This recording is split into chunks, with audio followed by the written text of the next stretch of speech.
I was born by the river in a little tent, but oh, just like the river I've been running ever since. It's been a long time coming, but I know a change gonna come. But oh, yes it will. I wanna be with you. I wanna be with you. I wanna be with you. I wanna be with you. I wanna be with you. If I didn't ride blade on curve, would you still? If I'm in my mind at work, would you still? Keep it 100, I'd rather you trust me than two. Keep it a whole 100, don't got you, I got nothing. I got something. No time for tears, wasted water's all it is, and it don't make no flowers grow. Good things might come to those who wait, not for those who wait too late. We gotta go for all we know. Just the two of us. We can make it if we try. Just the two of us. Just the two of us. Just the two of us. Building castles in the sky. Just the two of us. You and I. I got diamonds proving to see slides in both ears. Dice falling on the Las Vegas strip tonight. Slip that on and we might miss the fight. Fuck a night, I keep the koala in my shorty bag. You know she one of mine when she tattoo that ass. I'm a lover boy, she love the toys. Keep it coming, we're right up. This that roll myself a J and count my figure shit. This that stepping out, I feel like I'm that nigga shit. I drop 30 on this room, we ain't gon' sleep for shit. If I catch you nothing off, then it's gon' be your body. Is this real? Temperature's rising, I don't wanna feel I'm in the wrong place to be real. Whoa, and I'm longing to love you just for a night. Kissing and hugging and holding you tight. Please let me love you with all my might. The reasons is that we're here. The reasons that we feel our feelings won't disappear. After all the reasons why, all our reasons we're alive. All the reasons love. I don't know if you could take it. No, you wanna see me naked, naked, naked. I wanna be a baby, baby, baby. Spinning in his red just like he came from Maytag. Like a wrist on the brown. When I get like this, I can't be around you. I'm too little to dim down the night. Cause I can do some things that I'm gon' do. Wow, wow, wow. Wow, wow, wow, thoughts. Wow, wow, wow. When I'm with you, all I get is wow. Oh, you wanna leave me, but I refuse to let you go. If I have to beg, plead for your sympathy, I don't mind, cause you mean that much to me. Ain't too proud to beg, and you know it. Please don't leave me, girl. Ain't too proud to plead, baby, baby. Please don't leave me, girl. Now I've got a love so deep in the pit of my heart, and each day it grows more and more.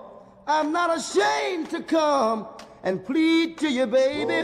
If pleading keeps you from walking out that door, ain't too proud to beg, and you know it. Please don't leave me, girl.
Nah, that's just passion. We love the game. You already know what it is. FYF. You don't got tough skin. You might as well not even come on in. Talk to 'em. FYF, blow the whistle, man, we too official. Better check the film, we not one of them. The greatest to ever ball above the rim. They wasn't with me shooting in the gym. Cut the small conversation, debate on major levels. This the playoffs, baby, bring that pressure, we never settle. Cross and spin, getting it in, I wanna win. That teamwork got us headed to the ship again. LeBron better than MJ, cut it out. Half these fans in the stands don't know what they talking about. Half-court jumpers, crowd going wild. FYF ranked #1, you better say it loud. Intellectual talk, but fuck your feelings. Elijah 1 too overrated, Kobe still a realist. Top 10 all time, now how they cut the line. Magic Johnson, Draymond Green, one in the same kind. Fuck your feelings, fast break, stop and pull a J. He got how many rings, nothing else to say. With the team, live streaming, play by play. This the dream, full steam on the road to 100K. FYF, blow the whistle, man, we too official. Better check the film, we not one of them. The greatest to ever ball above the rim. They wasn't with me shooting in the gym. Cut the small conversation, debate on major levels. This the playoffs, baby, bring that pressure, we never settle. Cross and spin, getting it in, I wanna win. That teamwork got us headed to the ship again.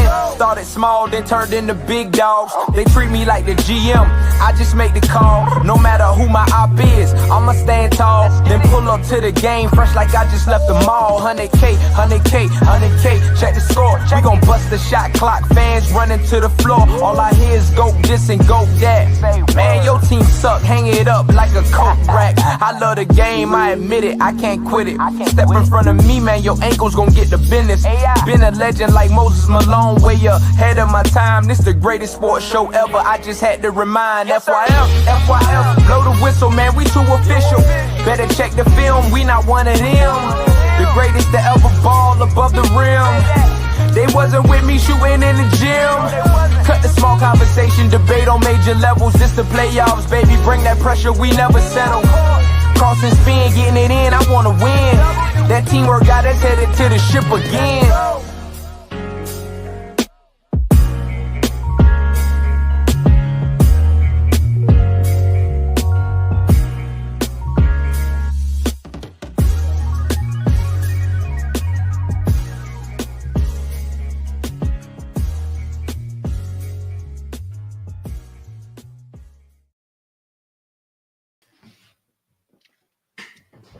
FYF Sports, man.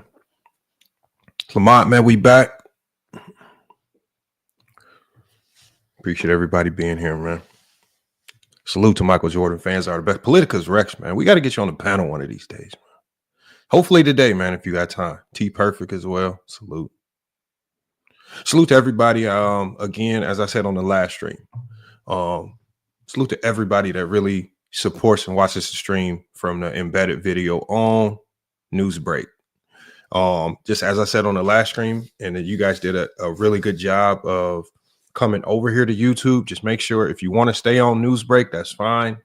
Just come over to YouTube, hit the like, give us a little bit of engagement over on YouTube just to help. And then you can get back over to Newsbreak and cook it up. I'll drop the link over to Newsbreak if you guys want to actually go over there and cook it up. But everybody's here, man.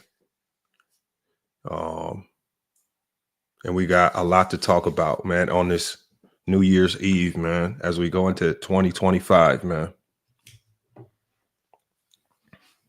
A lot of stuff going on in the NBA right now. A lot of trade chatter, a lot of trade noise. Lakers pulled off a trade, man. We'll get into a little bit of that later in the stream. Will Jimmy Butler be on the move? I think that's the biggest trade chatter. I think the Miami Heat have been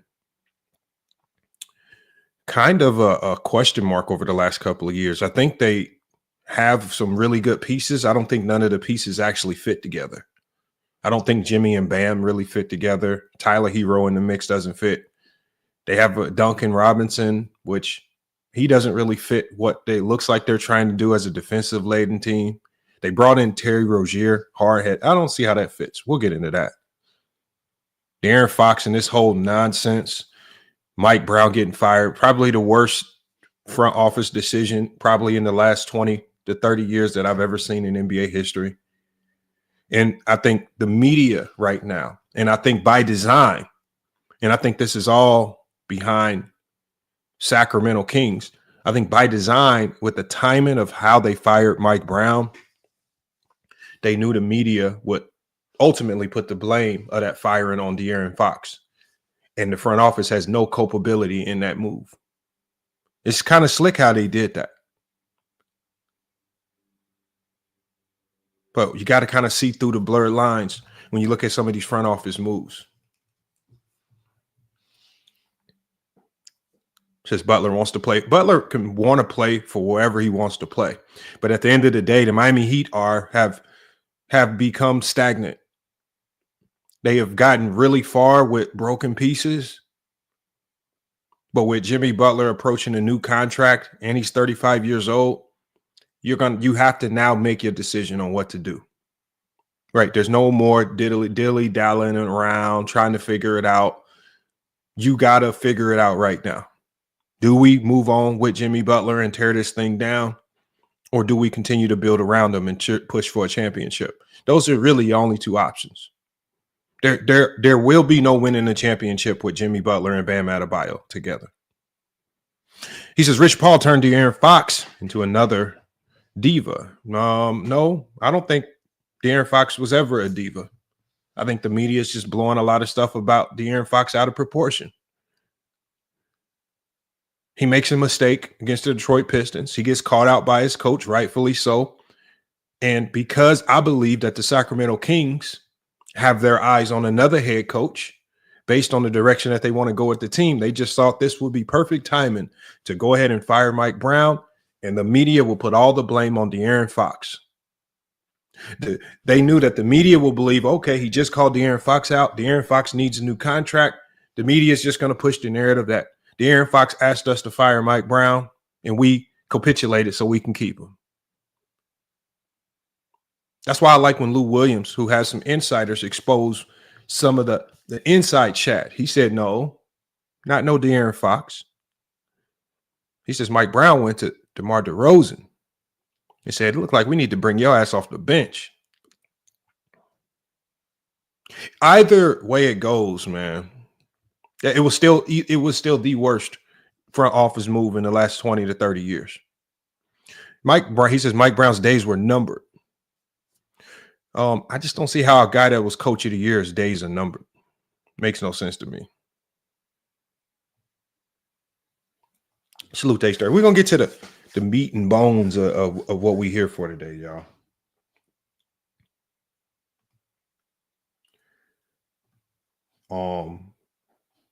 We got to talk about it. Salute to Hollywood Hearn. I'm just going to get through a little bit of information that I got. Salute to Action Jackson. Everybody that's pulling up today, man. Make sure y'all, before we even get started with this, y'all, as we get into the new year, man, we're going to try to cook up a lot more of these lives. Couple things I want to get to you guys before we get started today. Make sure that you guys, man, are supporting the channel, man. Support FYF Sports, man. As we get through this today, if you like the content, this is for everybody over on Newsbreak as well. I know over on Newsbreak, you guys can also hit the donation button. Feel free to do that. But if you want to if you have questions or direct questions or comments that you want me to address on the stream, make sure that you hit the Cash App or the PayPal with those questions, and I will stop the show and get immediately. Or if you want to send any well wishes or wish a happy new year, send it through the PayPal or the Cash App, and I will get to it immediately. Also, before we get started, and we're going to be dropping a promo pretty soon here. We have partnered with a new company called Try Layup. Not necessarily a sports betting company. It's essentially a sports saving company, right? The same way you put your money in a savings account, the same way you put your money in anywhere where you save money. But Try Layup allows you to put your money into essentially a savings account with them. And what they do when you put your money into that savings account is they make parlay bets without you risking your money. Your money stays safe. They make parlay bets. If those parlay bets hit, everyone wins. If they don't hit, you still have your money there for them to try again the next day. So essentially, you're saving. It's a win-win. You're not guaranteed. It's like not guaranteed to hit a jackpot every day. But if those wins start to pile up, everybody starts to see their savings account grow. And you can cash out at any time, man. It's called try layup. And that's why it's called layup, because it's essentially a layup. It's essentially a cannot miss. We're going to be dropping a promo for that probably going forward into the week. I want you guys to check it out. But if you want to get started, it does cost no money to start. You don't have to worry about putting no money up. You don't have to worry about paying no fees. All you got to do is sign up. Sign up. Get a little money invested into your savings account over there, and they will start. And Max, it's not gambling. That's the best thing about it, Max. You can do this in all 50 states. This ain't gambling. Because gambling is when you risk money. There's a risk for money to lose. With Try Layup, you will not lose. You don't have to pay anything. You don't have to pay any fees. You don't have to buy anything. All you got to do is just try Layup, man. Guys, check it out, man. And we'll be going through some simulations so I can show you guys exactly what I'm talking about. But like I said, man, it's not gambling. It's just a layup, man. So make sure y'all go check them out. The link will be in the chat as we get through the show, man. Let's talk about it, y'all. And I know a lot of people are going to have a lot of pushback. There's going to be a lot of outrage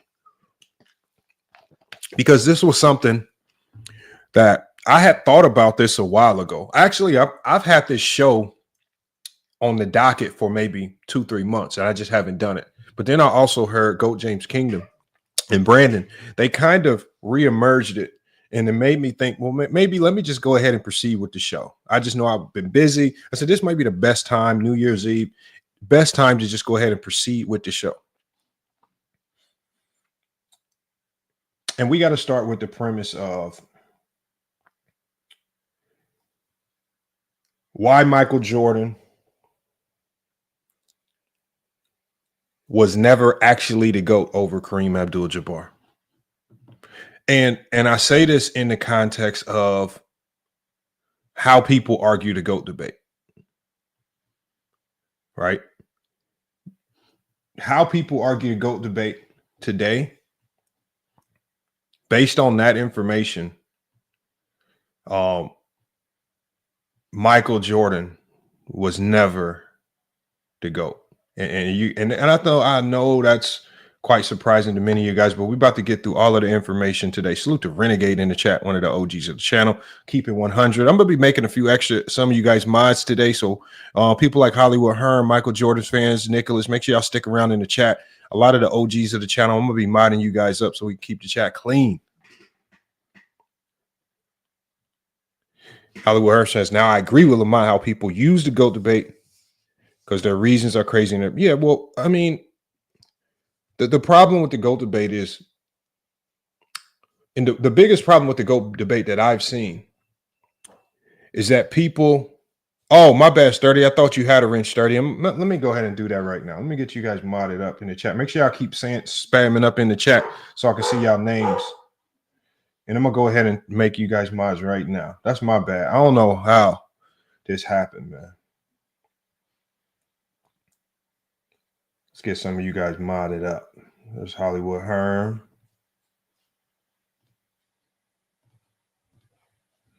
And I'll do as many as I can right now, but we're going to have to get back to the meat and bones of the show. And Sturdy, I'm going to still have to make you a mod on Discord. I know you said you want to clean the Discord up. I'll get to that as well. Let's see. Yeah, I got you, Jackson. Here you go. Because again, a lot of times I just see too much stuff in the chat. Sometimes I can't get to it, and we never really have enough mods sometimes to clean up the chat. All right, that's all I'm gonna do right now. I'll do a few more later as we progress through the show. All right, so when we talk about this, y'all, right, the GOAT debate is like, I know, especially on the internet, as people have been trying to. There's been a lot of people who've been trying to distance themselves from the GOAT conversation, primarily because there's a reality at the end of the GOAT conversation that they don't want to surmise. So there's the new way to avoid the GOAT conversation that I've been seeing on the internet is, oh, the GOAT debate is toxic, man. Y'all shouldn't be doing the GOAT debate. Why y'all doing this? It's disrespecting players of the past. No, it's not.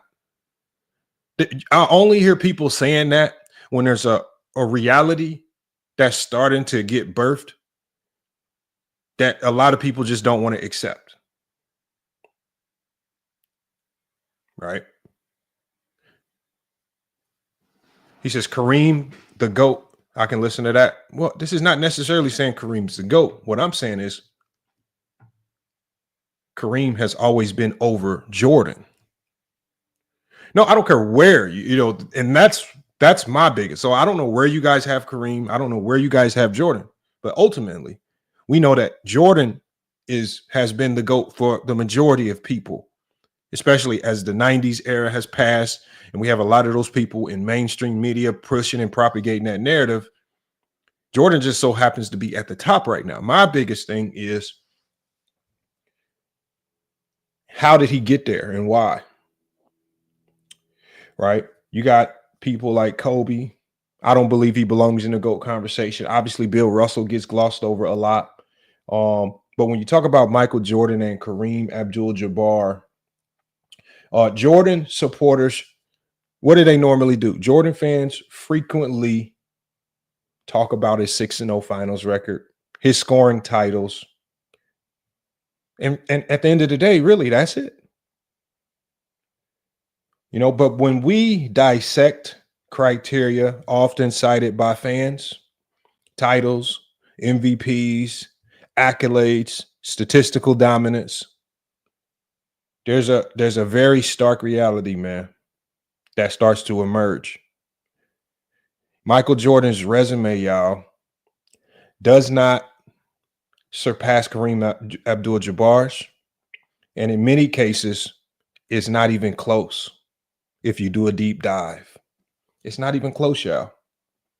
Hey, I don't think people, and I'm not even going to mention Kareem Abdul-Jabbar's high school or college resume. This is strictly just NBA. Let's just start with the foundation,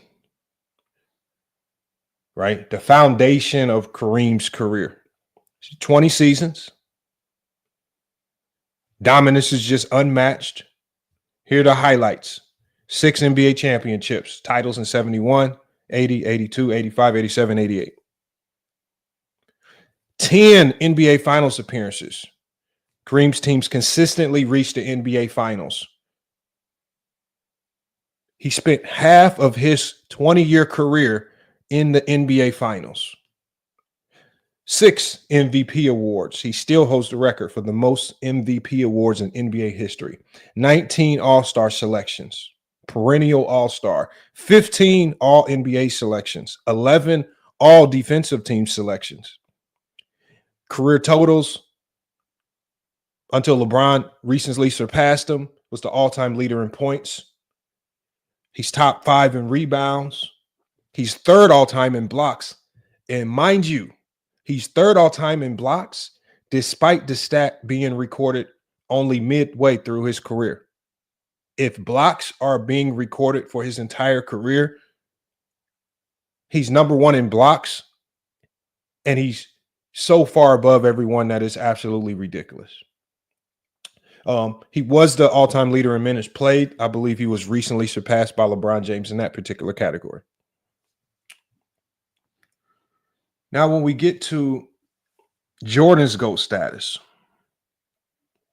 Jordan, and let's just be honest about this, y'all. Jordan's ascent to GOAT status is largely just a product of media narratives, fandom, rather than an objective analysis of his resume. Jordan was dominant in his prime. His career had significant gaps that are often glossed over by his supporters, y'all. We're going to address these common criteria used in GOAT debates when we compare the two legends, right? So we got titles and finals appearances. Jordan 6-0 in the finals. 6-0 is a cornerstone of his GOAT argument. The 6-0, and we cannot pretend that this is not a cornerstone. Is this live? Just call me AI. Yes, this is live. What are you talking about? Come on, y'all. But Jordan's perfect 6-0 finals record is the cornerstone of his GOAT argument. It's the only thing. It's really the only thing that Jordan's able to hinge on. 6-0. However, this stat overlooks critical context, which we know most Jordan fans hate context. They hate context. Kareem has 10 finals appearances. Same amount of championships, but 10 finals appearances, which demonstrate sustained team success over 2 decades. Even in losses, Kareem's teams were competitive against historically great squads. For example, like the 94 or like the 84 Celtics and the 83 76ers.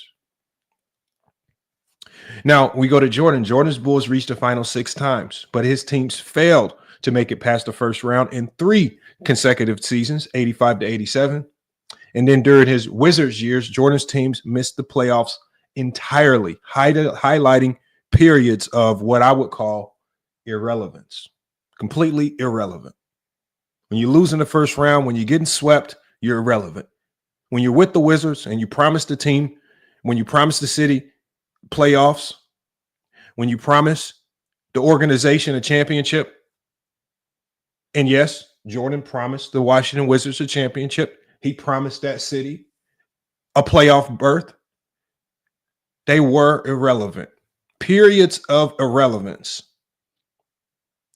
Finals appearances reflect a player's ability to lead their team to the ultimate stage, win or lose. Kareem's presence in 10 NBA finals underscores his consistency and impact across multiple eras. Let's go to MVP awards. Kareem, 6 MVPs, remain untouchable. Jordan, by comparison, won 5. The disparity highlights Kareem's prolonged dominance.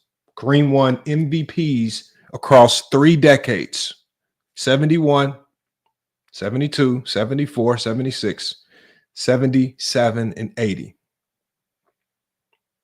It proved his ability to adapt and excel in an evolved league. Jordan, 88, 91, 92, 96, and 98 were concentrated during his prime, but he never displayed Kareem's sustained excellence over 20 years. Statistical dominance.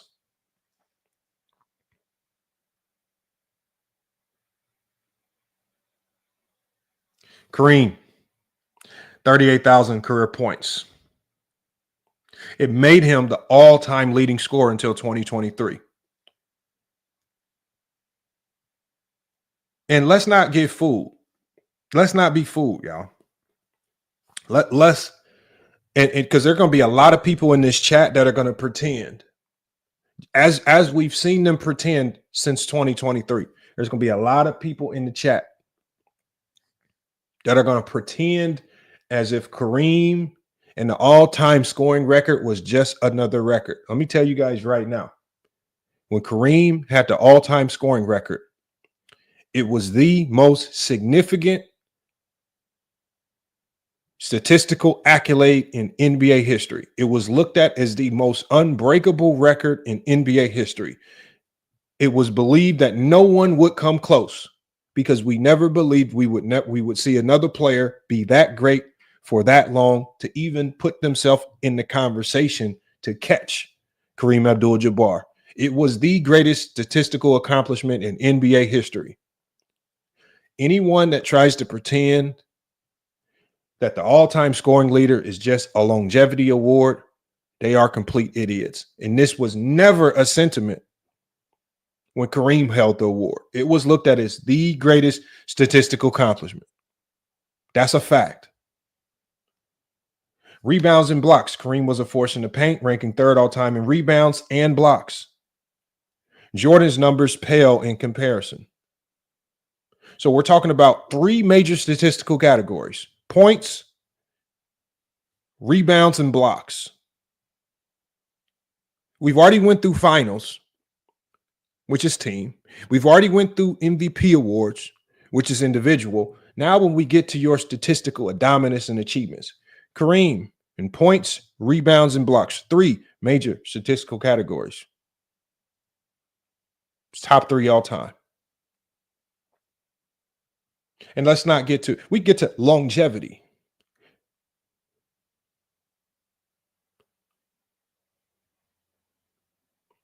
Kareem played over 1,500 games, maintained an all-star level of play and production well into his late 30s. Jordan played 15 seasons, including 2 stints of unremarkable play with the Washington Wizards.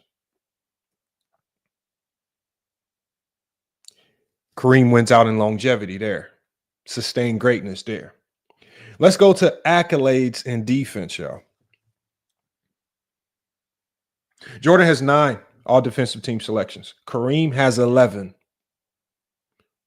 It demonstrates his prowess on both ends of the floor. All NBA teams. Kareem has 15 all NBA selections, which surpasses Jordan's 11. It reflects sustained impact on the game. We go to all-star selections. Kareem's 19 all-star appearances dwarf Jordan's 14, further emphasizing sustained excellence and consistency.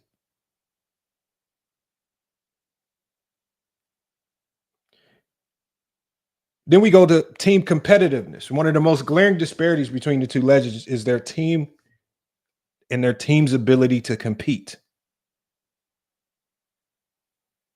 Kareem, his team missed the playoffs only twice in 20 years. He never experienced a first-round sweep. Even in his later years, Kareem was a vital contributor to championship contending teams consistently, y'all. Jordan's teams were swept in 86 and 87.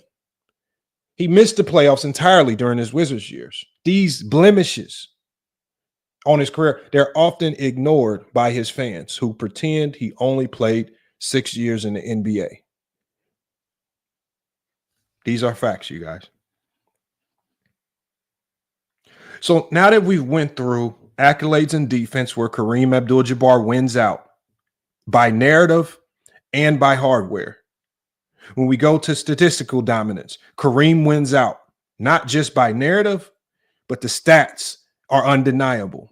When you go to MVP awards, there is no narrative there that you can use. Kareem wins out. When you go to titles and finals appearances, they're tied at 6, but Kareem is supreme with finals appearances. Kareem wins out in every category that we've covered so far.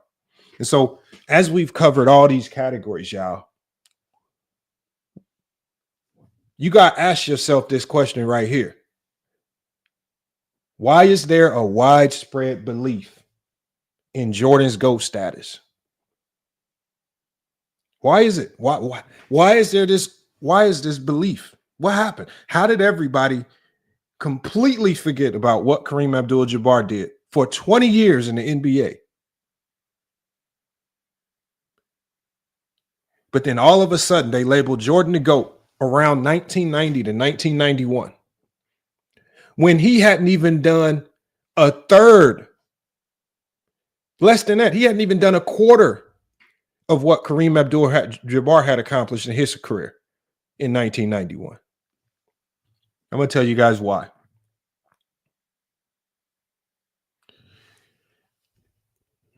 It was media influence.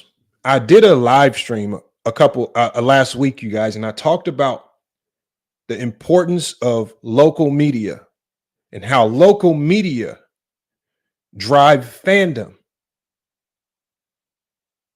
But you know what local media also does?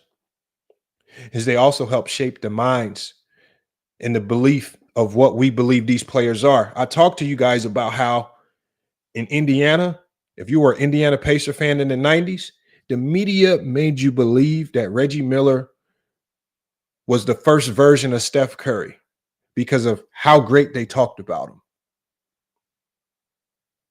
When we talk about Jordan, Jordan's rise coincided with the NBA's global expansion under Commissioner David Stern.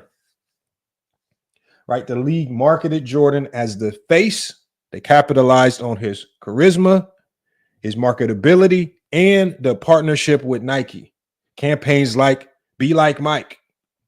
It turned Jordan into a global icon. We saw this when Jordan went overseas with the Dream Team. And it started to kind of transcend basketball. Michael Jordan's recognition as the GOAT, oddly enough, began early in his career with notable figures acknowledging his exceptional talent, even before his NBA debut. Right? We remember what legendary coach Bobby Knight said after coaching Jordan in the '84 Olympics. He remarked that Jordan was the best basketball player he'd ever seen, despite Jordan not playing an NBA game yet. And we're going to progress through Jordan's career. As Jordan progressed and as his career progressed, y'all, his accolades and influence, primarily his influence, grew, leading to increased media recognition. By the early 90s, following his first championship in 1991 and subsequent titles, the media began to widely refer to him as the GOAT. This narrative, and mind you that it was a narrative, further solidified by his global marketing presence, including partnerships with Nike. Also, his starring role in Space Jam, it elevated his cultural impact beyond basketball. This is why, remember, now I want you guys to listen to the reasons why he was labeled the GOAT. And we are not talking about anything in regards to the game of basketball. The media's portrayal of Jordan as the GOAT is all based on influenced public perception. Let's get to the psyche. Let's get to the psyche of this. David Stern understood this. Psychological studies have shown that repeated exposure to a particular narrative can shape individuals' belief. This is a phenomenon which is called the illusory truth effect, where repeated and repetition increases perceived truthfulness. Additionally, psychologists say that NBA fans, primarily in the 90s, according to the Sports Encyclopedia, were affected by something called the halo effect.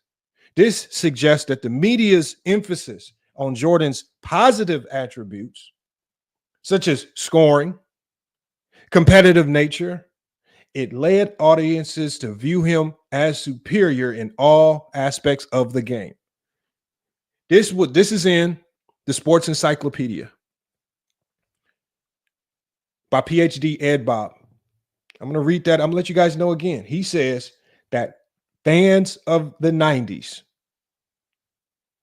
are affected with something called the halo effect,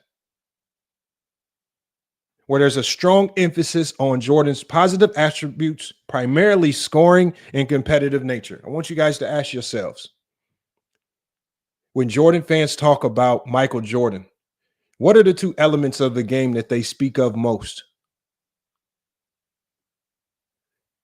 Competitive nature and his scoring.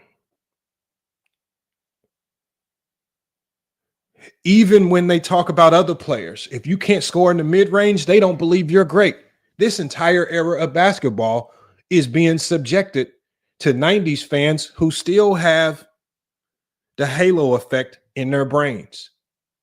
They're crying because these players said instead of shooting this long contested mid-range, how about we take a step back and just take a three and we get extra point?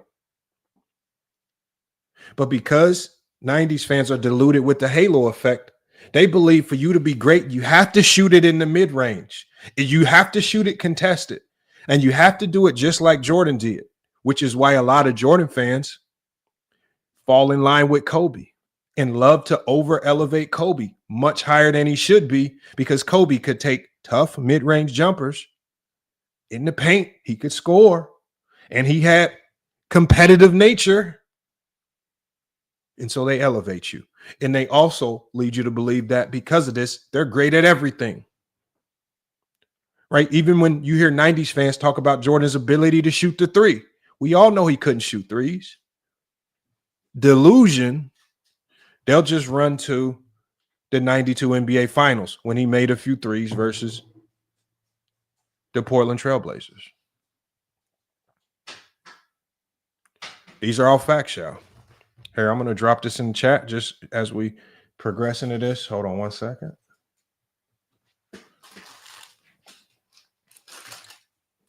And we're going to get through this. Here it is right here. Make sure, y'all, as we get through this, y'all hit the Cash App or hit the PayPal. Support the channel. These are all facts we drop in the day. If you have any questions that you want us to address, and you want us to address them immediately, just drop it in the Cash App or the PayPal, and we'll get to it. Let's get back to this right here, though. So these psychological principles highlight how media narratives shape public opinion. And how do we know they shape public opinion? Because many people that say Jordan is the GOAT have no clue how the game of basketball is played. They don't have any understanding of what good and bad defenses are. They don't have any understanding of offenses, offensive sets, offensive structures, and what it takes to be good on either side of the floor. Many Jordan fans just hate to admit that they are supreme casuals that lack a true understanding of the game. And they don't understand that everything that they're regurgitating about Michael Jordan as the GOAT stems from what they heard in the media. This is facts. So in Jordan's case, while his achievements are remarkable, because we're not saying any of this to say that Jordan is trash, he's bad, he's not top 10. It's just that the media's portrayal played a pivotal role in elevating him to GOAT status, sometimes at the expense of players with equally compelling resumes, if not superior resumes. Kareem, on the other hand, played in an era with limited media coverage and had a more reserved personality. His dominance was understated, overshadowed by flashier players, and the NBA's desire to promote new stars.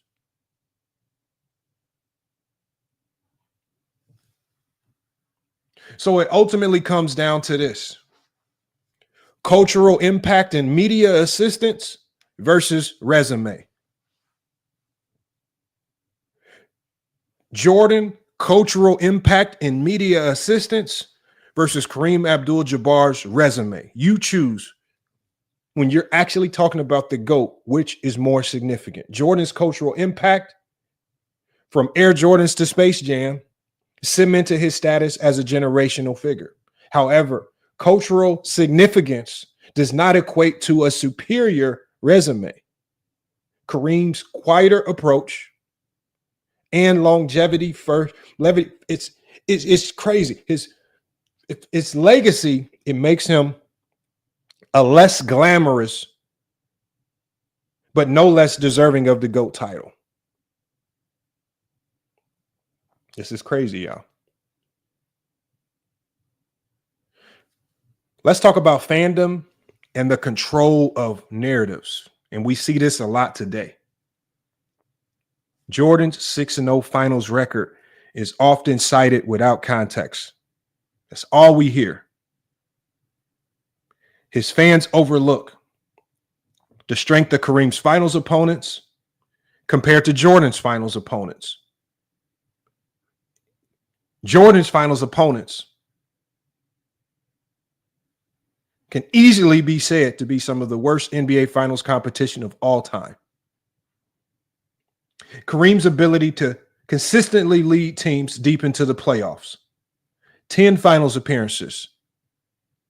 Only 2 times in his career he didn't make the playoffs out of 20 years.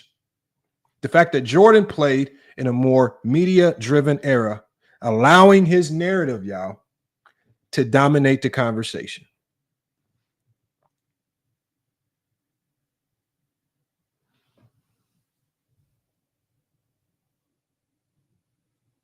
So I just ask y'all, and I compel y'all to reconsider your individual GOAT debate. Reconsider your criteria. If we strip away the cultural bias and we elevate the GOAT debate purely on resume, Kareem Abdul-Jabbar emerges as the stronger candidate over Michael Jordan. And we'll summarize it. Here's why. Number 1, longevity. Kareem's ability to dominate for 2 decades is unparalleled. 2, team success.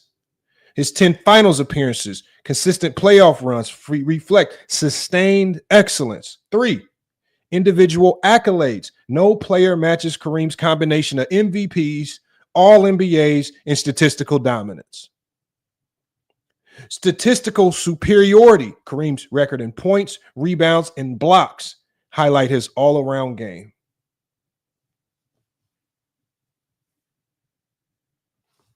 The argument, y'all, that Michael Jordan surpassed Kareem Abdul-Jabbar as the GOAT is largely rooted in fandom and media narratives rather than objective criteria. Jordan's cultural impact, undenied, but Kareem's resume remains unmatched in NBA history. Now, we all know that LeBron James adds another dimension to the conversation, but his resume often, his resume often bolsters Kareem's case for sustained greatness. I need you guys to really think about that. Jordan fans, you need to think about this.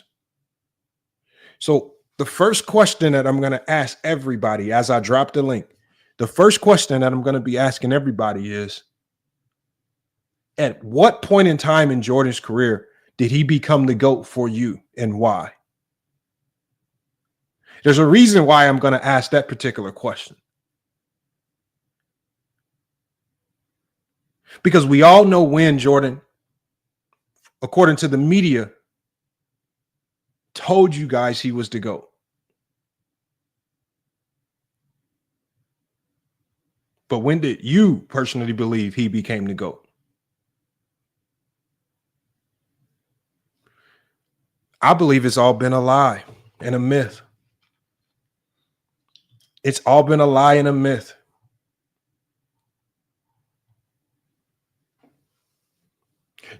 The way most Jordan fans argue for Jordan to be the GOAT, it makes absolutely no sense whatsoever to have him as the GOAT. No sense at all. So you guys have to really come up here and don't backtrack. Don't try to make this about LeBron James.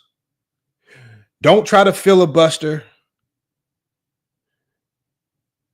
I need y'all to come up here and explain why Jordan is the GOAT and when he became the GOAT for you. I believe that a lot of you fans are going to struggle. See, we got DeShannon Russell. This dude is obsessed with LeBron James. He says LeBron fans butt hurt, can't get 6 rings. DeShannon Russell, this is not about LeBron James. This is about Kareem Abdul-Jabbar.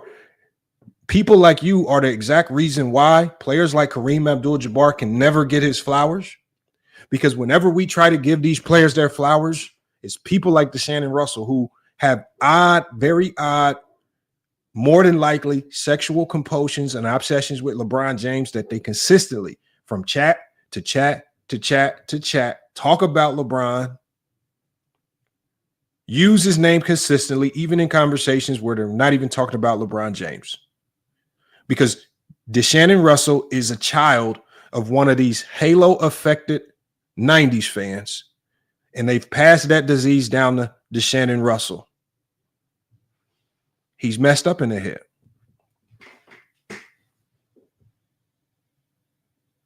I'm sorry, man. I'm sorry, DeShannon Russell, man. And DeShannon Russell, I would love for you to hit the link for once in your life and at least talk to us, man. Maybe we can help you through some of this.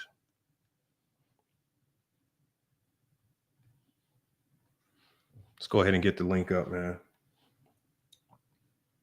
Let's get the link in here, man. I'll get you guys up here to cook.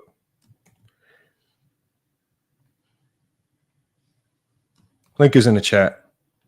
As you guys come up, man, as we hit the new year, can we please hit the Cash App or the PayPal to support FYF Sports? Let's keep these streams going.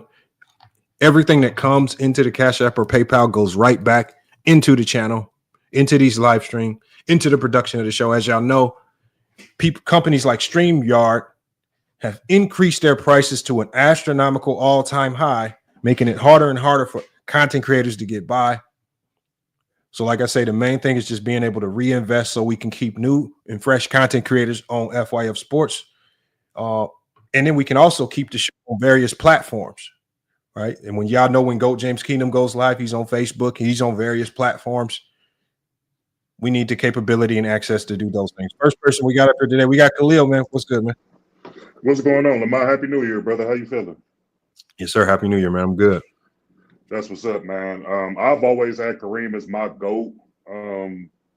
Of course, he was before my time, but just me, talking to my father, who's 82 years old. He was a big Kareem fan, and he taught me a lot about the impact that Kareem Abdul-Jabbar had in the NBA and just basketball, period. I mean, you look at a guy who only lost one game in high school, so you already know he's better than Jordan in high school. He lost one game in college. So we already know he was a better college player than Michael Jordan was. And he has more stats, more everything than Michael Jordan. So I'm trying to understand, when did this happen where Michael Jordan passed up this guy on all three levels of basketball, not just the NBA. People are saying that he's better at college and in the high school, when we know that Jordan was cut in high school. So they can't even be honest about that. So I agree with you, and I'm glad you did this, because you're not going to get a lot of people in here, because these guys don't really have the knowledge of the NBA. They put together these top 10 lists, but without knowing the history.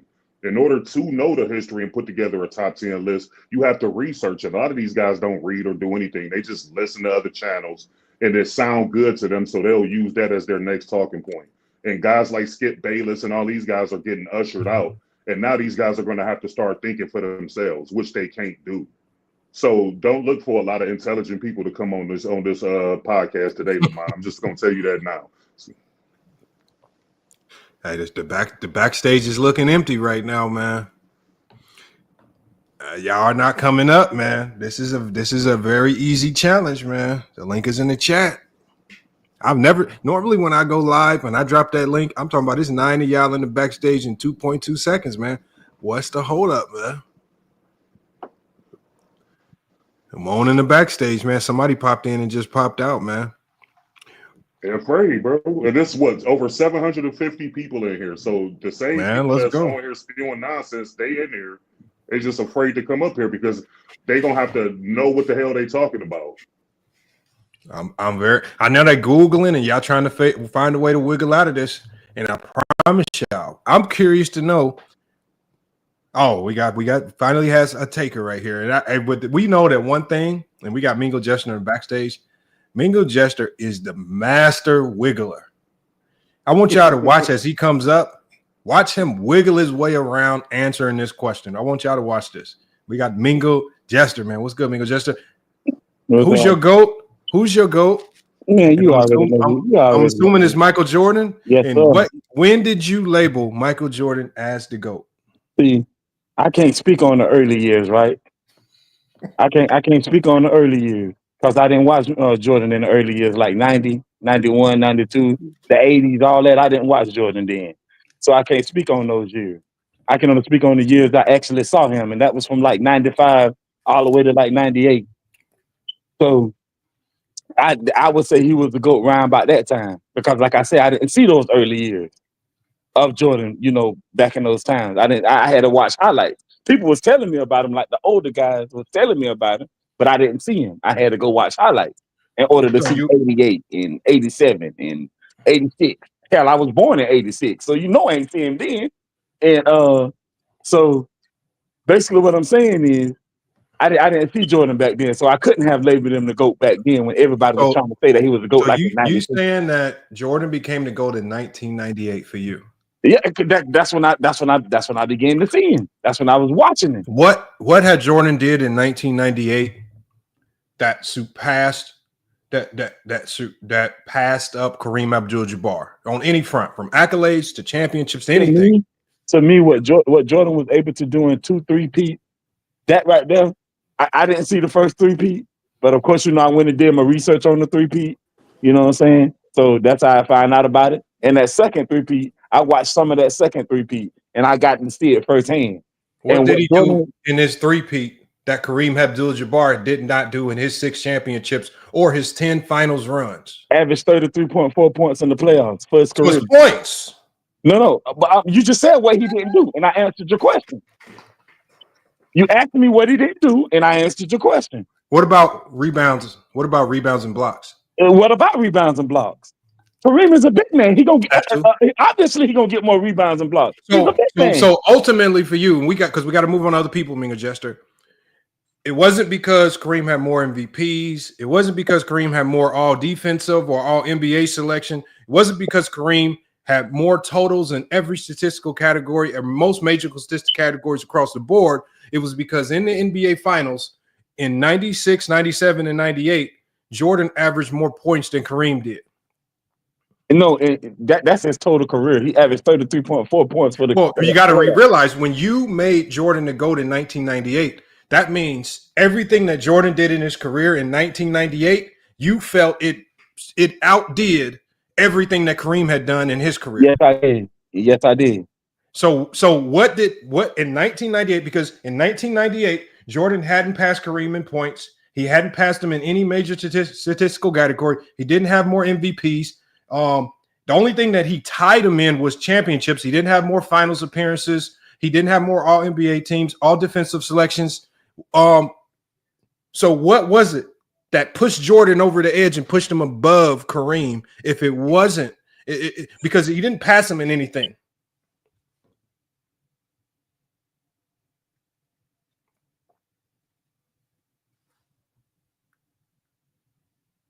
What happened? No, we waiting on you. What did Jordan pass Kareem in make you say he's the GOAT? See, for me, it was like I said, I went back to the 2-3-peat. What Jordan was able to do with that was amazing. But what did he do? Even if you don't like him, that was amazing. Now, moving on. We know it was amazing, but what did he do? Wait a minute, you can't ask me a question, then start interrupting when I answer. No, but you just said moving on. Yeah, moving on. Go to the next point. Okay, so hold on. You keep talking about 3-peats. I said in 1998, what had Jordan did in his career that outdid or surpassed Kareem? And what measure are you using outside of media narrative? Because the term 3-peat is a media contrived narrative. But it fits though. It's narrative. What it is, it fits though.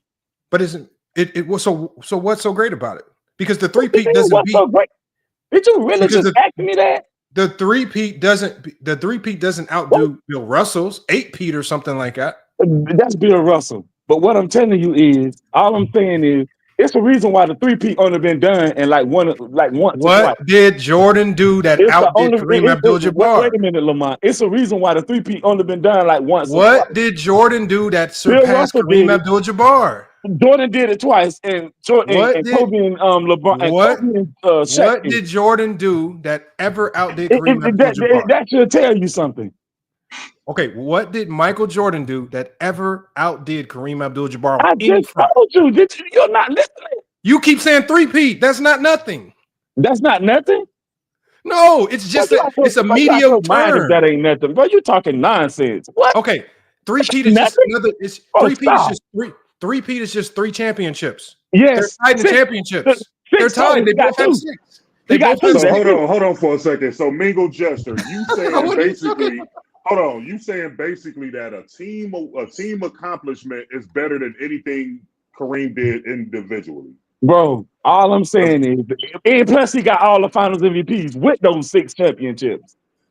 Okay, And, so but and that's those what y'all say. That's because what you keep matters. That's going what to matters with champions, the you keep championship. going to championships. I'm gonna tell you this, Mingle Jester. Once Kareem changed his name from Luau Center to Kareem, the media kind of went away from him. And they, like Lamont said earlier in his soliloquy, they were looking for another player to promote and make this media darling, and Jordan fell right in line. Hold on. So Let me he move started to on. get Hold that on. attention. I want to move on to I want to move on to Politicus Rex because he was second up here. That's a dumbass take. Right. So right No, now, hell it ain't. Stupid as No, shit. hell it ain't. You just hate it Yes, because it is. your man didn't Nah, do it. don't nobody. You just hate it because your man didn't do it. Hold on, y'all. Let's not let it. We're gonna not let this conversation get off the rails. Mingle Jester basically is saying Jordan is the champion. Jordan is the GOAT over Kareem, not because Kareem is superior in stats, accolades, MVPs, and all of that stuff in longevity. It's because Jordan had a three-peat. So Jordan's three-peat is superior to Kareem's entire career. That's what Mingle Jester says. Let's go to Politica's rest, man. What is your thought on this, man? Well, I wanted to just touch on a couple little things real quick.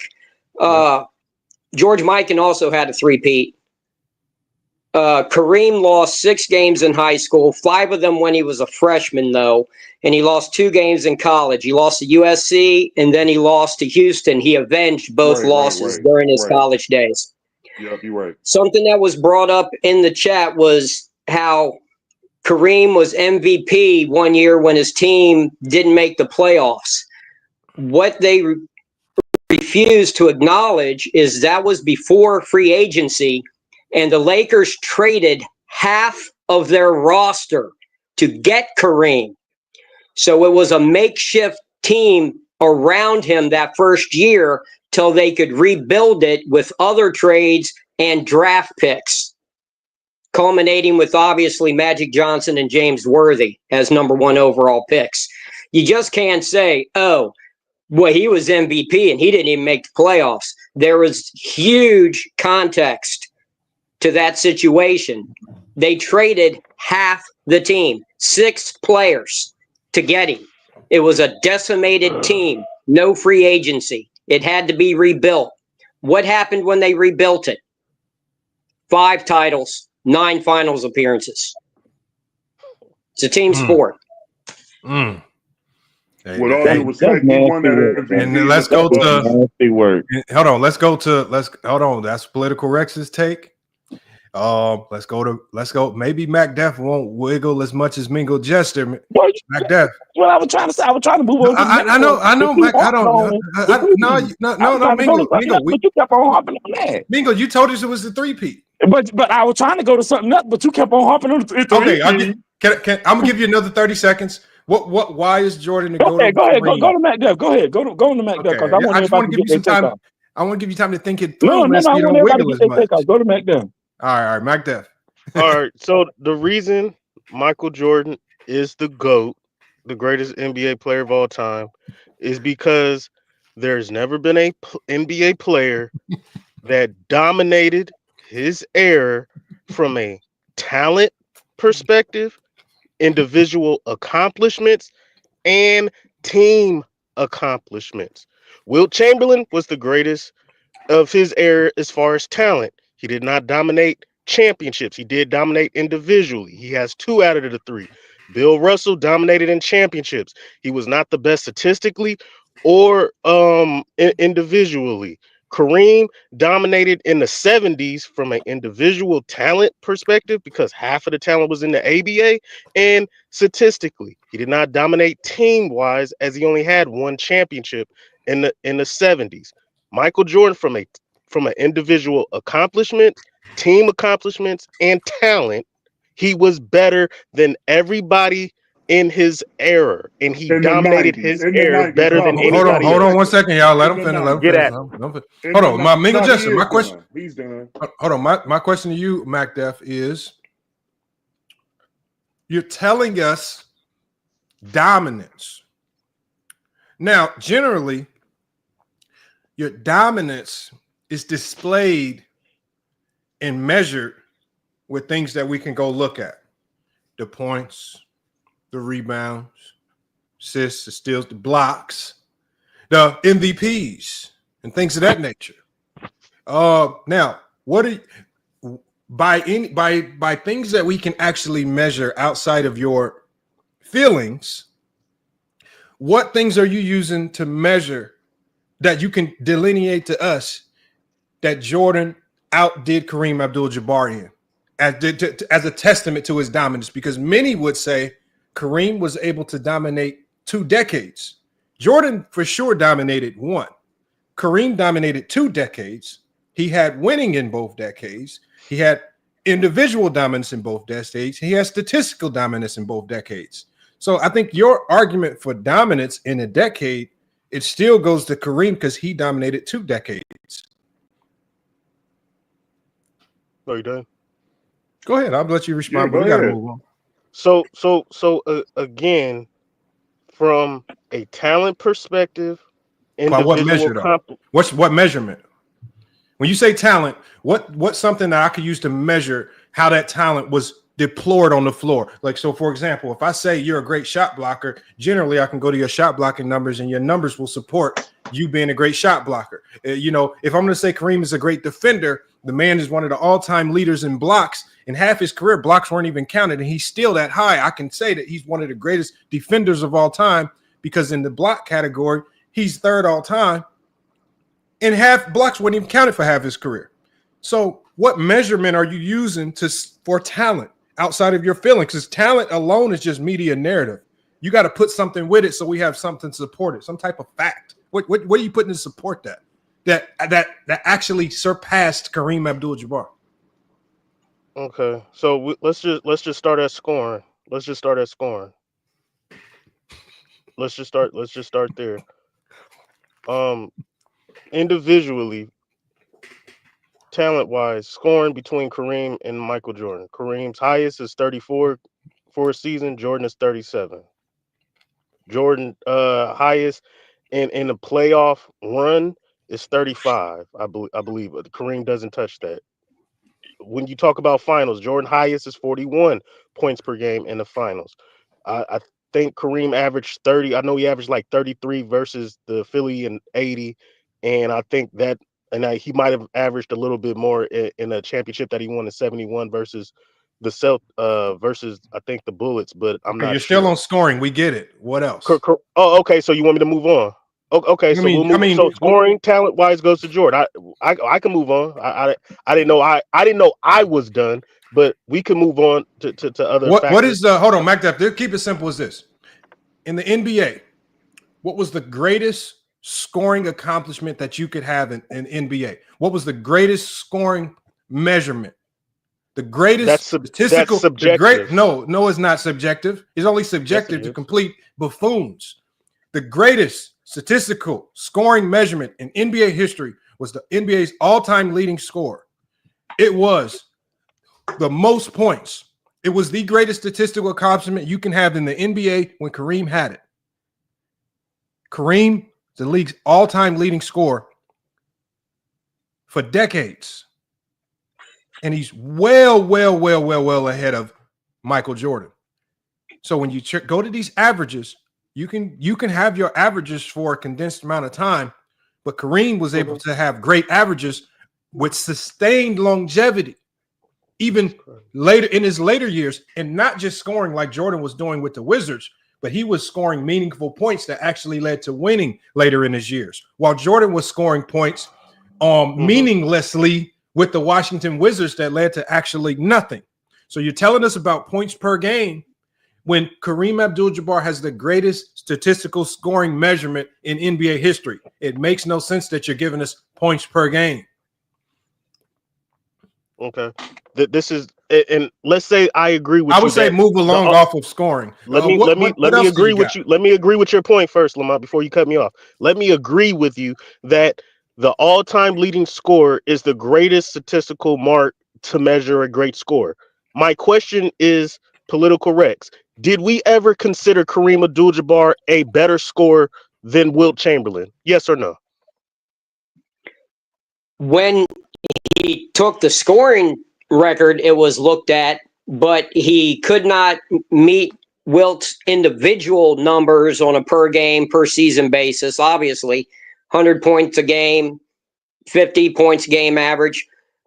But the way I look at this, let me just take 30 seconds, please, and then I'll bail out.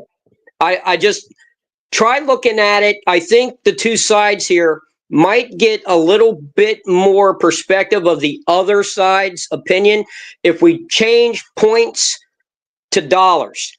Instead of talking basketball, let's say we're salesmen, and you have one guy that in his 15 years with the company was the leading salesman 10 years during his 15-year career with the company. And then you have another guy who's works right now for this company that is same company that has been in existence for 76 years. And or if you let's go back, that's more of a LeBron. We're going with Kareem. You have a guy that at that point the league was what, 50 years, 40? But in any case, he only was the leading salesman twice, but he has the all-time sales record in the history of the company. Some people are going to appreciate that more because even though you have inflation and all of that, he has brought in more for the company over its entire history. Whereas the other has 10 Salesman of the Year awards out of the 15 years he worked there. So you're going to have a certain amount of competitive people that are going to look at that as the greater achievement. Even though he didn't make as much money over his total career, he was Salesman of the Year 10 times. The other guy, only Salesman of the Year twice, but he worked for 20 years and he retired as the leading salesman in the history of the company. Does that help y'all understand the other side's view a little better? And let me just say Correct. this real quick before you go on, MacDev. You ain't gonna be able to get out of this. So you broke down that Kareem dominated in the 70s without no championships, but you didn't bring up that Jordan dominated in the 80s with no championships. All his championships came in the 90s. So why didn't you separate his career like you did with Kareem? No, because I said error. I don't think Kareem was the best player in the 80s. I think that goes to Magic and Bird. I think Kareem, even though he played in the 80s, I consider Kareem's era the 70s, where he dominated from an individual standpoint. So when I mentioned the three aspects, individual accomplishments, team accomplishments, and talent, Kareem at his best with those three categories was in the 70s. In the 80s, you're not going to say Kareem was the most talented center. Moses Malone, Akeem Olajuwon. Statistically, he didn't dominate, but he did have the championships. You see what I'm saying? But he doesn't have the other three measurements in statistical dominance and individual accomplishments, because most of he only got one MVP in the 80s, and that was 1980. After that, he didn't earn anymore. So I wouldn't even, to measure how great Kareem is, you have to look at the 70s. You have to look at that entire decade. And if I was Why to can't measure you just Kareem in put the his whole 70s, career in retrospect, no, MacDev? I'm not putting his whole career. I'm just saying those three categories from an individual perspective as far as talent, from an individual accomplishment, and championships. If we want to go total career, I still think Jordan, talent wise, showed he was better than Kareem. I think, to me, Jordan was the better two-way player. To me, I think Jordan, from an individual accomplishment wise, he dominated better than Kareem. You can say whatever you want about the 10 scoring titles that Rex just gave a great explanation on. It, like I said, it's subjective. I'm gonna take the 10 scoring titles and the averages over a guy who just played 20 years and just kept scoring points. I'm gonna take the peak over the longevity. That's Yeah, so Oh, why would you subjective, do but that that's on what the I'm doing. Matt as Def, far you as still team land, man. accomplishment goes. Hold on 1 There's a second. bunch Now. of guys. There's a bunch of guys that Let me played drop the 20 link. Let me years. drop Why the didn't link, they y'all. get Hold on. to 38,000 points? Let me make sure, because what I don't want to do is, because what happens here, y'all, is this right here. When you let these guys that got Jordan as the GOAT and they've mistakenly put him there over people like Kareem Abdul-Jabbar, the longer they talk, he's just going to take the conversation down rabbit holes of excuses that make absolutely no sense. Then we're going to go to this conversation of peak over longevity when we know that the conversation peak and longevity is stupid, because when we're talking about the GOAT conversation, it's your career versus my career. It's not your highs versus my highs. It's your body of work versus my body of work. That's why when I started this, I said resume. Your resume is who you are. There's no getting around it.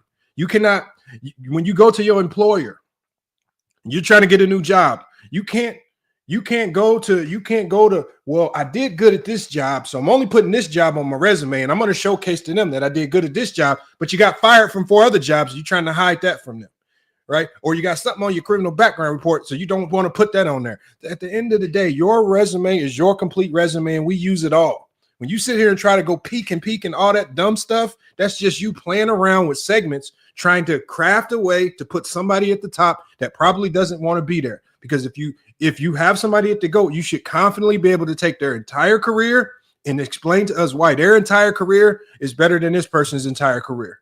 But you can't. This is why they use these weird things like the peak and all that stuff. That's all that stuff that's made up from Player's Choice, right? Y'all got to leave that stuff over on Player's Choice. That's the stupidity talk. Real basketball talk, there's no such thing as all these peaks and highs and lows. Don't use stupidity when we talking. This is a very simple conversation. Why is Jordan the GOAT of Kareem?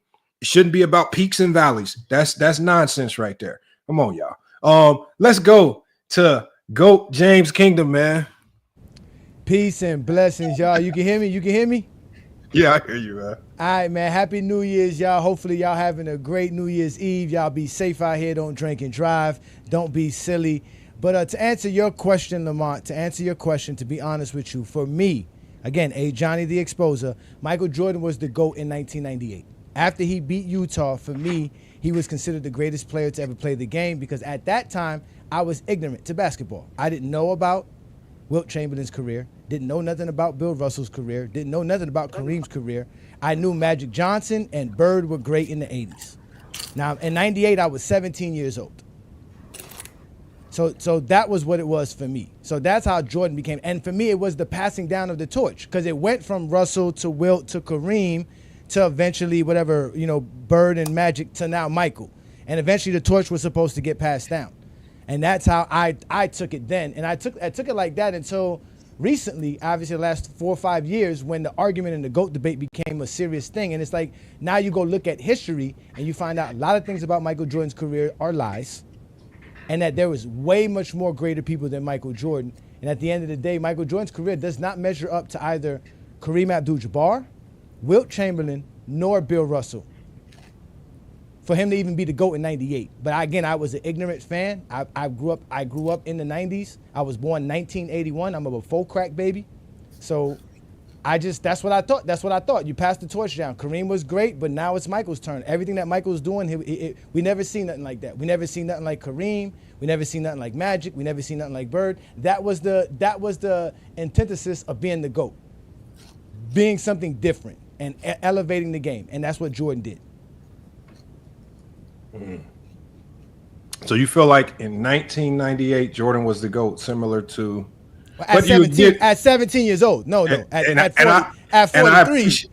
I appreciate your explanation as to why. See, the honesty is what helps in this conversation. There's a lot of people like MacDef who don't want to, that he didn't ran down that valley of talking about peaks and highs and lows, and he talking about 3 peats, which is also media narrative stuff. I didn't say nothing about 3 peats, but go ahead. Oh, that was Mingle Jester. My bad. That was Mingle. Yeah, Mingle Jester. What you talking about? Media narrative.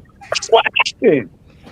Bro, y'all just need something to talk about, bro. Hold on, MacDef. Can we go to calm down, Charlie? There's nobody that's touching Michael Jordan, fam. Calm down, Charlie has been waiting patiently, man. Calm down, Charlie wants to cook.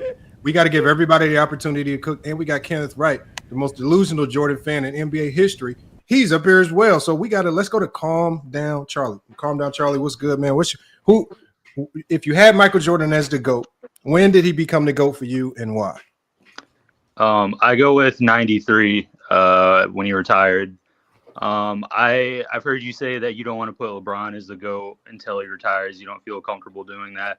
I think that is very valid for his case. He was the best we'd seen as far as like on the court impact. He wasn't winning a ton, but it's like his team sucked. You can't really hold losing against anybody if they have a garbage team.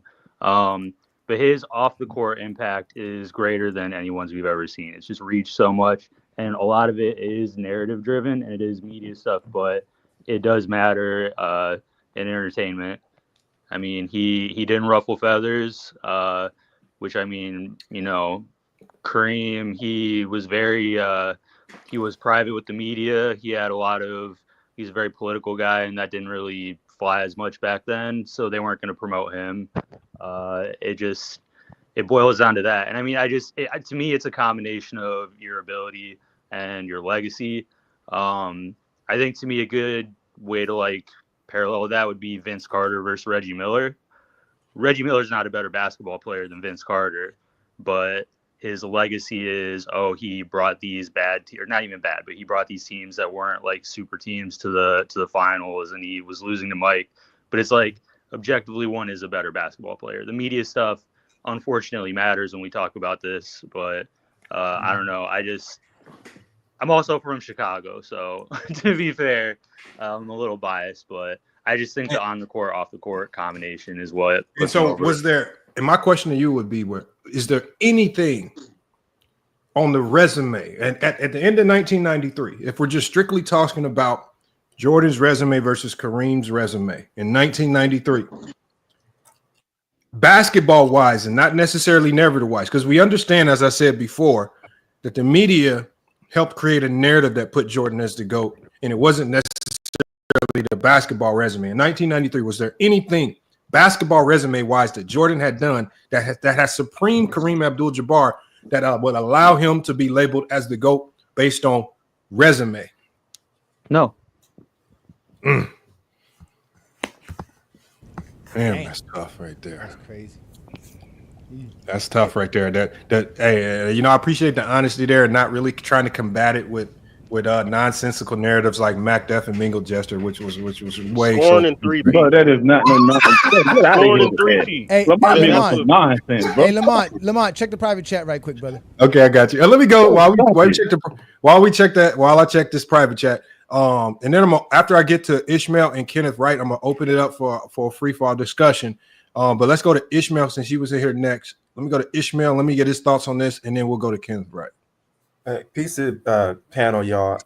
So yeah, I think LeBron is the GOAT, but before I thought of any GOAT, if I did think there was a GOAT, it was Kareem Abdul-Jabbar. I used to be taught through like the old heads and my father about the greatness of Kareem, and I thought that I was also taught that the greatest scorer of all time was the person who had the most points, the one who contributed to their team throughout the extent of their career, and so that's pretty much it from there. I thought that his body of work always was the telltale sign about how great of a player he was, and him spoke levels to how great he was and how levels he was above everybody else. But I never really thought Jordan was the GOAT.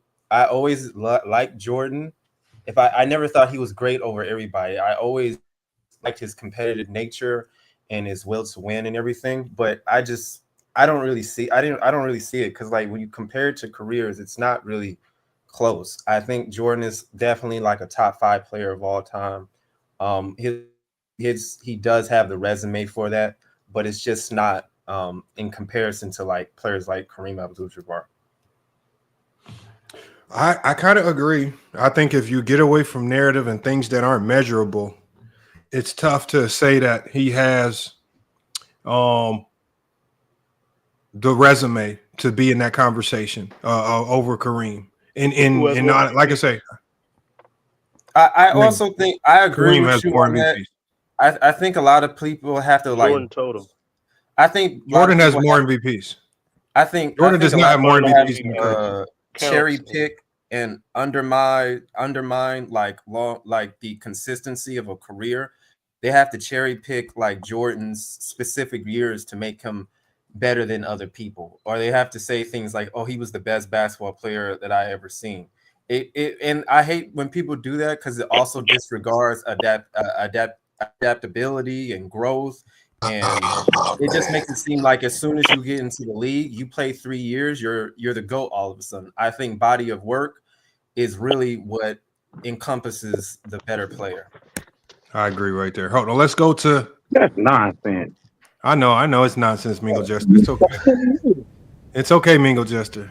Just stick to the three-peats. We'll rock with that. No, I was gonna go further than that, but you just kept on interrupting me. You wouldn't let me talk. My bad. Hold on. Mingo, Mingo, I tried to give you an extra 30 man, seconds. whatever. Go ahead to the next person. All right, I'm Wait, sorry. how I get involved in this? What the hell I do? What the hell? Man, shut your ass up, man. All right, let me go to Kenneth Wright. Hollywood Herm in the building. All right, we about to open it up for free for all in a minute, but we got Kenneth Wright, we got Hollywood Herm, and we got Michael Jordan fans are the best. Kenneth Wright, man. When did you put Jordan as the GOAT? And based on resume, what propelled him to the GOAT and why? I think I had Michael Jordan as a GOAT after 96. When he came back and led the Bulls to the all-time record in wins, the championship, I was like, yeah, I mean, you win 3 championships, retire, come back, and to me, even be more dominant than you were when you left. He was the GOAT, in my opinion. That solidified it. So, as far as let me tell you what in 96. I'm sorry? Based on resume, like not things we can kind of, sometimes we can kind of fall in love with the storyline, because the media in the 90s did a hell of a job of painting that picture of the comeback, right? The three-peat, right? The story, the narrative made us kind of glamorize over those things. But that's why I said, based on resume, what had he outperformed Kareem Abdul-Jabbar in 1996, where you could comfortably say he outclasses, his resume now outclasses Kareem Abdul-Jabbar's, outside of the kind of the storylines of what things that the 90s glamorized. Yeah, that's what I was going to say. What hurts Kareem when relative to Jordan is Kareem has too many stinkers on his record, man. Even when you're talking about, you talk about these resumes, you got to put this stuff in a context. Somebody said it earlier. A lot of them MVPs that Kareem has that he got in the 70s, he wouldn't have got if Dr. J and McGinnis and a lot of other players that great players that went to the ABA, if they would have stayed in the NBA. He probably wouldn't have had at least a couple of those. The other thing is, I mean, even when you're talking about the points that Kareem scored, he did score a lot of points. But again, it's relative to the era that he played in. He played in a high pace, high scoring era. Jordan didn't do that. If you take Jordan's numbers and put them in that time, no, he didn't. I'm talking about but Jordan had 5 years in the 80s. Okay, so hold on, right? So I mean, Jordan's best scoring years were in the 80s. Yeah, not in the playoffs, but go ahead. Hold on, but he didn't say playoffs, Mac Def. He didn't say Pac Def. He didn't say the playoffs, Mac Def. Talking resumes. My question.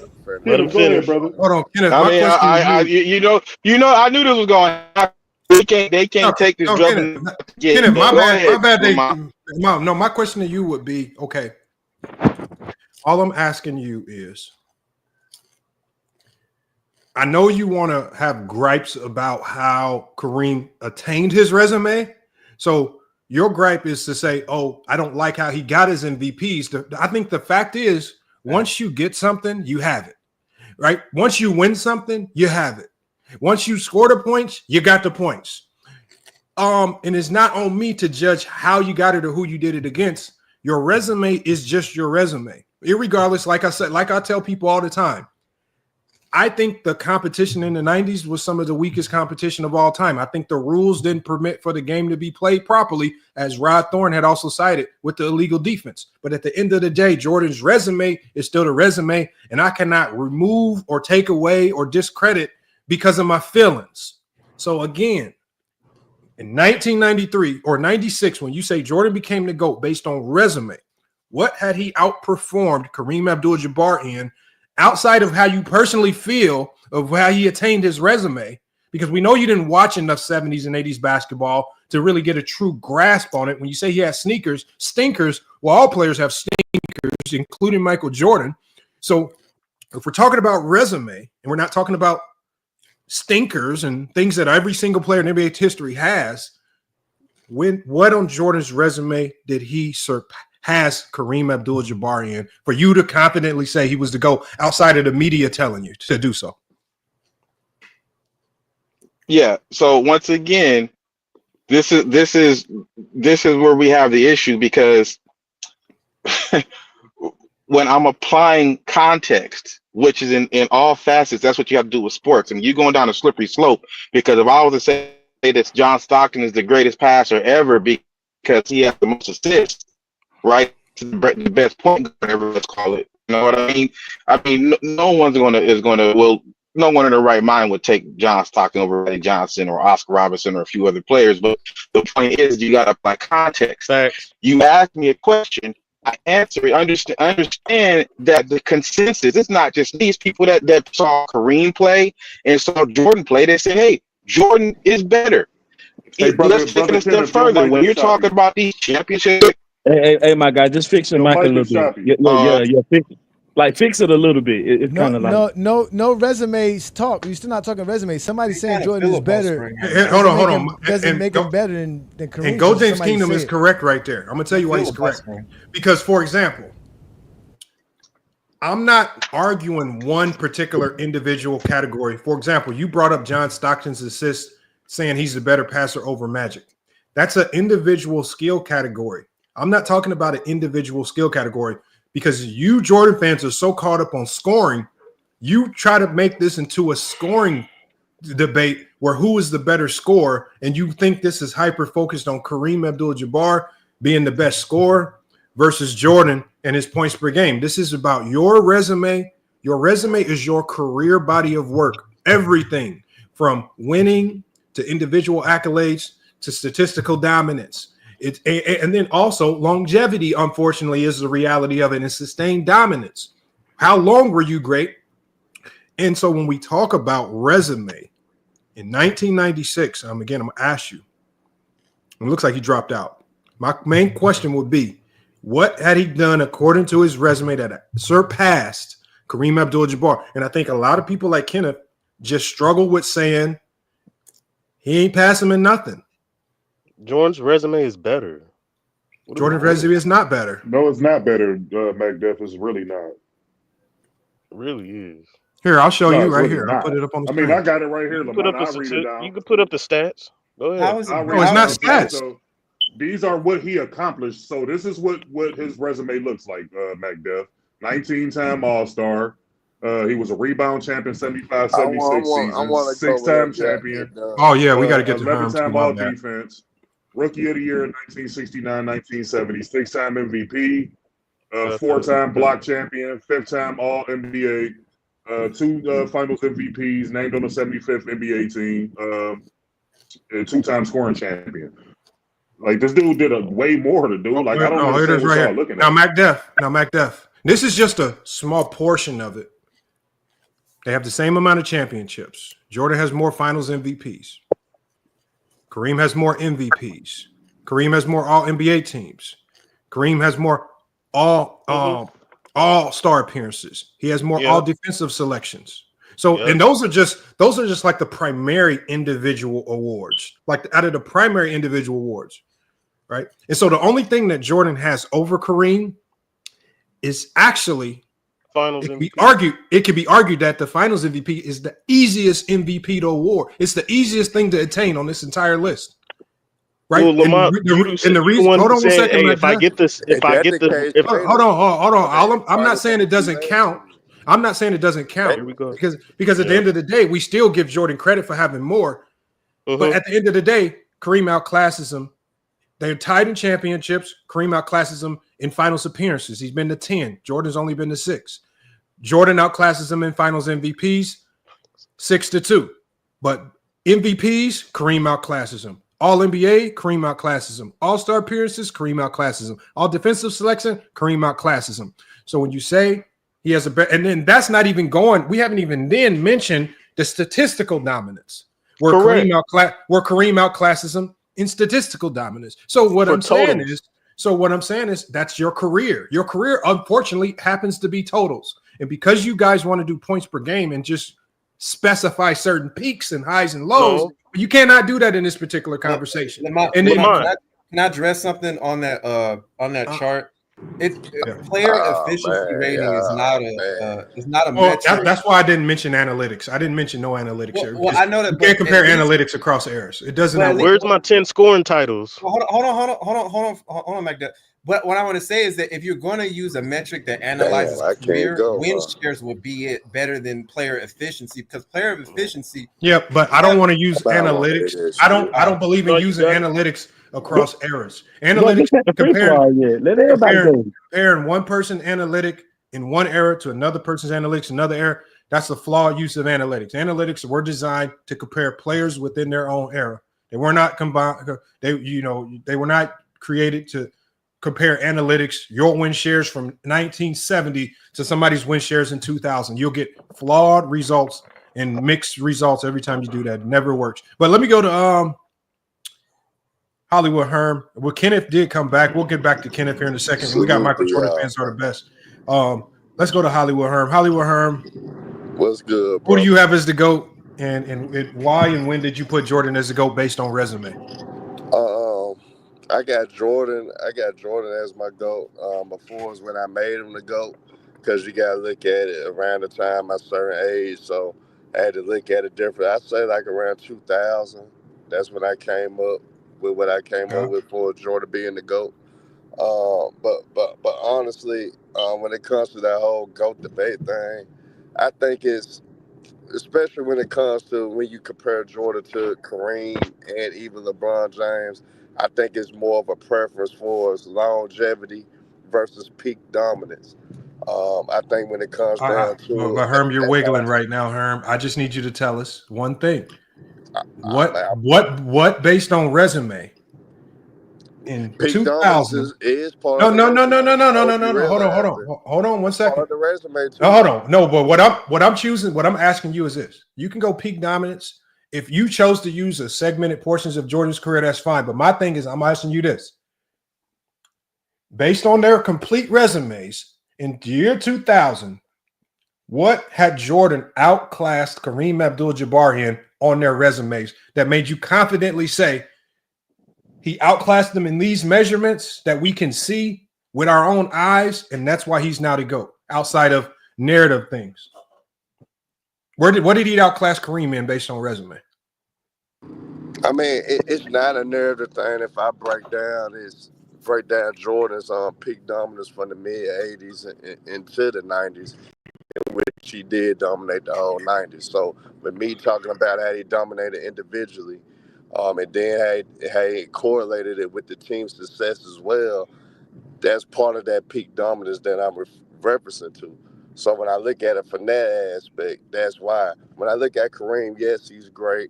I think he's more, they made him to a villain because of his religion. So he doesn't get enough respect that he deserves. I feel like he's one of the most disrespected superstars ever. So Harm, are you just admitting that you don't use anything on their resumes to elevate Kareem or Jordan? You just made it up in your head. You can't just use numbers and just say that's the resume. Everything matters when it comes to resume. Everything matters for us. Peak dominance. Yeah, no, that's why I'm using the entire resume. For us, the stats, for us, everything is included with it. So we can't just be Herm, all I'm asking, Herm, if you didn't use what I'm saying, Herm, if you didn't use any resume, just say I didn't use the resume. No, but what I'm saying is, all I'm asking you is, what do you use based on resume? Y'all are being selective when it comes to what is part of a resume. So I used the entire resume. What? I didn't leave anything out. I didn't see no scoring titles. I didn't see scoring titles or none of that. I didn't see about Ford's that best peak. I didn't see Kareem's peak included into none of this as well. So it's being selective of what you're doing. Okay, so Herm. You just wiggling and dancing and shucking and jiving, and you ain't saying nothing. Herm, you quit ain't because you wiggling. want me to go. Herm. All I want you to do is tell us one thing, because there's one thing that you're struggling I'm with going right now. Jordan's Hold on, y'all. dumb. Hold on 1 second, Herm. Hold on 1 second, Herm. I don't want to put nobody in the backstage. This is a very simple question, y'all. Y'all got to stop running around, wiggling and shucking and jiving and dancing and doing all this stuff. Just tell me what Jordan outclassed Kareem Abdul-Jabbar based on resume. It's hard for me to define what peak is because I can ask 10 people what peak is. One person is going to say 1 season. Another person is going to say 2 seasons. Another person is going to say 5 seasons. And what you guys do with peak is you like to pick and choose what specific years to use to make it gloss it up and look good for you and compare it to what you think you should choose for the other player to denigrate and drop them. That's why I said to avoid the biases and how we use their years. We just use everything. Use the entire body of work. Quit picking and pop based on Jordan's entire body of work in the year 2000, because he really hadn't played for the Wizards yet to really put more scars and ugly marks on his resume. What had he done that outclassed Kareem Abdul-Jabbar based on resume? Things that to and track and see. That's all I want. Herm dropped out, y'all. I put him in the backstage, but he dropped out. He probably don't want to come back. All I'm asking for you to do, give me things that we can actually really talk about. Peak is narrative because you get to pick and choose and play with what that is. There is no set definition on what peak is. Individual accolades, bro. He's better than Kareem. Kareem has more individual accolades. No, you didn't put no 10 scoring titles or my skills titles up there. Yeah, but Kareem has 2 scoring titles. He has 4 rebounding titles plus block titles. So he has 7 to Jordan's 13. He doesn't make him more. It still doesn't give Jordan more accolades than Kareem. Wait, time out. You said 2 scoring titles. Hold on. No. I'm not letting Mac see. Remember, as I said, go James. As we progress through this conversation, go ahead. All he's doing is searching for new stuff to use. When I asked Mac Def in the beginning, he wasn't saying all this stuff. He's adding it on as we go. No, you're adding because if that's the case, you never said scoring titles, skill titles, and all this stuff. You never said any of that. Okay, no, but Lamont, not only that. No, but wait, did I say, Lamont, even on top of that, even if we add scoring titles, dancing with Mingo even if no, we I add wasn't. scoring I titles, said from an individual statistical standpoint, from a talent perspective, and team accomplishments, he dominated his era. Show me in the numbers. Wait, Mac Def, what's more important? Mac Def, what's more important? 10 scoring titles or the all-time scoring record? Subjective. No, I'm asking you. I'm asking you. And I'm taking you. I'm taking 10 scoring titles. Hello. Yeah, hold on. Michael Jordan fans are the best. Hold on, y'all. 11, 12 points toward the end of his career. I forgot about Michael Jordan fans are the best, and he was sitting there patiently. Let me get to Michael Jordan fans are the best. Who do you have as the GOAT? I'm assuming it's Michael Jordan. And when did you place him as the GOAT? And what, based on resume, did you use to bolster him up over Kareem Abdul-Jabbar?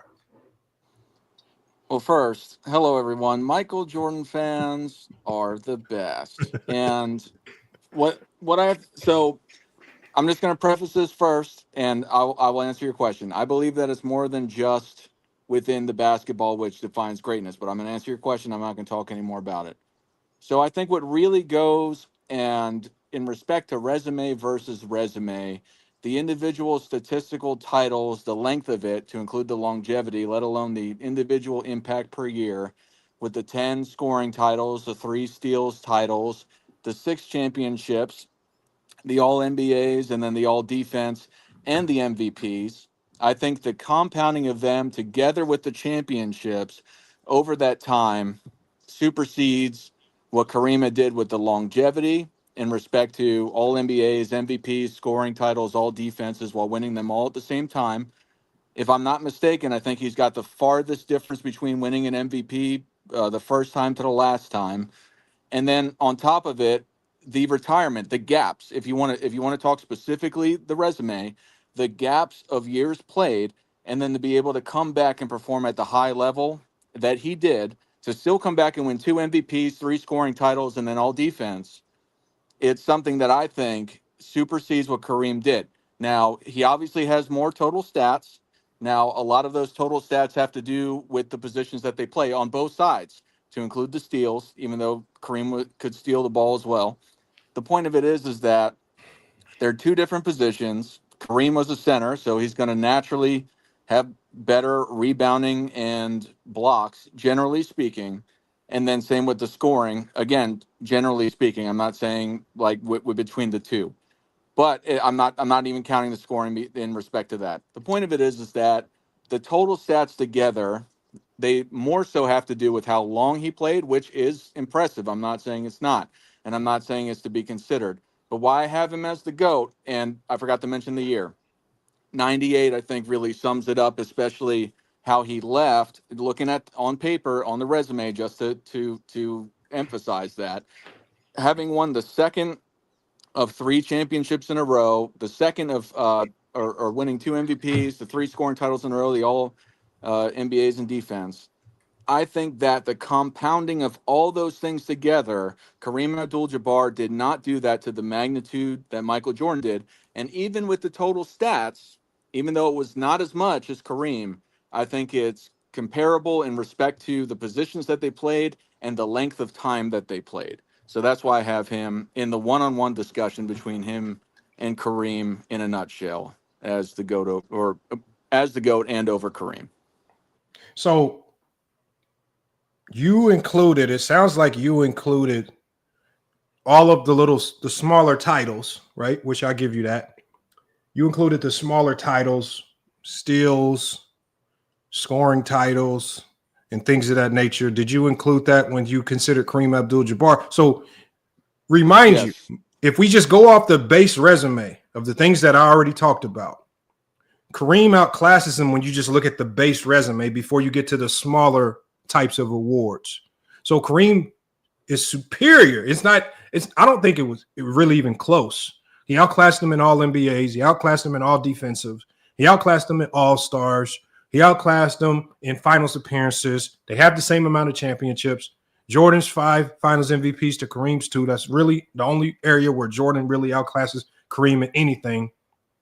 But did you consider the smaller titles that Kareem Abdul-Jabbar had, on top of the fact that he had a superior primary resume and the secondary resume with the scoring titles? It might edge out to Jordan, but is it enough to propel Jordan over Kareem Abdul-Jabbar?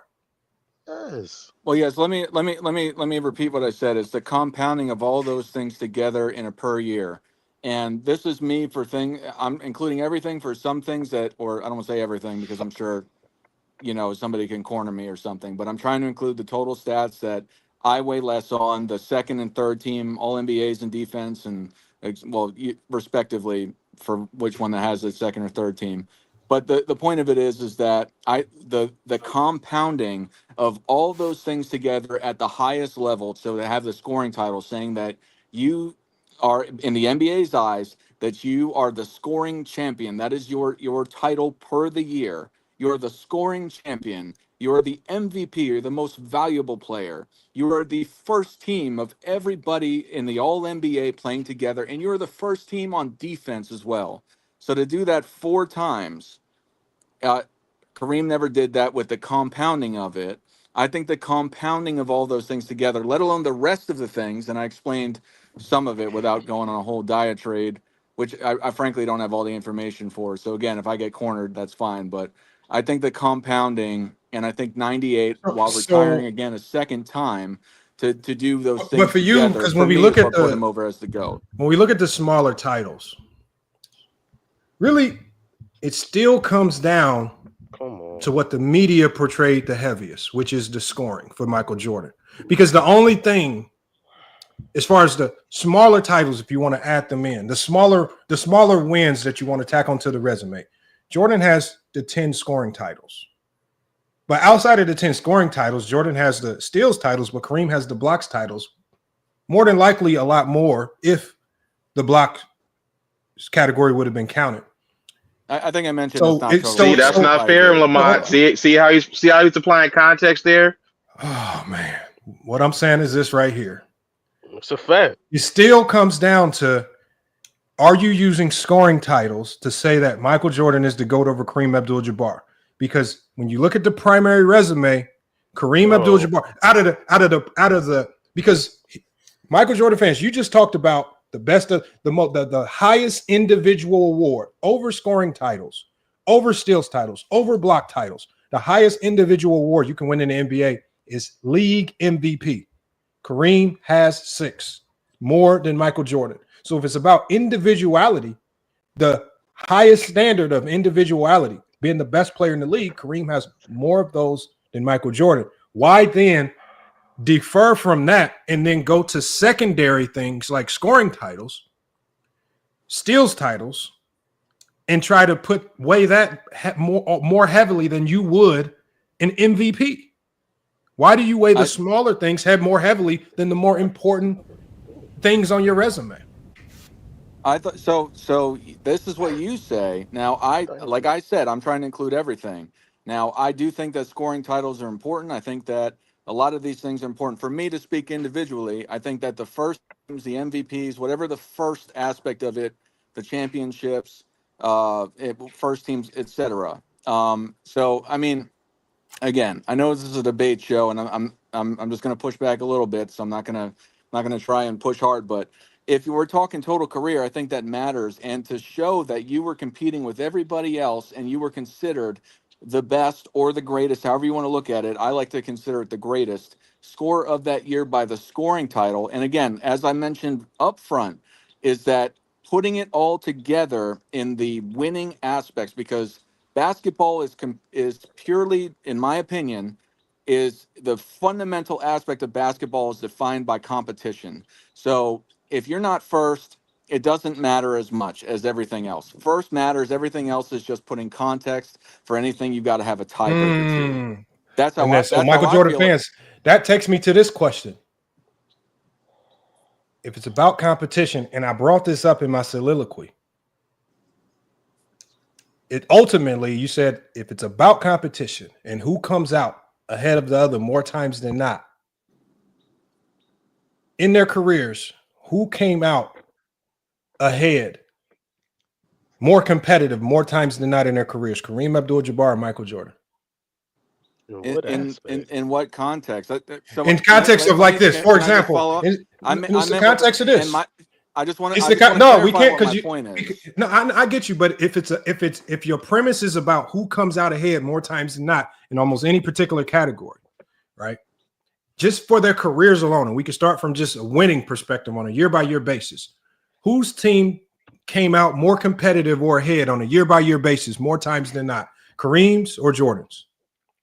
So if you like I said, the tiebreaker, if you want to say, because they both won 6, the 6 is No, no, what's no, no, no, no, important. no, no, no, But no. I'm not just talking about the years where they I'm went to. explaining where I'm I'm coming not, from. but I'm not talking about the years where they just won the NBA championship It would be because we're looking at Kareem. their entire careers. To answer your In question, their entire careers, whose teams were more competitive on a year-in, year-out Shit, basis he had a because of the top star 5 player Kareem player of Abdul-Jabbar? all time with him, it would Magic be Johnson. Kareem. He played Then longer. He you had made the Oscar playoffs a couple Well, times. okay, but Yeah, more help. that's the Shit. thing is if you want to say that he had more regular season wins, I don't know how it No, no, matches no. up What I'm to. saying is, so I think Shit, he had more I help. think the standard of, for example, and I think we can, especially since we're talking about the GOATs, I think the standard should at least be get into the NBA Finals. Kareem spent half of his career in the NBA Finals 10 times, won 6, the same amount as Jordan.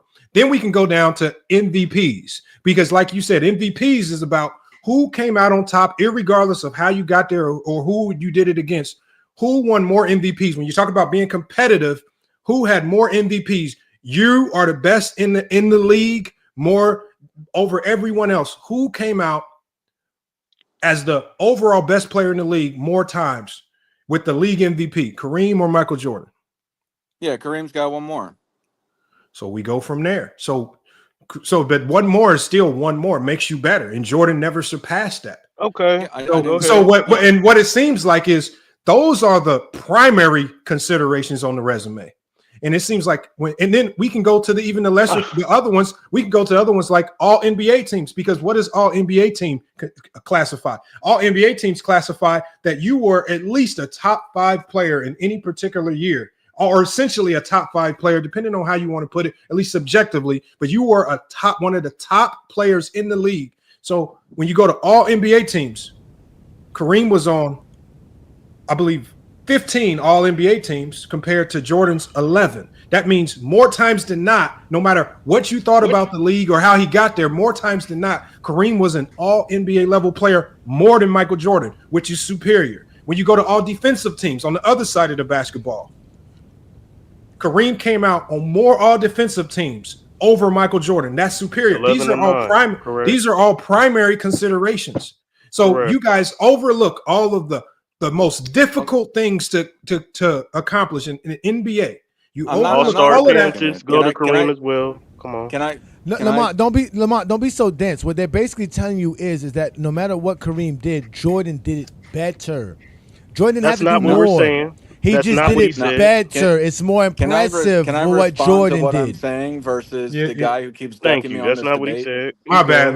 It's not really a debate, but I just Ain't want to nobody ducking you on a debate. Not you, FYI. You a coward. You don't want no debate. Stop doing that. You don't want a debate. I done had several debates since you are offered a debate. Where have you been? In Hawaii lying. Stop lying and just worry about Michael Jordan and Kareem Abdul-Jabbar, my friend. You talking about you want a 3-on-3. Why? So I got to go get two other people so I can beat you by myself? I told you 20v1. 20v1. 20v1. That includes you and 19 other zesty Jeffries. Go get them. I'm ready.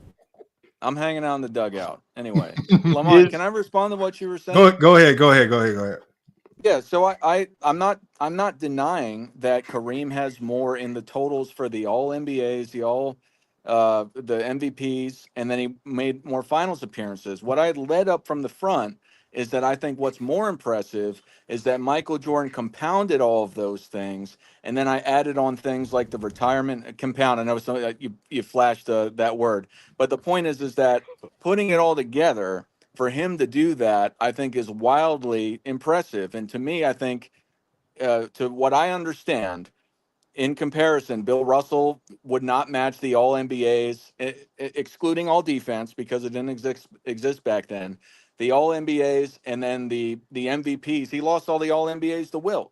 So the point of it is that even for the most impressive guys, and let alone the scoring title aspect or the individual statistical title, I'm saying the compounding, particularly with those 4 NBA championships, because I think everything else you can talk away and say, well, he played less, and I have my opinions on things, and people that like Kareem have their opinions on things.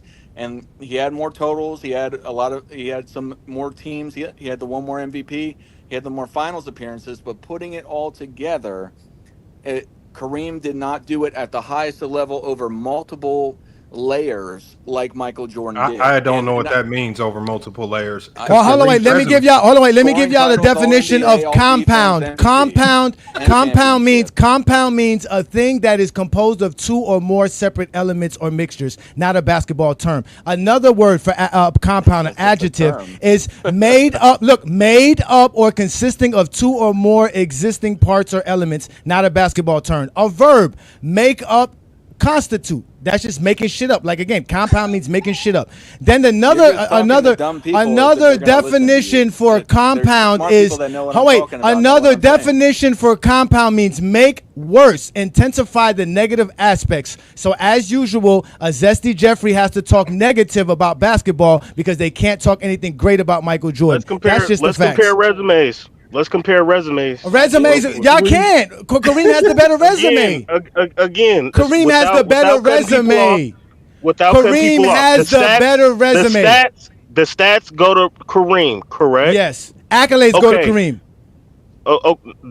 No, and yes, no, they don't. do. Yes, they do. So again, let's count the accolades because you guys want to sit here and say that scoring titles don't count, like it's just okay. Let's count them.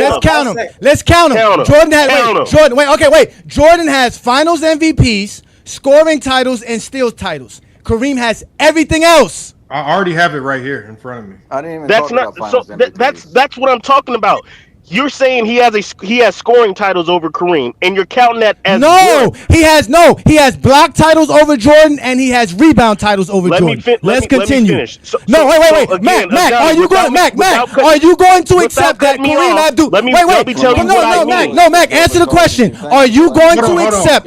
No, Mac, answer the question, Mac. Are you going to accept that Kareem has more rebounding titles and more block titles than Jordan? Are you going to accept that? Yes, he does. Okay, hold continue. on. So I go have ahead, the count continue. right here. No, I have the full So count right okay, here. now Hold on, Mac Def, you about to go on. You said count the accolades. I have the count already right here. I have the full count right here. Bro, let me Kareem ask a question. I answered hold on, because I don't want to be long-winded and we wiggling I'm our way not. I down. just got a quick Okay, so question. let me hold on, just so that people can understand the accolade count. Before you explain it, I'm going to give everybody the accolade count. And when I say Go accolade, ahead. we're counting everything. Kareem Abdul-Jabbar's total accolades amount to 65 total accolades. That includes scoring titles, steal titles, first team All-NBAs, all of that stuff. It's 65. Michael Jordan's accolades. Michael Jordan's add up to 62. He has 62 total career accolades to Kareem Abdul-Jabbar 65. So even when you add up the accolades and you count the lesser accolades like the scoring titles and all that stuff, Kareem Abdul-Jabbar still comes out ahead 65 to Jordan 62. It's still ahead. It's still part of his resume. In half the time. It doesn't matter because your It's career not is your half. career. 15 and 20 is not half, sir. Thank you. Now, I just wanted to correct the resume. So by that, let's go ahead. Half the Go ahead. time. It was 15. No, I'm not. I didn't say half the time. I I just know. wanted to get the resume. I just wanted to get the resume argument out of there. So Kareem has 65 accomplishments in his career. Jordan has 62. What Now, is more? I Which is think more? which is more. So from an individual resume standpoint, And Kareem. Jordan got fake steal stats too on top of that. So from an individual resume standpoint, Kareem has more accolades and accomplishments by 3. Correct? Am I wrong on that? Correct, right? So It's his more. stats and accolades are better, and his team. He had better team progress. So Kareem's better. Oh, okay. No, he doesn't. So from a accolade standpoint, so from a individual, He went I to the just want to move. finals, I though, just man. want to What you make talking sure. I about? just want to make sure because Lamont Yes. said it. I just want to make sure we all agree that from a resume standpoint, from an individual resume standpoint, as far as accomplishments goes, it's Kareem 65 to 62 over Jordan. Correct? Does everybody agree? Mm-hmm. Oh, okay. Now, from an individual stats wise, what is Kareem better than Jordan at? Rebounds. Blocks, I'll give you rebounds. Okay. rebounds, Blocks. blocks, field goal percentage. Field goal percentage. Efficiency. Yeah, he definitely has that. Mm-hmm. Okay, that's it. Yeah, Jordan got points per game, which goes off your totals, which Kareem has him in that. Kareem has him in points. Jordan has rebounds, points and blocks. skills. Kareem has rebounds, blocks, field goal percentage. And Jordan has Okay. assists. Yeah, Yeah, I Jordan would never say has Kareem is a better assist, even though, and you could say Kareem Kareem has has more more assists. assists. Yeah, you could say Kareem has more. Kareem I has think more Kareem assists does than have more Jordan. assists. Oh, Yeah, get but out I of would here. Get out of here, correct. bro. That's what I'm saying. You guys don't even know. Kareem has more assists Nah, than we Jordan. trying to help I'm you. letting We that. trying to help you. No. We trying to help You didn't know y'all. that. You didn't know that. You didn't No, I know didn't that. know that. No, That's I my didn't. whole. I didn't know that. But I didn't know my that. point is because I said That's a rebounds. sad thing for Michael I Jordan. said That rebounds Kareem to got help more you out. assists than Michael Jordan. I For said real, we gonna say rebounds that to for help real? you out. Now I would say How they gonna Kareem help is me a out? We better all knew shot that already. blocker.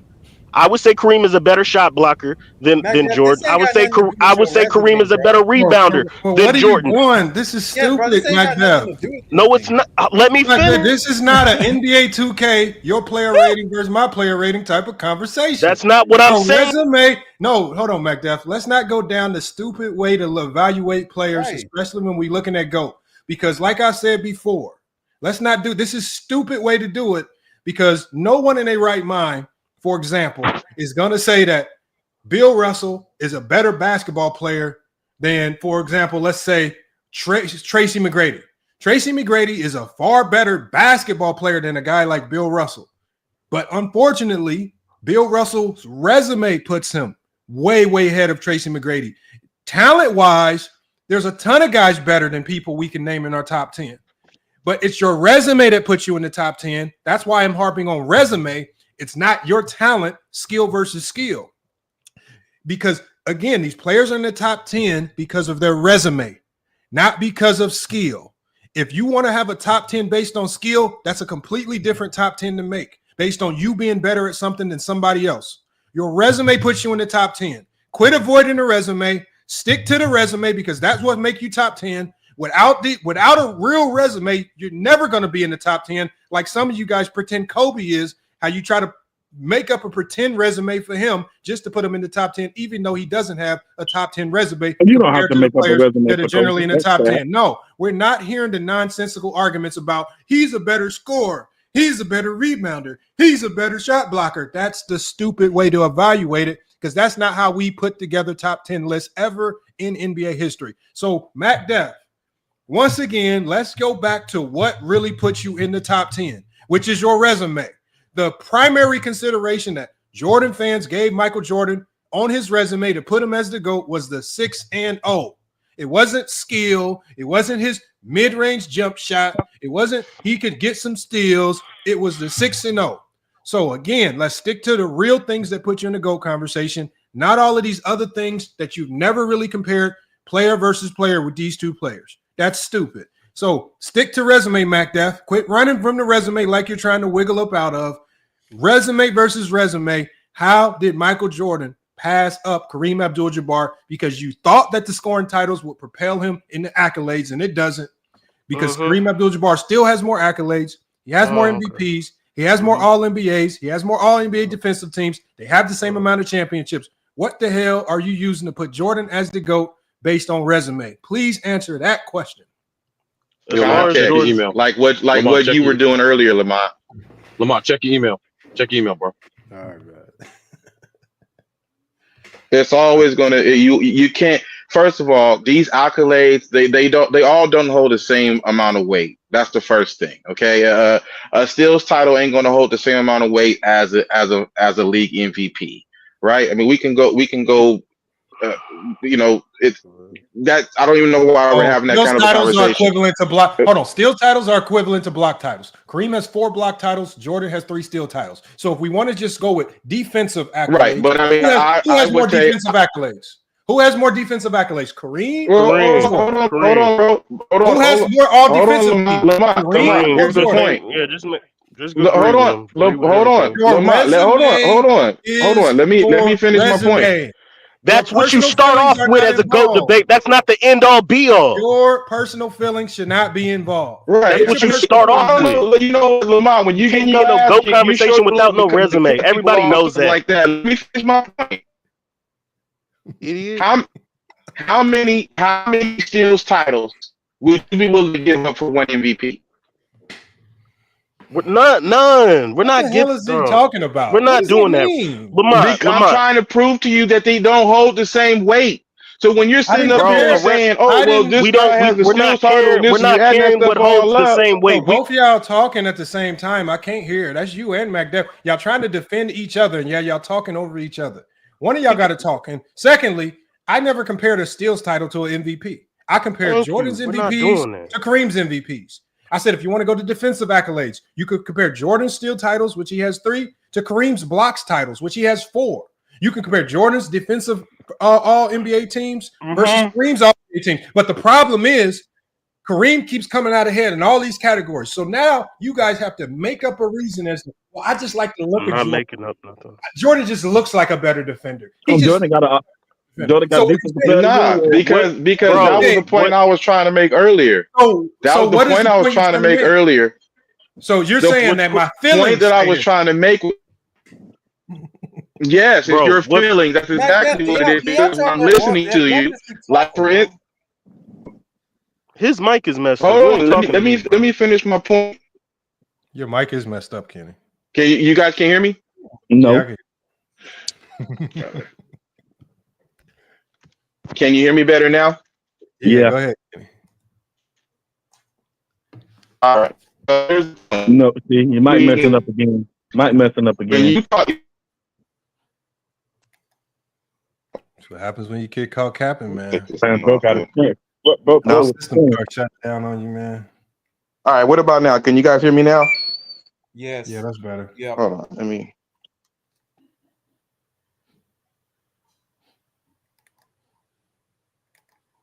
Yo, Lamont, you check your email? Yeah. I'm getting it right now. Somebody wanted me to put this graphic up, y'all. Let me put this graphic up for y'all. Maybe it'll help you out. There you go, right there. Jordan got a Defensive Player of the Year award too. Yeah, we already counted that. He still has 62 accolades to Kareem 65. And mind you, Kareem was not even allowed to win that for the majority of his prime of his career as a defender.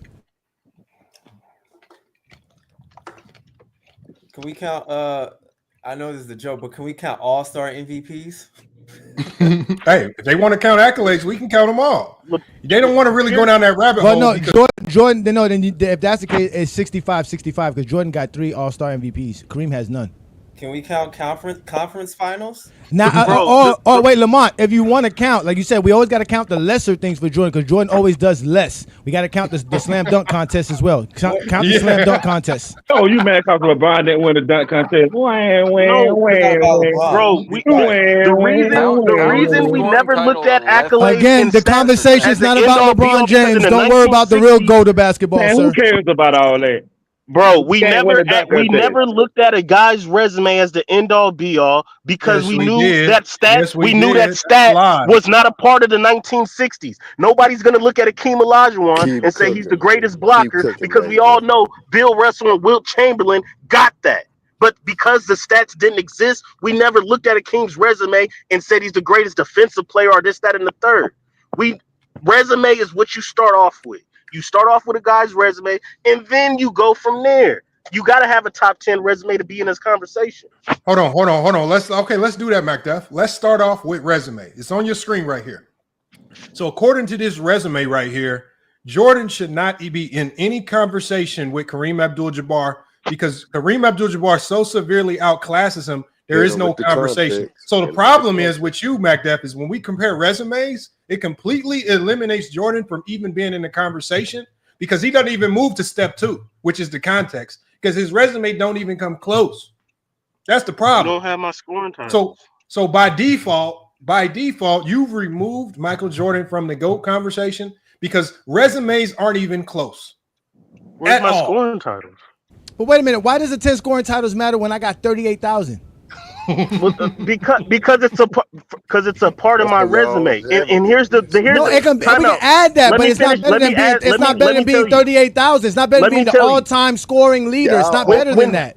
When Jordan had the most points in the playoffs, we never looked at Jordan's total points in the playoffs like, oh, he's the greatest scorer. We looked at the 33 points per game average. That's what we looked at. We didn't care that he had the most points. NBA fans looked at 38,000. 38,000 said you were the greatest scorer ever, not Jordan's 30 points per game. No, it did not. We didn't even have Kareem as a better scorer than Wilt Chamberlain. Nobody believes that. So show me when they celebrated 31.5 points per game at. Where they celebrate that at? What are you talking about? Before at the end of Chicago Bulls, at the end of the greatest scorer at the end at the end of Jordan's career, at the end of the Chicago Bulls Jordan career, he averaged 31.5 points.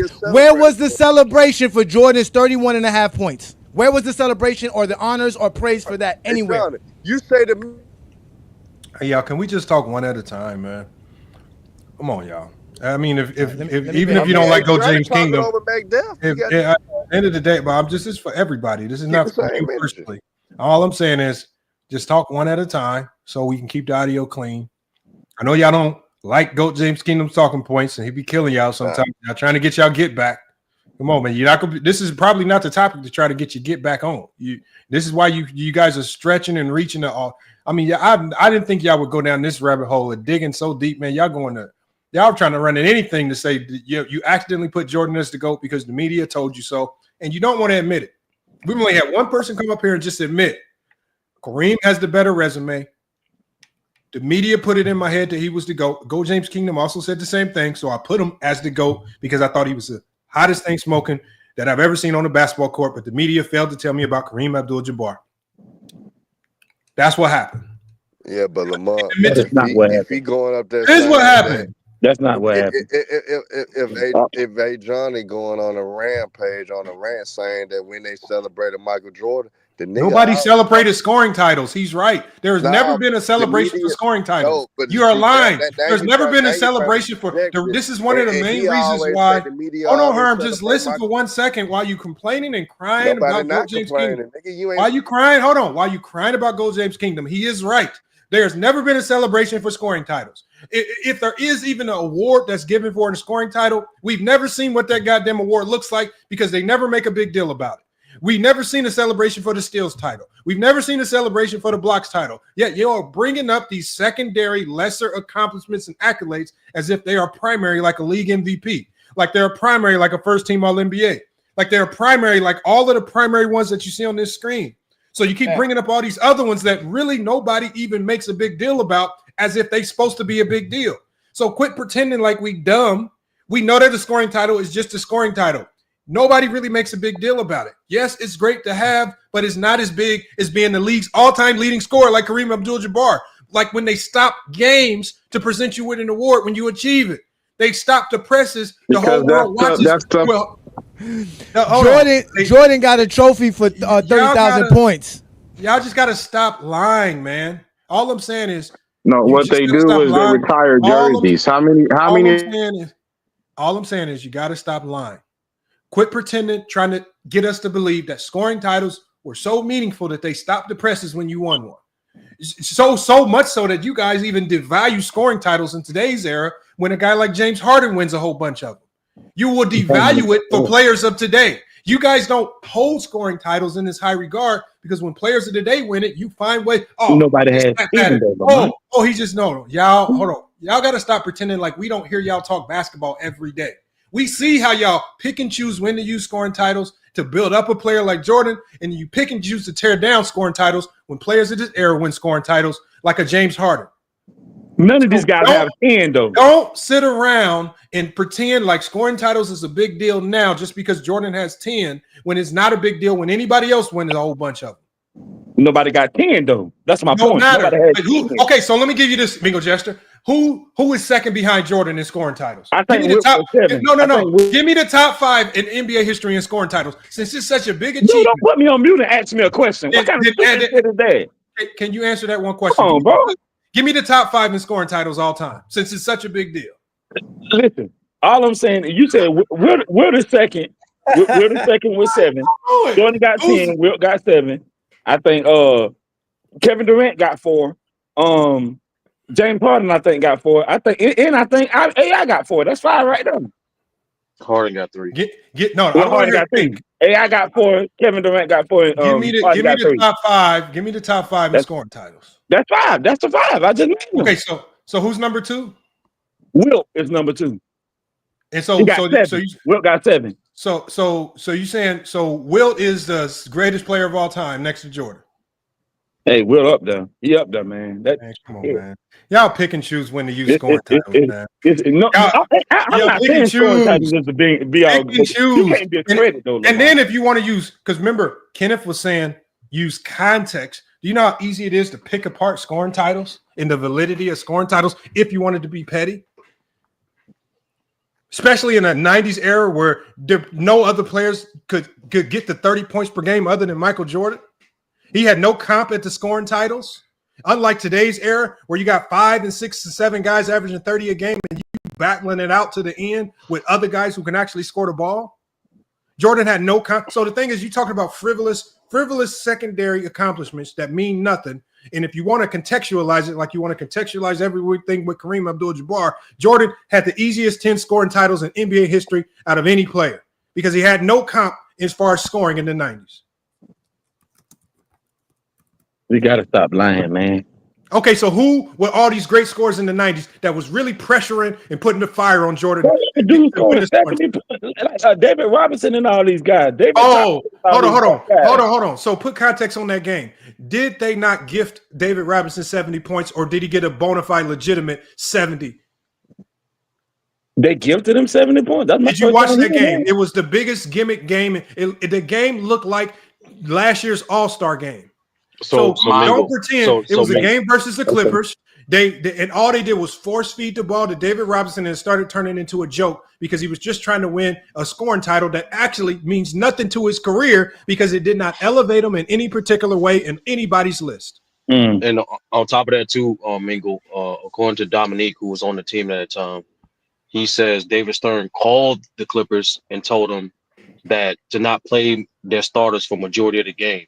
And if you watch that game, not only you want the clip? Yes. Okay. It's facts. Bro, it seems like all of a sudden now these primary resume builders don't no longer count. Y'all dig into the depths of this stuff to try to put Kareem down. This is crazy, man. Not putting Kareem down. Definitely not putting. This is new to you. Wait, Lamont. This is new to you, Lamont. This is it's new. hard to put Kareem I down. just didn't think. metric. You know what? But you know what, Go James? I didn't think that once I outlaid the information in front of them, they would have so much rejection and denial. This is crazy. This is Kareem is tough. It's hard to put Kareem down. And Go Kareem James, you know why there's a lot of rejection and denial? To me, Kareem is the greatest basketball player to ever play basketball. Because there's somebody else Kareem is the up best on player. retirement who's building up a resume the same way.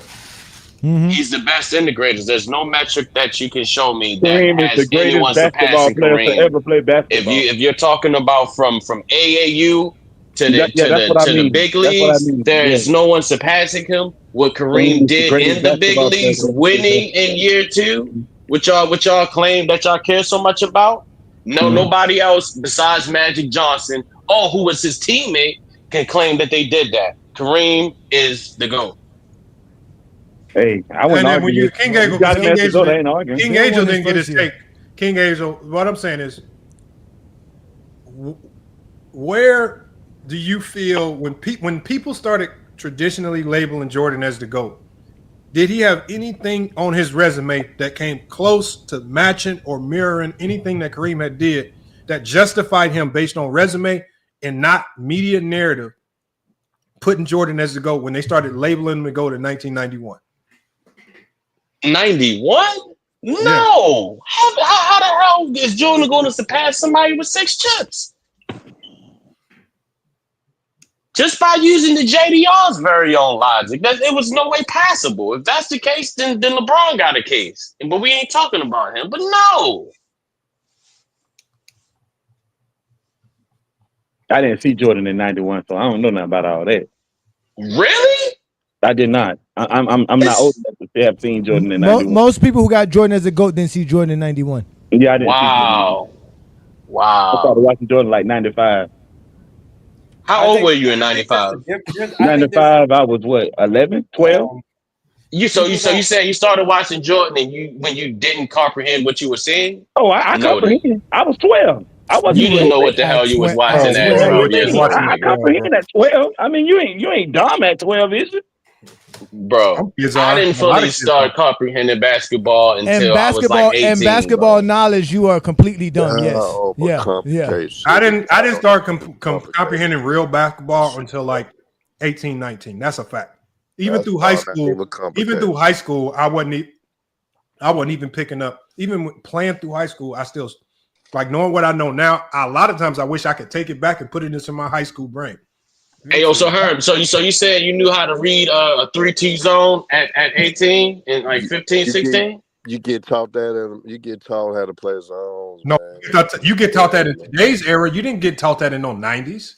They weren't teaching you how to break down zones and all that. Man, my coach Horton, Coach Fred. You played baseball. You wasn't even playing basketball. Stop lying. Come on, baseball. Hey, go ahead. But guess what, Lamont? Hey, go ahead. Unlike Herb was a baseball player.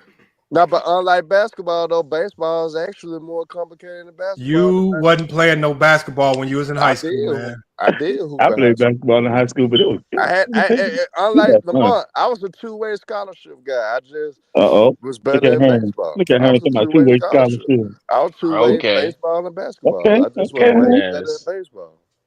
Okay, better at baseball. It is what it is. Now everybody two-way scholarships, man. Yeah, but no, ain't nobody in Memphis could play no damn baseball. Good job, Herm. we do got professionals that came out the city, man. Y'all gonna do Herm like that, man? We had a guy that just got drafted for the 22nd pick to the Oakland A's and shortstop. So Man, shut the fuck up. You don't know what the fuck you talking about. Sir. But now All I'm you not do is down in push Kareem though. narratives, Kareem is the nigga. greatest Nobody want to basketball hear that player shit. ever though. Like for his overall, No, I'm not down no. in As Kareem. far as I'm not NBA, down in he's the Kareem. best. I'm not giving Jordan no credit for dominating weak ass competition, bro. Oh wait, hold But on. you want to But the be able to difference is compete 3 there's minutes so with like that weak I'm ass gonna say that competition. You cooking. there are some differences though. Some people don't see it as in terms of like your whole entire body of work. They try to encompass like Jordan is the best they ever seen. Like if you were to take him in a season or something like that, then they would take his peak and say that he performed the best or he's the best in terms of impact in helping his team win. So I think that's what people are trying to say. They're trying Let to me give a manage. quick shout out. Quick shout out to Sean Talks. He just tipped through the super chat. He says, shout out to everybody. Great conversation. So salute to Sean Talks. He's always coming through, hitting the chat, hitting the super chat, man. And big time donation right there. Appreciate it. If anybody hit the PayPal, I'll get to those later. Same with the Cash App. Go ahead though. My bad. Yeah, so that's why I think they have to try to categorize like Jordan's like his impact, or you categorize his impact to the fact that a lot of people think because he's a basketball player, like he's the best ever, so that makes him the greatest of all time. But a lot of this like are circumstantial. Like I don't know how you are able to like define that like precisely. You really can't, and even Bro, analytics don't really. JDRs don't have any logic, bro. Come on. Yeah, yeah. I Hold understand on. that. Let me apologize. Some of the guys like Mingo and McDuff and Herm, I want y'all to feel like I didn't give y'all say so. So I want to give y'all another opportunity to better explain what the hell y'all was talking about, because I didn't understand what y'all was talking about when y'all I was confused with Mingo gesture with the three peats. He said the three peats made Jordan better. I No, didn't I did not. understand that. I wasn't saying that ain't the only thing. Oh, That's a okay. part of it, but it ain't the only thing. But that's still All right. 3 rings. That's So still if that's a, three that's No, a nigga, rings. part that's of six it, rings. so when Why does you a keep saying 3P two? beat an I meant 8P? three. If by that logic, That's still 3 rings though. It That's doesn't six matter. Like rings. Can you count? when no, does You you a got said two 3P? pieces. You he got Hold two on, said three but, is pieces. three. you hold on, said is that you started watching in Yeah. But '95, what so I'm you only saw but one three peat. he got two three peats though. I mean, yes, I But started watching no, in '95, hold on. but You he know what? got two three peats. Two three peats is 6 championships. Yes, I just said that. Okay, so what's greater, 6 championships or 6 championships? 6 championships to come with two three peats. That's what's great. so Mingo Jester. So is a 3P better than an 8P by that logic? Like I told you, Lamont, the six is better. I thought we Jordan wasn't did the talking about six other players. better. I thought we were just talking about Jordan Kareem. I thought we weren't talking about other players. Jordan did the Because your six logic doesn't better. hold up. Yeah, but see, when I brought up LeBron, they say we weren't talking about other players. So we're not No, talking no, about other we're players. We're not talking about talking about Kareem LeBron. I and just asked Jordan. for you. So only We talking reason why about I brought up Kareem and Jordan. We're I not brought talking up the about Bill 8P Russell. because that's the only player that We're not has talking more about than Bill a Russell. We're talking 3P. about So by that, Kareem and Jordan. We're okay, not talking about Bill Russell. which is better? Because you know your logic doesn't hold up We're in a not talking about vacuum. Bill Russell. We're talking about Okay, Kareem we can and move on, Jordan. brother. That's what we better move on. Because we're not talking about Bill Russell. We're For talking about your own Kareem sake, and brother. Jordan. Don't do That's what this we're to talking yourself. about. Come Hey, on. that's why I got Jordan fifth. They can't even make Jordan better than Bill Russell. I got Jordan fifth, and I got Braun fourth. We're talking about Kareem and Jordan. That's what we're talking about. Ain't that what Kareem's my the goat, conversation about? nigga. So Ain't that what the conversation about? okay, we can move on then. Mingo, Yeah, that problem mean they Cream is don't third have on my three. list. So that's above a Jordan for me. Yeah, that's Anyway, crazy right here, man. I wish McDuff was still here, man. He had a funny take too, man. Hey, you run them off worse than I do there, Lamont. Yeah, you No, show a lot of frustration, man. You gotta let the cap cook, man. I wasn't frustrated. Nah, like this. I think to answer the question, I think when I first got introduced to basketball, I thought Jordan was a GOAT as well in the early 2000s. Um, but over time, as I got older, doing more research on the history of the game, as well as being more understanding of the game, I found out it was more so a media push, and there's nothing wrong with that. Like media influence has a lot of influence on the perspective not only of a player but also the perception of that person on how they experiencing everything. So I always say this: Jordan is the greatest marketable player, is the greatest marketable player in period. Period. He's in terms of athletes all time, he's the greatest at it for marketing. And what comes with that is a lot of influence and perception of this game where people just simply weren't taught to view his career in totality, only in highlights. And so that's why, like, it's unfortunate with the GOAT debate, and it's primarily in NBA, where like they try to, how can I put it, manufacture this standard of GOAT debate, like how close is your career to Michael Jordan? To which any other sport is never like that. It's always been about what have you done in totality, how we compare. Mingle, I talked to you, for example, Mingle, I talked to you multiple times about boxing and the all-time greats in boxing. Every single conversation, it starts off with, what did they do? Nobody had the same career, but we say, this guy's my top 10, this guy's the greatest at this weight class because he did X, Y, and Z. I noticed, at least because let's be honest, right? The quote-unquote title of GOAT is chronological. It's chronological. Like, it really just depends on who's around, who's telling the story, because everyone has their turn. All you can do as a great all-time great player is have your turn in that conversation. So just like back then, when people who watched Bill and Wilt play, when they retired, they were saying they were the GOAT. Them people died, and then there was less people talking about them representing the GOAT, and it recycled, so on and so on and so on.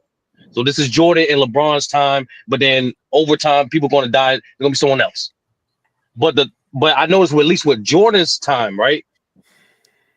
There's a crazy response to like start talking about players' negatives instead of just taking it for totality at first. Oh, he can't be the GOAT because he didn't go 6-0. Oh, he can't be the GOAT because he don't score as much. And I noticed that's a huge negative consequence of the propaganda of Jordan becoming the GOAT. Instead of just highlighting, taking his career as a totality, people are trying to portray it as if it's close to perfection.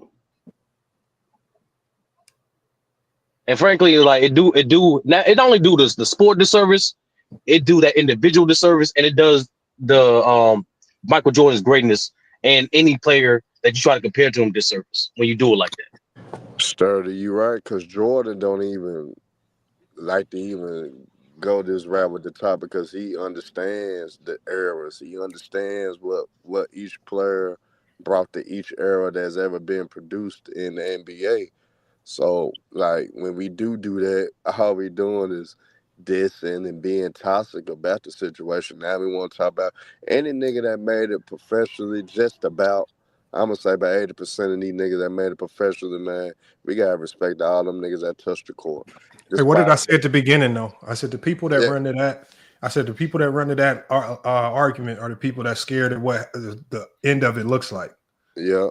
You should love to go debate if you're a basketball fan. Since when in basketball history, on any court, park, YMCA, college, high school, have y'all walked in the gym and not argued about who the best was at something? Best shooter, best player, anything.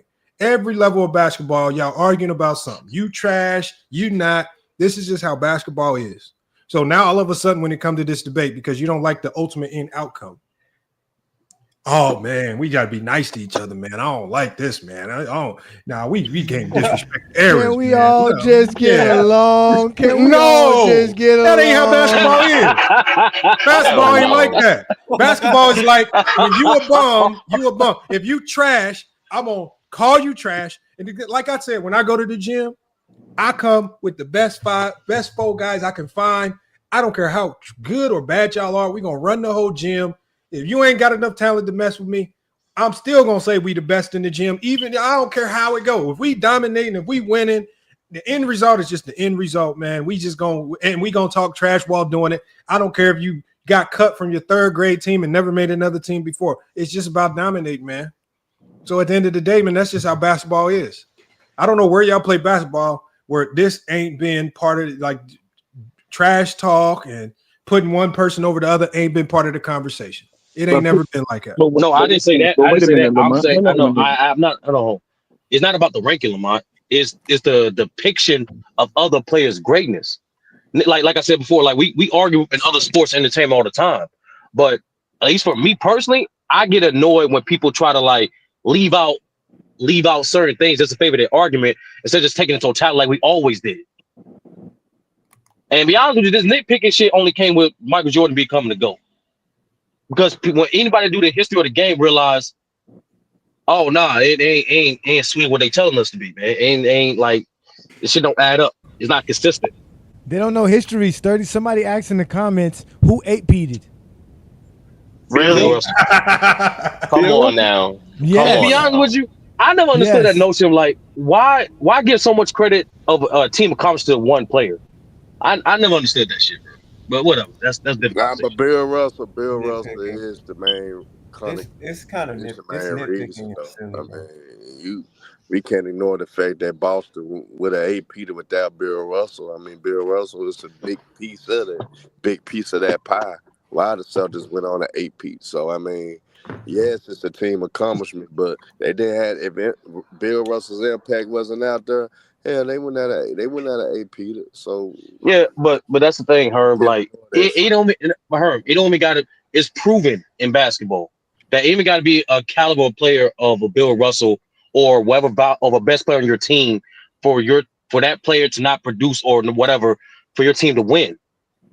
For example, for the Bulls in '95 when they lost to the Orlando Magic, what people don't give the proper context for is people just say, "Oh, they lost because Jordan wasn't ready." For The some Magic strange was reason. that damn good. The Magic just was a good ass team, man. At the It end of the was, day, but also, they most importantly, outplayed. They most outplayed, importantly, and Herm, Horace Grant impact and leadership thank you, propelled it. Herm, I mean, is that when the nigga for get some the strange ass reason, beat, you can't ignore the reasons why they got the ass beat. You know what I'm saying? That goes for any nigga that played the game. All these niggas they got their ass kicked, so we don't have to make excuses for the niggas of why they got their ass kicked. That be my thing too, man. We don't have to tear down teammates or say that, give excuses for niggas. Because honestly, Sturdy, we've been talked about this as well.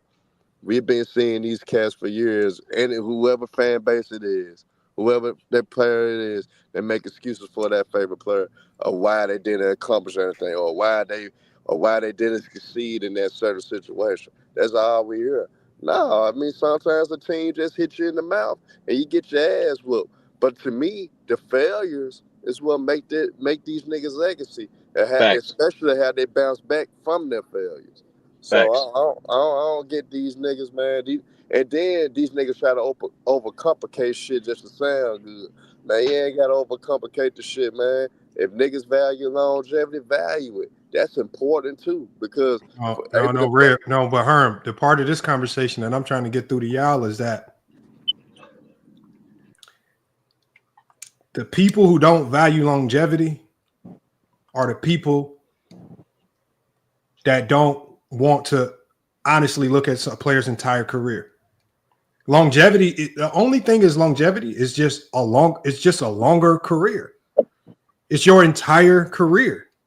There's no value in longevity or not valuing it. All I'm saying is value the whole career. Don't pick certain parts of the career that you want to value over other parts of the career. We value it all.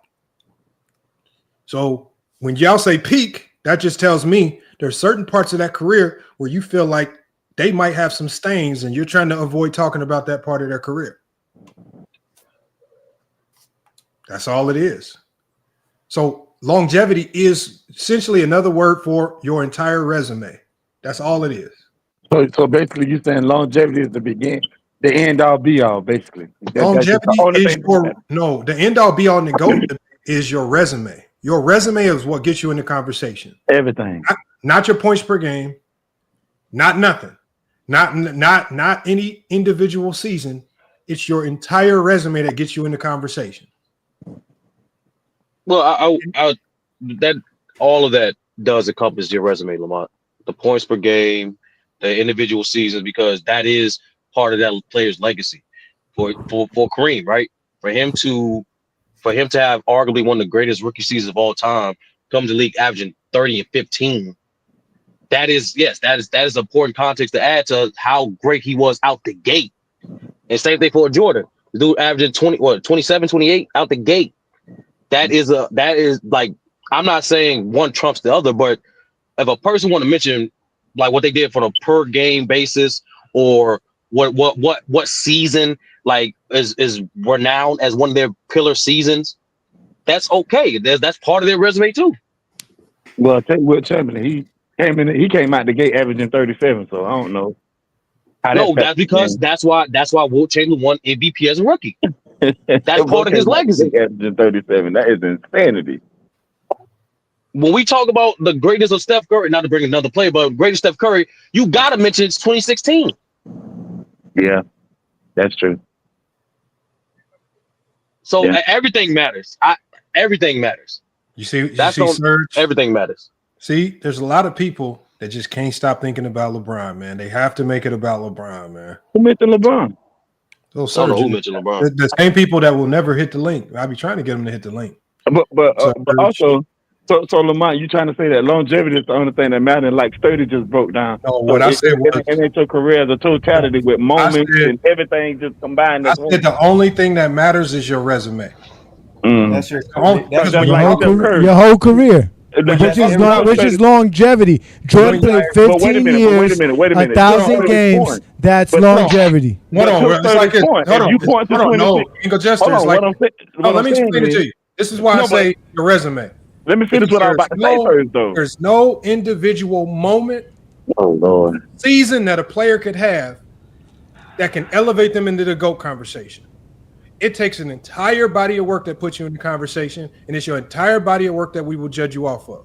If you guys are enthralled or inflamed by one individual season, one individual thing that there was a game that they played, you'd feel like it's the greatest game you've ever seen. Yeah, one game, one season, don't put you in a conversation. All right, okay, I'm glad you said that. Because now I'm finna talk about LeBron. What did LeBron say? Oh my God! No! Wait, Mingle, wait. What did LeBron say in that interview? When he was talking on the side, what did he say? That right there. He didn't say his career. He said that right Jordan there. can't be the GOAT without LeBron. Jordan can't be the GOAT. Wait a minute. Whoa. And when he said that, did you believe him? That one moment, did you believe him? LeBron didn't mention his whole career. LeBron said that right there made me the greatest of all time. He also said Bronny is better than half the players in the NBA. We don't believe him. Hold on, Mingo. Let me ask you one question. When he said that, did you believe it? Yes, he believed it. I didn't believe it. Hold on. He believed it. Wait, you believe LeBron was going to win 8 championships when he said he was going to win 8 championships? Not one, not two, not three, not four. Mingo. You brought up a good point. You said when LeBron said that, I asked you, did you believe him when he said that? No, I did not. Hey, now, Mingo Jester, why did you not believe him? What's your reasoning for not taking that seriously? I don't believe him because Jordan had better moments. Better than that moment that he's talking about. What's the moment? He's talking about a year. He's talking about winning a championship in a single season. He's not talking about a moment. So, he was talking about that coming down from 3-1. He was talking about that. Mingo, don't mess. You just brought up that LeBron said a single season, he feels like it made him the GOAT. You're killing yourself because what I'm trying to say is I literally just told you no single season or moment can make you the GOAT. You didn't believe it because you know single seasons and moments cannot put you in this conversation. So I don't believe that. That ain't why I said that. Resume. That's not what I said that. That's not why I said that. Man, yeah, bro, you're so confused. LeBron said LeBron didn't say that because of the whole season. What LeBron said. LeBron only said that because of that finals run when they came back from down 3-1. That's when he said that right there made me the greatest of all time. Why does that matter when nobody took it seriously? Because we know it takes the entire resume. Some people took it seriously. Some people took it seriously because they made them to go. Who took it to go? Some people took it seriously. Give me one person. Actually, I'll give you one just for giggles. B. Lee. B. Lee is on GJK recorded saying, "Well, LeBron did 2016, in my opinion, made him to go for me." Like, there's people that like. What I'm saying is, Lamar, I'm not saying you're right. No singular moment or season defines like who a player is, but sometimes though, I know B. Lee, and I know he's not a buffoon and idiot. No, what you're doing is B. Lee is just putting that as the icing on the cake on top of all of the resume. Because B. Lee is not going to – you cannot tell me that B. Lee is just looking at one season of LeBron James and saying that's why he's the GOAT. That's the icing icing on the cake beyond everything else that he's seen. Because B. Lee talks basketball too seriously for me to believe that only one season made LeBron the GOAT and none of the other stuff matters. None of the other that's not what I'm saying, Lamont. I'm not. Once again, I agree that. Hold on, Lamont. Hold on. I agree that no singular moment in one single season is enough. However, and don't try to put that on B. Lee. Wait. Why my whole premise is those moments, those seasons, the culmination of it is part of that person's resume. All these all-time greats resumes are extended, and there's times where you could personify or give descriptions of moments of their greatness and use those as examples because those are part of that person's resume. You can't. And for example, Lamont, you know why? You know why this is all unfair? Because this only favors players who played in eras where games were televised significantly, and we have film to go watch and recover it. So at the end of the day, all these moments, nobody knows Kareem's moments like that unless you were living through that era and you actually had the capability of watching the games or going to the games. So at the end of the day, the only thing that we can judge Kareem on, because we can't go back and rewatch or relive or get the emotions of its individual moment or season, we can't get that back. We can only judge him off of the resume. All that other stuff is emotion. How you feel about a single season or how you feel about this performance, that's your emotion. It's your resume that puts you there. Take the emotion. No, I'm not talking about emotions. I'm talking about when you're describing Well, I'm saying when you're describing a player and how great a player is, there's nothing wrong with using examples. That's part of their resume. That's all I'm saying, Lamont. Like no one's saying I don't need examples if your resume should speak for itself. Like, for example. No, it doesn't. Well, yes, it do. Your resume alone does not speak for itself. Hold on. Hey, John, stop. Your resume speaks for itself. I tell everybody, you can't just take a player on paper. You have to at least do some type of homework to understand that fucking player, bro. Like you can't just black and white on paper. That's it. No, and y'all know that's facts. There are certain things on paper that don't need explanation. Some things, yes. Other things do. In basketball, if you tell me that a guy in the NBA has 6 MVPs, not really much else I need to hear. That's one of the greatest players right there. We can have all the other conversations. When you tell me the guy is a 15-time All-NBA player, not much else needs to really be said right there. When he's an 11-time All-Defensive Team, I don't really need to. When he league leader in blocks 4 times, league leader in scoring 2 times, all these accolades and stuff. What the hell we need? What the hell we need your additional context for, other than you trying to wiggle your own player into the conversation somehow? What are you talking about? No, I'm saying what's wrong with doing your homework and seeing how that player accumulated those production, how that player was perceived in the era to get those. No. That's unfair. That's not unfair. Because that's unfair. That's unfair. That's not unfair, Lamont. Because the only thing that happens when you start opening that door is all people do is say, "Oh, you played in a weak era. I don't like how you won that award." And then I didn't say nothing about competition, Lamont. That's what happens when you open that door. I'm not talking about competition. So what if the guy's a 6-time MVP?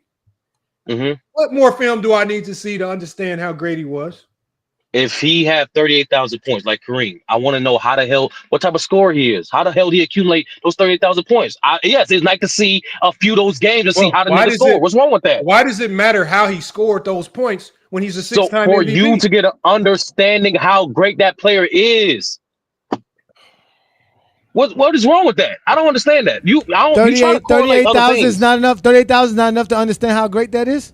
I need to know how you scored. Yes, what's wrong with that? Hey, Johnny, what's wrong with going back and watching the games?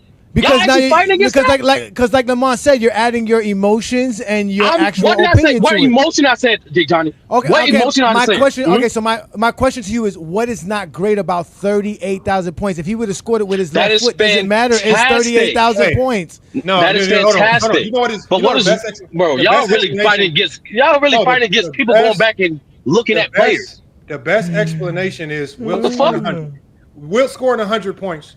I don't need to see the game. I don't care who he did it against. It's still one of the greatest scoring game in NBA history because we know scoring 100 points in a basketball game, I don't care what level of play, is difficult to do. And it's still looked at as one of the hardest, one of the best individual games. It could be looked at as the best individual game in NBA history, right? Wilt scoring 100. When we talk about Wilt scoring 100, I've never heard somebody saying, I don't really want to consider that 100 points because I need to go back and watch who he did that against. How did he score? Where Actually, a lot of people do say that shit. They hate us. Wait, a lot of people do Lamont. say that shit. The Zesty Jeffries does that. The Zesty Jeffries does that. A lot of people Zesty Jeffries done that. I've heard people say that. I've heard people say that. No. A lot of people try to debunk myths. No. A lot of people try to debunk that game is bullshit. Jordan never scored 100 points. That's why. And that's not what I'm referring to. No Kareem fan is doing that. No LeBron fan is doing that. No 100 points. What you talking about? No Kobe fan is running around saying Wilt didn't score 100 points. Only people who have Michael Jordan as the GOAT think Wilt didn't score 100 points. Listen, man. All I'm saying, there's nothing wrong going back. There's nothing wrong going back and doing your homework on these players, bro. Looking at the resume on paper is not enough for you to understand their greatness. No, and there's nothing wrong with what I just said. That if you can't, there's no emotion. There's no emotion. If you can't see greatness and looking at somebody's resume, then you don't know what the hell you're doing. What are you talking about? If you know, if the resume is not enough, if the resume is not enough, if the resume is not enough. I understand both sides of the argument, bro. Ishmael, they can't see 90% of the 80s MJ. They can't see 90% of the 80s MJ. They're going off of his resume. They're going off of his resume. Hold on. Let me ask 30 this. 30. Go ahead, man. What you watched based on the games that you watched for Kareem Abdul-Jabbar? So I'm assuming the way you're talking, you don't have Kareem as the GOAT. You found a way to negate his resume and use something that you've watched to drop him down because it optically did not look right. No, to you. let him finish, Mingle. Let him finish, Mingle. What I'm saying is, let him finish. Let him finish, Ishmael. This is show. So, what did you watch? Watching, since you went back and did all this watching of Kareem Abdul-Jabbar, what did you watch that negated his resume and made him go down to wherever you have him on the list? Here's the thing, Lamont. I don't know who you're talking to, but this guy right here, Sturdy, I've been saying Kareem to go, period. No, there's no filibuster. I always had Kareem as the GOAT. What did you see that made him the GOAT? What did you see to make him the GOAT? What did I see when I went to go back and watch some of those games in the 70s before they start taking them bitches down? I saw one of the greatest post scorers in NBA history. I saw a guy who's able to impact the game from not just a rebounding perspective, but also his motor. Also, how well of a passer he is. What areas of the floor he scored upon, and why the fuck. Give me a game. You're talking generally right now. I'm not giving you generally. I'm not giving you generally. I'm not saying generally. No. I'm not. Wrong. Lamont. Can I finish talking? Lamont, you just killed your own argument, bro. You're talking generally. I'm not talking generally. How the hell will I figure out? Okay, go ahead. Good job, Mahari. We got the real guy here, Mahari. Thank you. Bro, I don't know what y'all talking about right now. Lamont, you just killed your entire argument, bro. Oh, I did. You just killed your entire argument because you're trying to take Sturdy's words and try to say that Kareem is not the GOAT. Sorry, Lamont, you just killed your own argument. What the fuck is going on, bro? Wait a minute, man. Hold on. Mahari. I did not try to take nobody's words to say nobody was not the GOAT. What I'm saying is you just did, Lamont. Hold on, let me finish what I'm saying, Mahari. You just did. You can't just walk in just spewing stupidity. Did he walk in? All I'm saying is this. Your resume, your NBA resume paints a complete picture of who you are. This is how we can tell who the greatest players of the 60s were, 70s and 80s, even with limited footage. And it's the resume generally will give us an idea who the top 20 players in every era were, even if we don't have a lick of film. And the people who lived throughout that era, none of them are coming around saying, well, that's wrong because this guy who doesn't have a resume was better.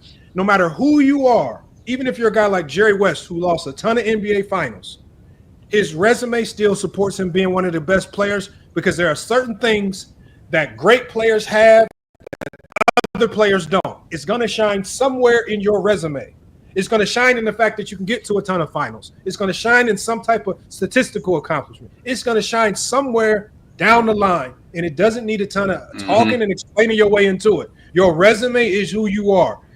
There's a ton of people like Herm just did. Herm just said, I was a two-way scholarship player.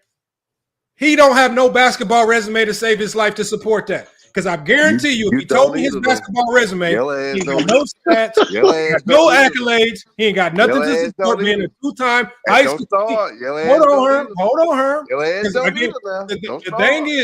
The thing is, like, for example, if you have a guy that came onto this panel and said, yeah, I got a scholarship to North Carolina, you know, the first thing I'm going to ask you, what's your high school resume? What the hell you do in high school?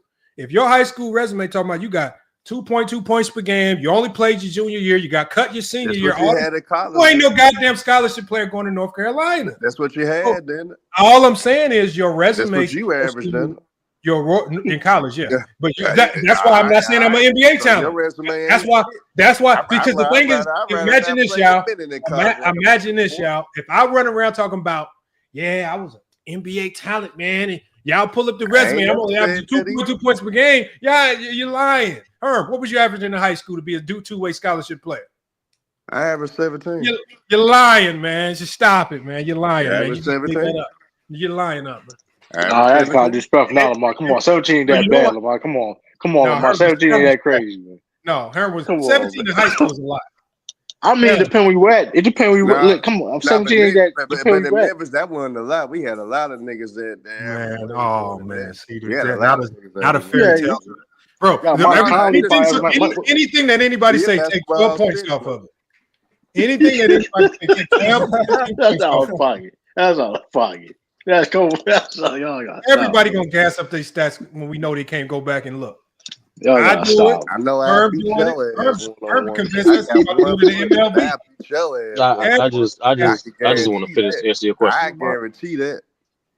I know. I believe you in baseball, Herm. I don't believe you in basketball. I believe you in basketball 1-on-1 and for any type. I believe you was hot garbage. I was just in the gym yesterday, Herm. When was the last time you was in the gym? Herm, you ain't dribbled a basketball in like 4, 5, 6, 7 years, man. I still would beat your ass. I know. That's the delusion in you talk. It's not delusion. It is delusion. I'm trying to put some money on the line. No, you're not. Because ain't nobody came to Arizona where I got a gym access 24/7. I got gym access 24/7. I know. Ain't nobody going to Memphis risking their life just to nobody ain't going. Hey, it's too many feds in Phoenix, Arizona, man. Oh, man, we got it. Yeah. Since you want to go there. Since you want to go that route. Yo, let me real basketball talk. No, but Lamont, my own premises. I'm anybody that ever hear me talk anything about any sport. I don't downplay. I don't even mention competition.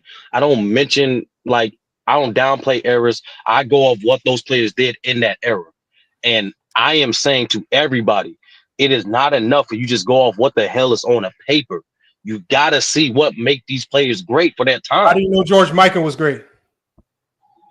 I know George Mikan was great. I don't rate George Mikan, Lamont. I don't, because I ain't seen a single game of George Mikan. That's why I don't talk bad or good about George Mikan. How do you know Jerry West and Bill Russell were great?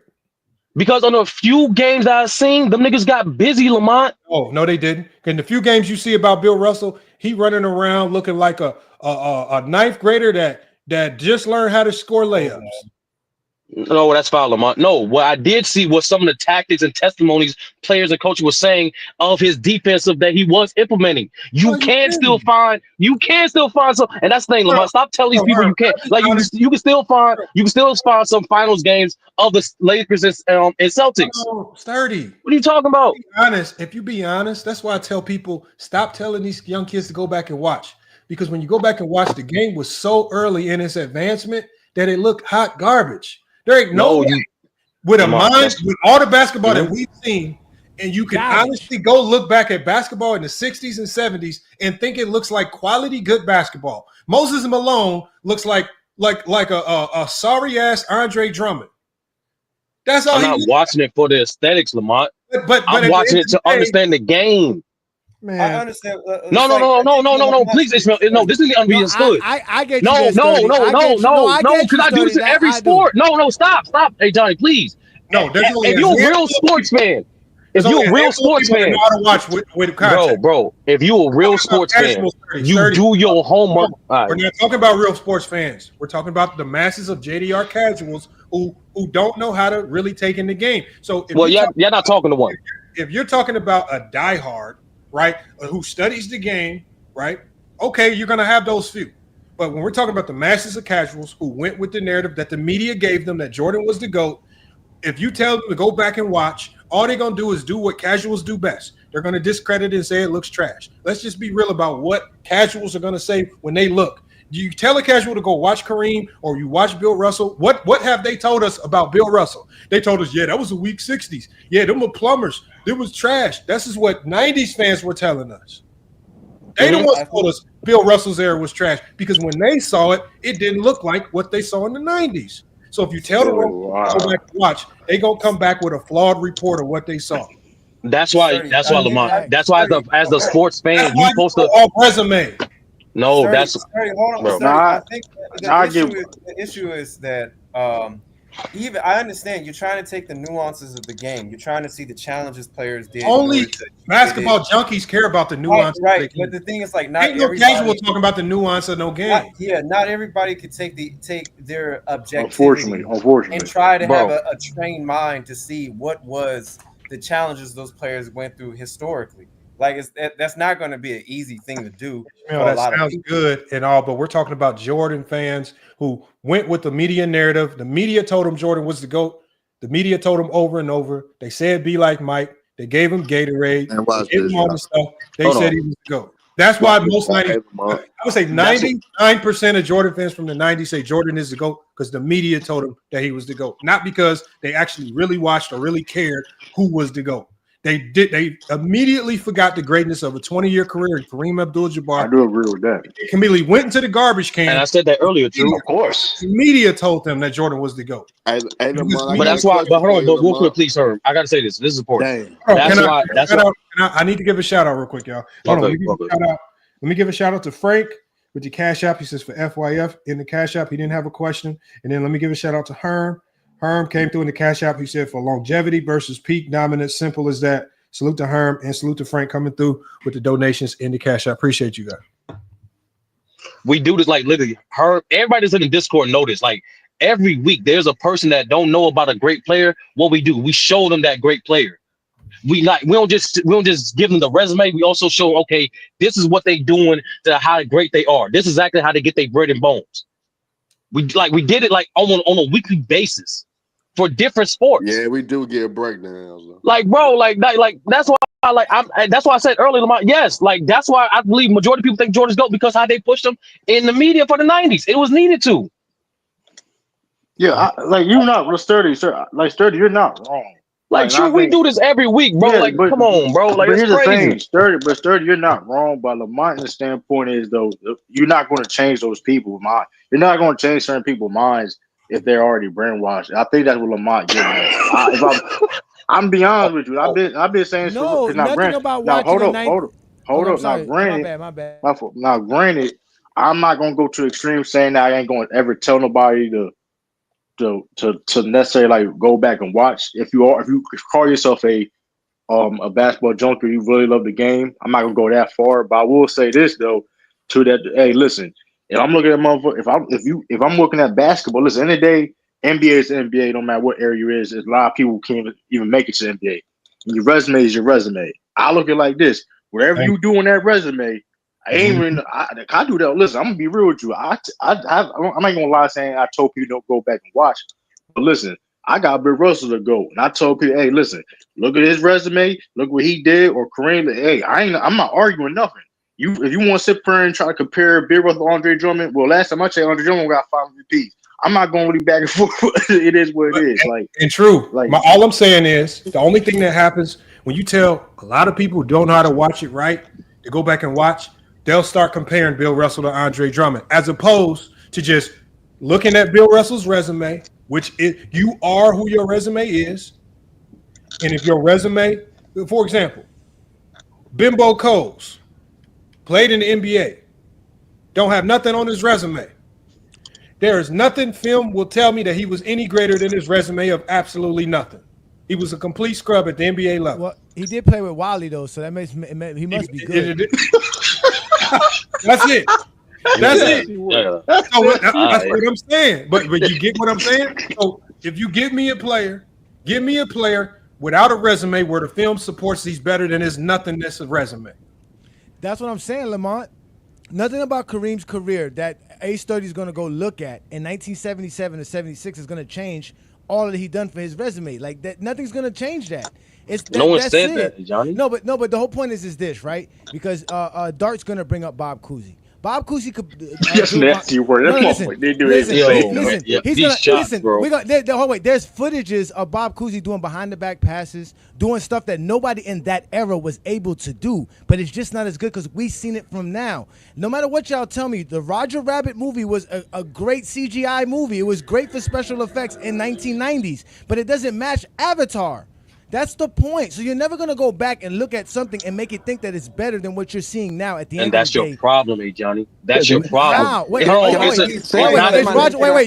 Sturdy, you do movies. Sturdy, you do movies on Discord. Is Roger Rabbit's special effects better than Avatar's special effects? It's not, but that's not. That's the problem. Hold on, please. Hold on. That's the problem, Johnny. You're comparing from a visual and aesthetic aspect across eras. That's not what that is about.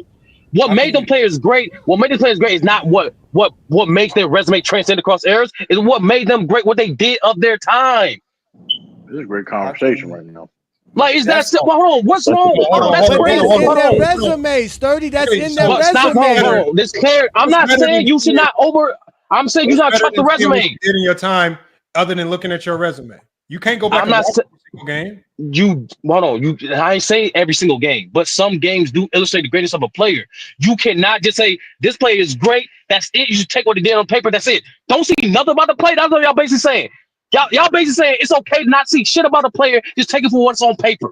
No, it's like this is what I'm saying, Sturdy. If I say, is there any person that you know in NBA history that has the label of being a generational or all-time great scorer, and he don't have anything on his resume to support that?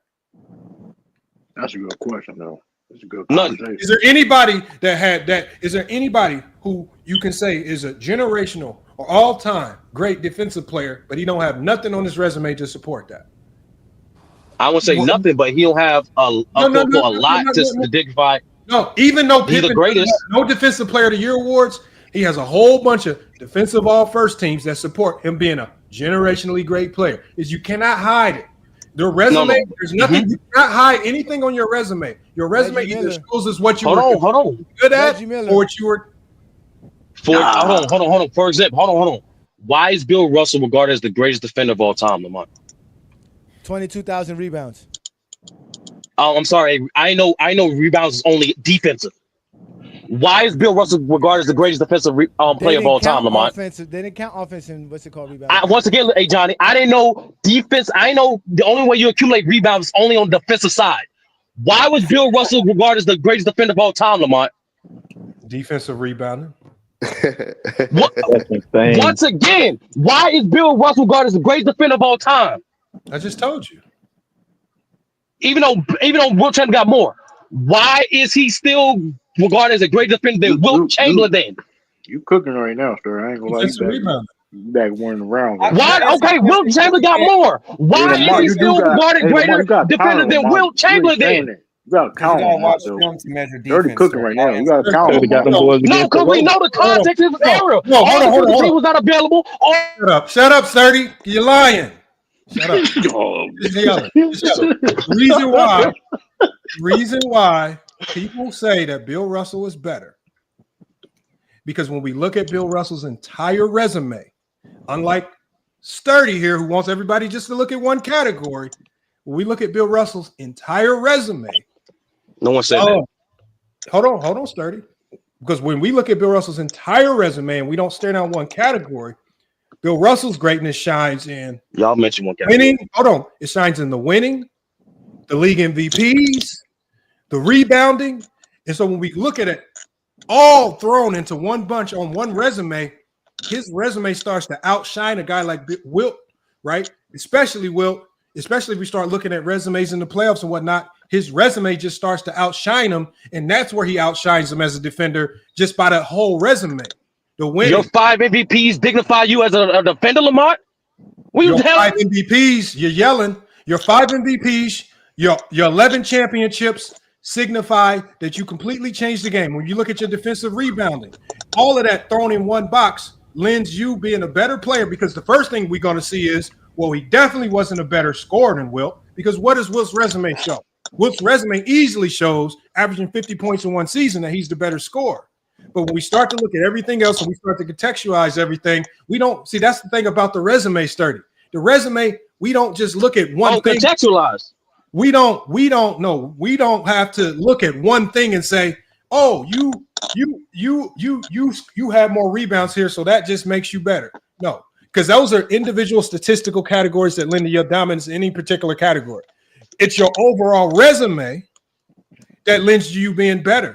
So when we look to if the all defensive teams existed, the defensive player of the year awards existed, your ability to win existed, getting to the NBA finals consistently, those things lend credibility to you being better at something, not just staring down one category like you want to pretend that we're doing. When me and Go James Kingdom say your whole resume, we're saying look at the whole resume.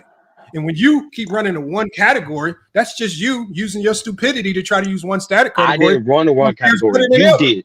Okay, you so did. who has a better You resume? did. Who has a better resume? You did. Bill Russell. Who has a better resume? Bill Russell or Wilt Chamberlain? According to GJK, is Wilt Chamberlain. It's a very easy question. I just answered it. Hold on, Sturdy. This is stupidity coming out because you're wrong.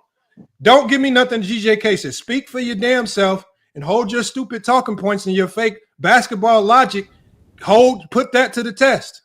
You lying saying you actually watch Kareem Abdul-Jabbar play, that's a lie. You telling people to go back watch these games when you at most might have watched 2 to 3 Kareem Abdul-Jabbar games. And I highly doubt if you watched the full. I highly doubt if you watched a full game of Kareem Abdul-Jabbar actually playing and without trying to lie about it or running around looking at highlights, because you couldn't even tell us one Kareem Abdul-Jabbar moment. So stick to your own talking points, hold your own feet to the fire, and quit pretending like we're using one thing to say that Kareem Abdul-Jabbar is better than Michael Jordan when we're saying it's his entire resume. And we don't need to see any film when we have your resume. You pretending like we need to. This is all NBA basketball. It's not like we're comparing somebody's college resume to a guy in the NBAs. We're comparing NBA resumes to NBA resumes. And the one thing that transcends through time and through eras is that great resumes generally look the same. Great resumes have a lot of winning. Great resumes have a lot of MVPs, championships, first team All NBAs, defensive first teams. Those things transcend through era. So if a guy has a similar resume in this era, why do I have to watch a ton of film of a guy in the 70s who has a similar resume, but not just similar, but just more superior? Why do I have to do all this watching the film for all these old players where you know the film really doesn't even exist? You're telling people to go find smoke and mirrors, stuff that don't exist, as opposed to just looking at the resume. The resume is the easiest thing to delineate to casuals. You're trying to get casuals to go look up film, and the only thing you'll end up doing is having to defend the trash basketball that they say they watch. Can I say something real fast? What I am saying, Lamont, I don't know what the fuck you doing, turning to misconstruing and not even responding to what the niggas actually saying. Now I'm misconstrued. Is this fucking simple? You cannot understand a player's greatness just on paper. Is that fucking simple? No, you can't. Y'all are promoting ignorance. Stats. No, y'all promoting ignorance. Hold on, y'all. Let's clarify sturdy stupidity one more time. You can't understand or delineate a player's game just through stats. But when you have an entire resume, which is more than stats, the accolades, the winning, the championships, the first team All NBAs, all of those things generally contextualize stats on its own. So again, you're just talking about stats. I'm talking about a complete resume, which is more than stats. So yeah, I agree. If you just take somebody's stat sheet, it doesn't paint a full picture.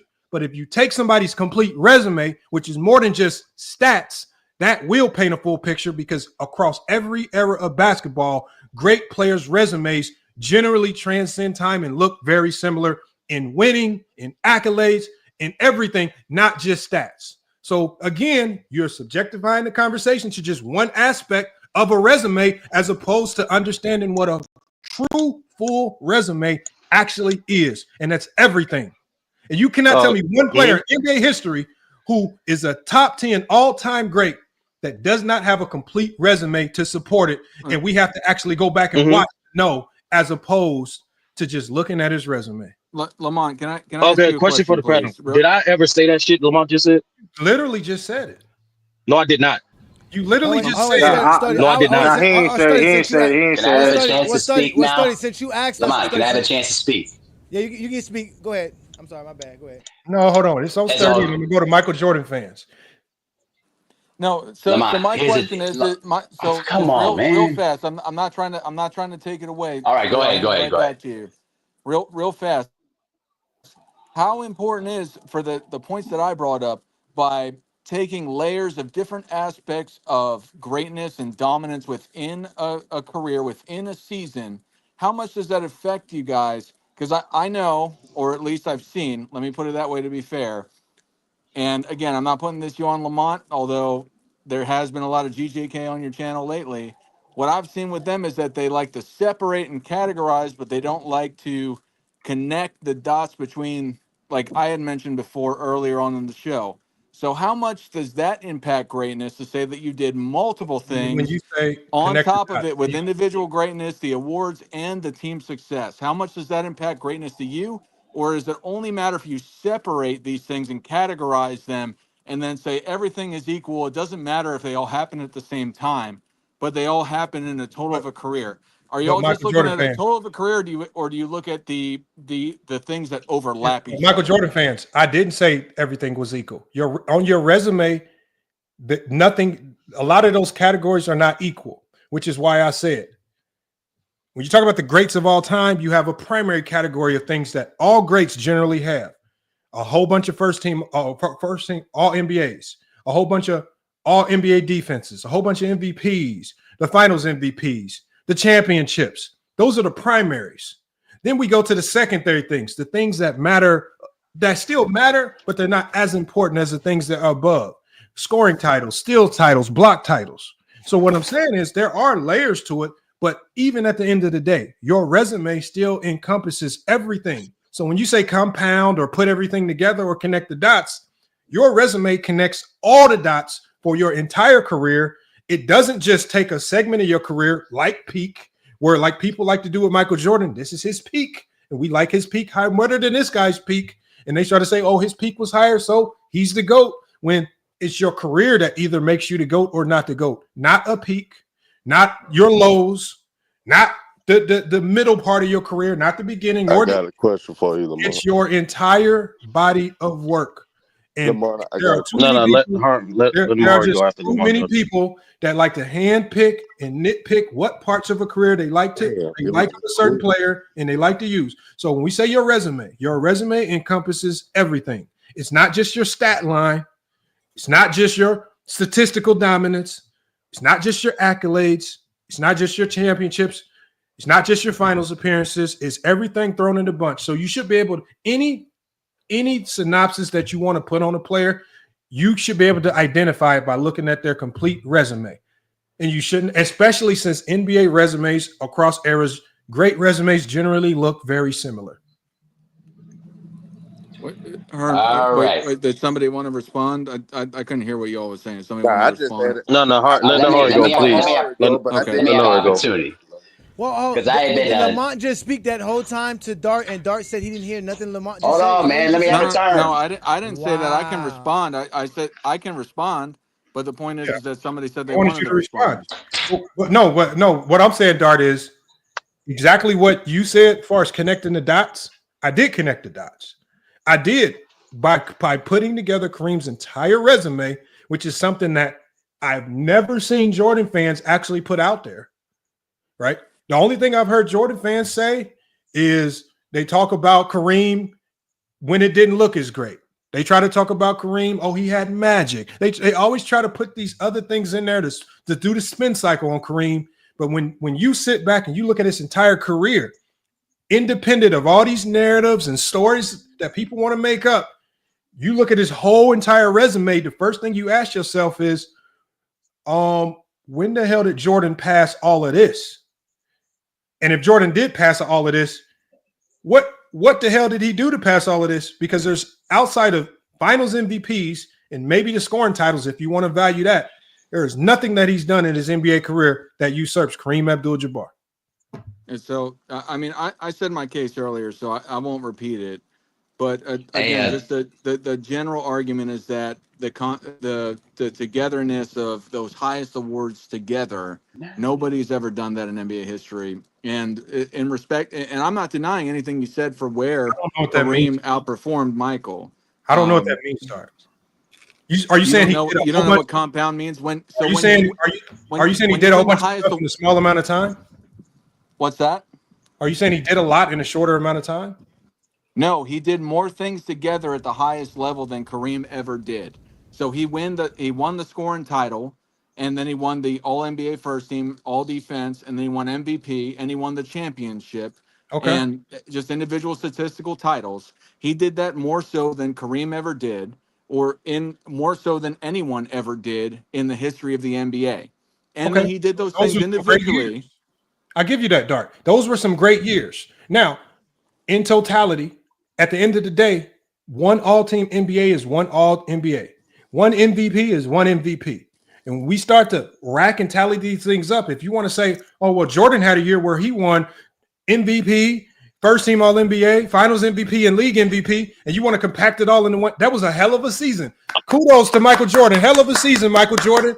We still got to put your whole career still is on task because your whole career is your resume. Kudos for having one hell of a great season, though. You won all that stuff in 1 year. Great. At the end of the day, when we lay out your entire resume, your complete body of work, it still doesn't add up to what Kareem Abdul-Jabbar. No, but that's unfortunate. Now, if you want to value somebody, oh yeah, great, hell of a season, peak, great, that's for you. But it's still, he still didn't play as long as Kareem. He didn't have the same greatness, the same longevity, right? When you talk about highs and lows, he did a lot more losing, right? When Rex even talked about Kareem, when his team didn't make the playoffs, that man went out as a league MVP, right? That's what he did. When Jordan's team didn't make the playoffs, getting ousted in the first round, he complained about the league MVP and Magic Johnson. Oh, I'm scoring a lot of points. I should be the league MVP. Nah, maybe just up your level of greatness, be a little bit better. Maybe you could have did what Kareem did. So we can play that semantics game of moments and piecing together things that Kareem did that Jordan didn't, or Jordan did that Kareem didn't. But at the end of the day, your resume is your resume. How it gets pieced together, all that doesn't matter. Is your resume is your resume. You said it doesn't matter. How you did it. You playing semantics with when it happened and how it happened. That's just you and your emotions about. I think Jordan did it a little bit. That's not emotions. He won all sports in one season. He did all this in one great season, Jordan. His resume still don't look like Kareem. 4 times. Great season, Jordan. Your resume still don't look like Kareem. Kareem never did it, dude. No, but great for Jordan. You still don't have the resume that Kareem has. Great. 4 years is not better than 20. My point is that you guys like to separate and categorize, which is fine. But then you leave it at that as if it's all. We don't. He blamed us for that. We don't separate and categorize nothing. That's not we true, use bro. stats, That's not true. accolades, and achievements. We use everything on the player's resume. You don't use all of them, but you separate and categorize them as that they're all unbiased. They're not. When you compound them, in They're my all opinion, unbiased. It's not my fault. Jordan fans can't be unbiased. It's not my fault. You can't be unbiased. In my opinion, objectivity is not your turn. More impressive, and I think 99% of the people would say if you do more than one of those things. What 99% of what people? What 99% Let of the man what talk, people? bro. No, he accused me of something, so I got a chance to address it. Be cool. I'll be cool. Thank you, George. Happy New Year's. I understand, Dart. I understand what you're trying to say, but it's still at the end of the day, it's your resume. It doesn't matter if it's achieved. Jordan could have achieved a bunch of awards in 5 years. but it's still your resume at the end of the day. It's what you've shown. Like what else can you argue about that? You write your Whether own you Is the think resume, work. dude. I don't know if you ever written a resume, but you sell yourself. So if you're able to sell yourself in that capacity, Okay, but that's okay, Dart, gold. check this out, Dart. totality. Hold on. I'm gonna give you a better example, Dart. You're a Sell. businessman. You're a businessman, right, Dart? Okay, let's say you're trying to hire a salesman for your company, and you have a salesman with a track record of 20 years, killing the market, greatest salesman. I'm just talking about dominance, killing the game. But then you have another salesman, short amount of time, dominance. See, in the real world, experience over time is king. The person with more experience over the years. In the real world, people with less experience over the years, each calendar year, which we can consider each NBA season, that's considered less experience. You're not as attuned or well versed as this guy. See, That's not true. so what I'm saying is, hold on. First of all, experience over time trumps everything. Your experience trumps everything. And you know what they call the people that get the jobs over the guys that got more experience? They call them Bronny James. They say you got here because of nepotism. When the supervisor brings his son in who might have got a college degree, right, with straight A's, valedictorian, but he ain't got no experience in the workforce, and he gets hired for the managerial spot over you because he ain't got the experience you got.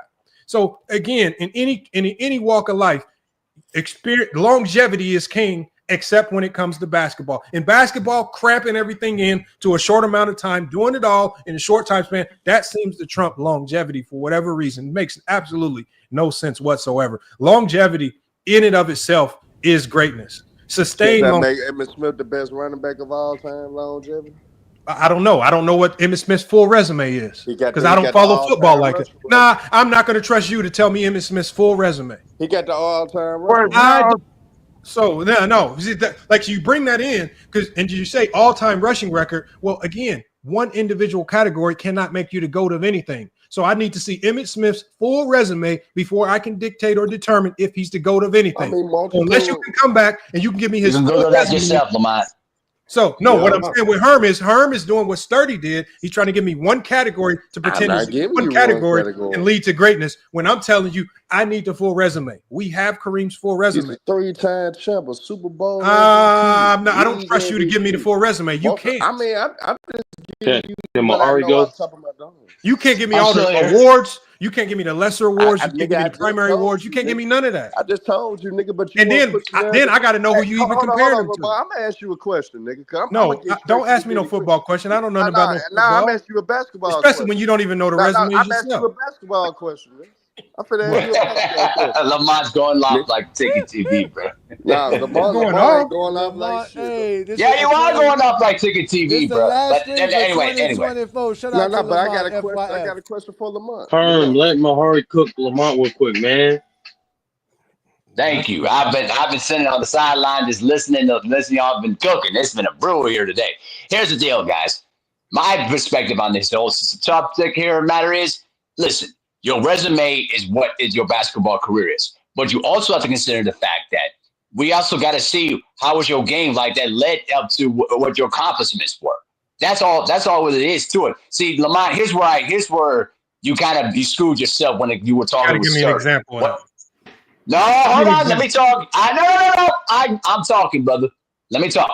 Because what Sturdy was trying to explain to you is that what he was explaining is that he saw what Kareem's ability was and what led to him to his accomplishments and his resume throughout his career. That's what he was trying to allude to, but you took it a different way. Listen, we all Okay, can now agree that Kareem Mohari. is the way. Hold on, no, Mohari. hold on. I'm Hold not on, done. Mohari. Now ask Sturdy. You can't interrupt me, brother. Ask Sturdy what game he actually watched. Tell You me, give me ask a him. game. I You did. He ask couldn't give me him, the bro. game. He didn't watch a game. He watched the Bro, highlights. then how about you? What game did you watch then? I don't Ask pretend to. yourself that. Because I've said this. I don't need his watch See, you game cook when I have yourself. his resume. I just need his resume. Your resume, especially when we're talking about GOATs, should have Really?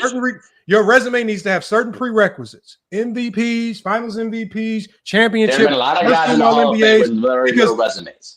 So what I'm saying is, Lamont, if it's you're not what you did, it's how you did it. That's what they keep trying to explain It's to how you. you did it, brother. Yeah, That's what they don't that's understand. the Lamont, emotion. what you too ignorant Oh, about Thank it? you, No, man. emotion. hold Come on. on, I got this, Lamont. brother. You I know got this. Hold that. on. I got this, brothers. I You got got to this. be Because I'm about to emotional cook with it. Lamont right here, right now. Let me tell you something Michael right now, Jordan Lamont. lost it. Hold on, guys, brothers. Let me cook Lamont because I'm Oh, you about to got to cook be him right here, right now. emotional. Oh, you got to do it a You certain talk way. You about got to look resumes. That's right. fine. Hold You got to on. You look talk right. about resumes. That's cool. No problem with that. What I'm trying to tell you is we're trying to tell you we are looking at what led up to his resume, what led up to his accomplishments that could certify his greatness as a basketball player. That's the point. What You're led up to completely Kareem's? dismissing that point. So answer that question for Kareem. What led up to Kareem's greatness? What are you talking about? His ability to make the hook shot, the most unstoppable shot in NBA history. Barely any other player can block that shit. And also rebounding. And yeah, go ahead and laugh all you want to, motherfucker. Go ahead and laugh. Go ahead and laugh. Go ahead and laugh. I love you when you laugh because you know you're getting cooked. Yeah. Oh my Listen, God. listen, brother. You listen. I got this, y'all. I got this. Because Lamont wants to play ignorant, but it's okay. It's okay. Because Lamont knows the truth. Lamont, what is Kareem's time in the shot? The skyline, right? Excellent rebounder, and it basically is one of the best defenders of his time. We know that. But also the fact we also can agree that he was the all-time leading scorer prior to LeBron breaking the record. And more importantly, the NCAA abolished dunking because Kareem was just too damn dominant. We know that, bro. So I'm trying to explain to you that He's just making a case it's not for just a Kareem. resume alone. Not just a resume alone. It's about what led up to his resume and what led up So to his what led up to accomplishment that made Jordan's him great. greatness? Okay, Go so ahead. just like you did with Kareem, what led up to Jordan's greatness? Because you said Kareem changed rules in the NCAA level. He didn't really lose no games Oh in yeah, college. He won all the absolutely. championships. He had the sky hook. Google it yourself. Tell me what led up to Jordan's greatness. Well, yeah, Lamont, I'm not gonna go into that because you're gonna try to make me into a base. Oh my God. Oh my God. I know what you're trying to do. Oh I know my you're trying to set me God. up. I'm not going for it. Nope. I'm gonna leave it Damn. right there. Hey Lamont, they can't prove Jordan's the GOAT for nothing. Oh, Bro. so They you mean can't prove Jordan being the Jordan third best nothing. player on his college team behind James Worthy and Sam Perkins wasn't good enough greatness for you? Brother, you know I'm not falling for it. Nice try. No answer, sir. No answer. Not tonight. Nope. Well, Not gonna do it. Not gonna do Lamar, it I'm because gonna I know ask what him. you're gonna try to do because you're gonna try to put in the same category as Michael Jordan, and I know what you're trying to do. Not gonna work.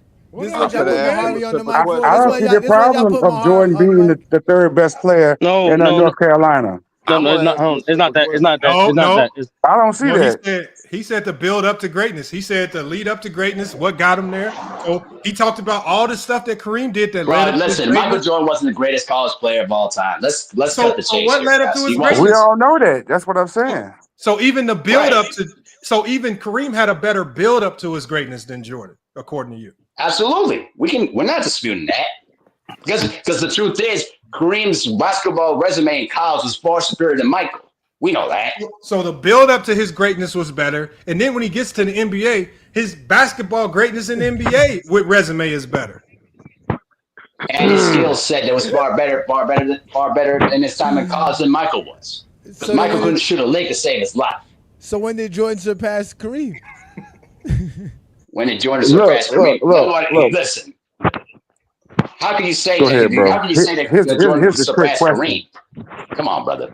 When Lamar said But go out ahead. his own mouth that Kareem had 20 years and Michael had 15, but the superior guy or the guy who has the most is less, but you didn't say the same guy who did it in less time was just as dominant. You caught yourself before you said that.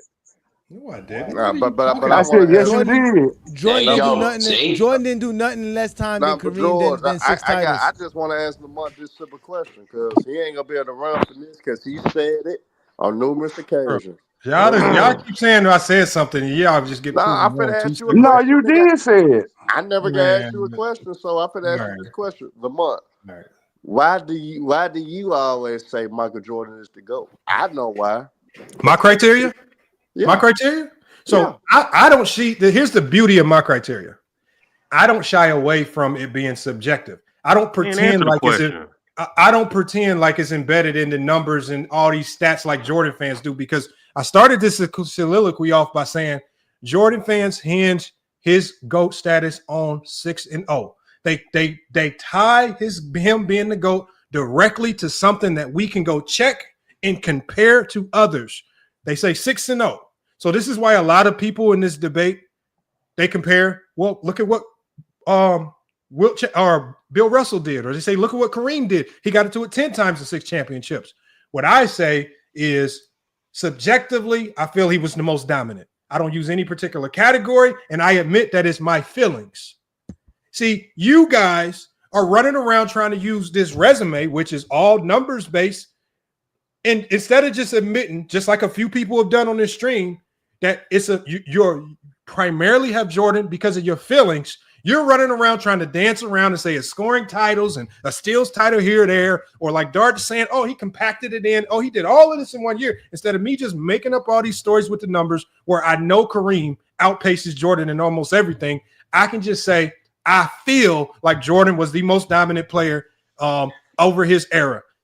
Why you feel he was most dominant in his era? Why you feel that's the beauty of being subjective. Now I can come up with my own reasons, and that's the thing. See, but y'all, instead of just saying it's subjective and just saying it's a feelings-based argument with why you have Jordan as a GOAT, you're sitting here trying to beat Kareem's resume out with Jordan's resume looking like complete fools.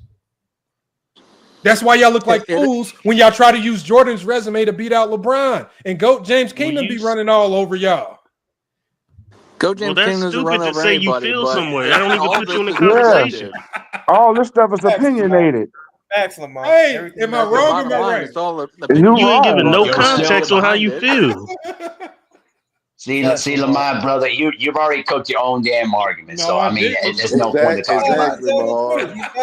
You just cooked your own damn argument. See, Lamont, I told you, bro. You cooked your own damn argument when you basically said that your resume is your resume, brother. You just need to stop. Just shut your whole damn channel down. Hold on, but Mahar, you know that this resume logic is this is the Jordanite JDR.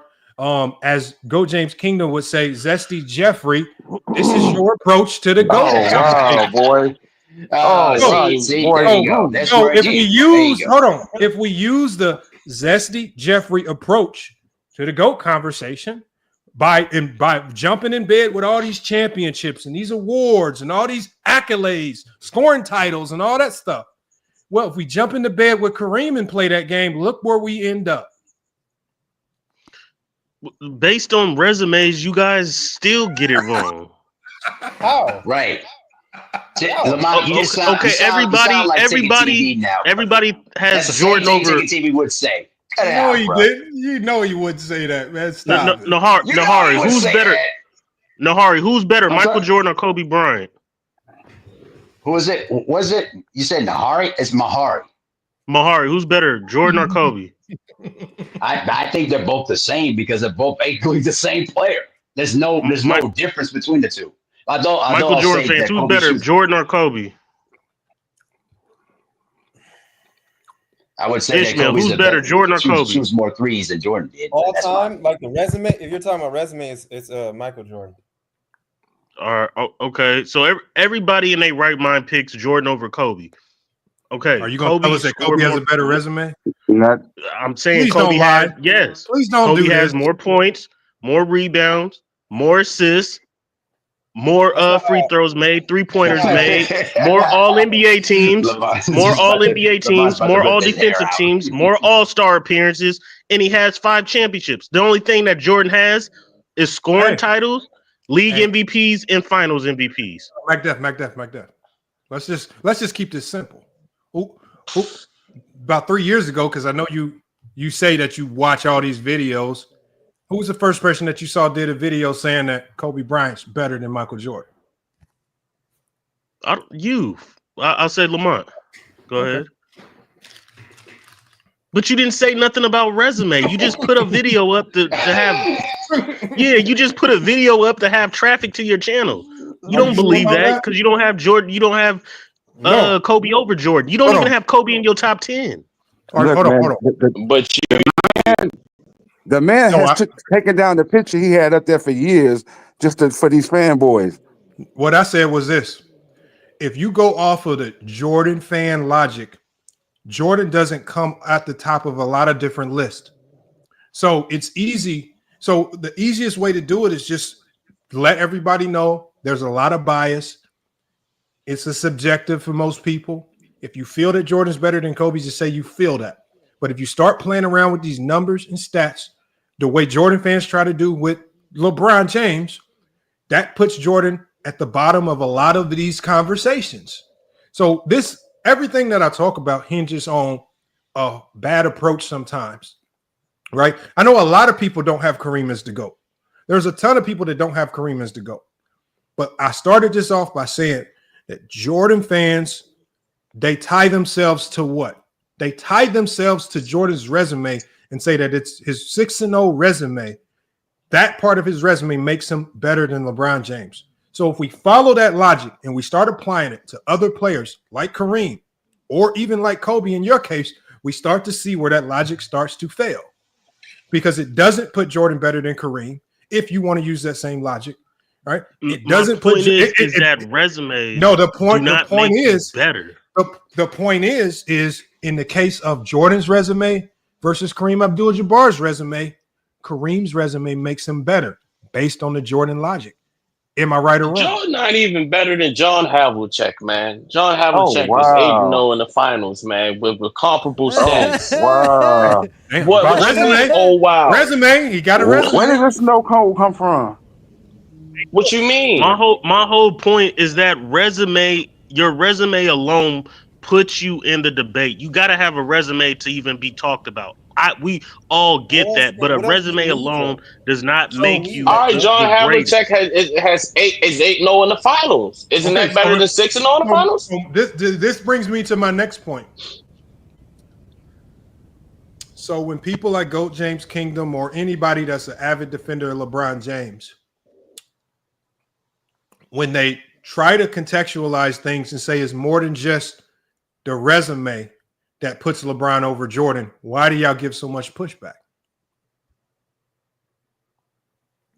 That's all he does is put LeBron's resume up. He doesn't do anything else. It's stats and resume. That's it. Don't do that. Don't do that. Don't do that. Because if I tell you if I tell you what you want to say about Jordan, the fact that LeBron is a better basketball player, he can do more on the basketball court, thing that doesn't revolve around his resume. Yeah. You're gonna say, Who's a better defender? LeBron James. Okay, that's how you feel. Based on a resume, who's a better defender? LeBron James. That's a cap. You see how he's lying? If you want to say resume for resume, that's cool. But keep the same energy. Who's a better defender by the resume? Who has more blocks and more defensive rebounds? LeBron James or Jordan? Defensive rebounds. Hold on, Mac. That's not defense. That's not deep. Wait. See, that's the point, Lamar. Now defensive rebounds. Wait, defensive rebounds don't matter. How? Wait, first of all, I'm just laughing at the stat. I'm just laughing at the stat. I'm allowed to laugh. Let's start here, Mac. Mac, how do you stop it? LeBron James doesn't get paid for steals. So I'm gonna ask you again. How do you end a possession? How do you end a possession defensively, Mac? With a defensive rebound. All right, so shut the fuck up then. All right, so defensive rebounds matter. Hold on, Mac Duff. Let me catch before we go. I'm gonna let you and Go James finish this conversation, but I want to catch what you're doing because before LeBron James got entered into this conversation, we were just talking about how just using Kareem's resume without some of the other supporting arguments, it doesn't really like the resume by itself kind of justifies it. But as you guys are trying to say, there are other things outside of the resume that you got to take into consideration that might elevate MJ over Kareem, like a lot of people have done. So but all of a sudden, as we transition into the conversation with LeBron James, you all of a sudden now, specifically when you were talking about defense, you wanted to just stick just to resume as opposed to the other elements that might make like for example, like LeBron's resume defensively won't have an attestment for his defensive versatility. So you have to put that in the context there. So the context that you were begging for with Jordan and Kareem, You no longer want that context with Jordan versus LeBron. Wonder why? We're keeping it. Why? We're keeping it. Nobody said nothing. So I'm asking you directly. If we add the element of context and contextualization, defensive versatility, let's see if you can be honest. Who's the better defender? Michael Jordan? Michael Jordan is a better defender. Explain. And I'll give context. Because being a versatile defender does not make you a better defender. We've had a conversation about Dennis Rodman and Akeem Olajuwon. Everybody said Akeem Olajuwon is a better defender than Dennis Rodman, even though Dennis Rodman has 2 Defensive Player of the Years and is way more versatile than Akeem Olajuwon. Everybody had Akeem Olajuwon as a better defender. So versatility in itself does not make you the better defender.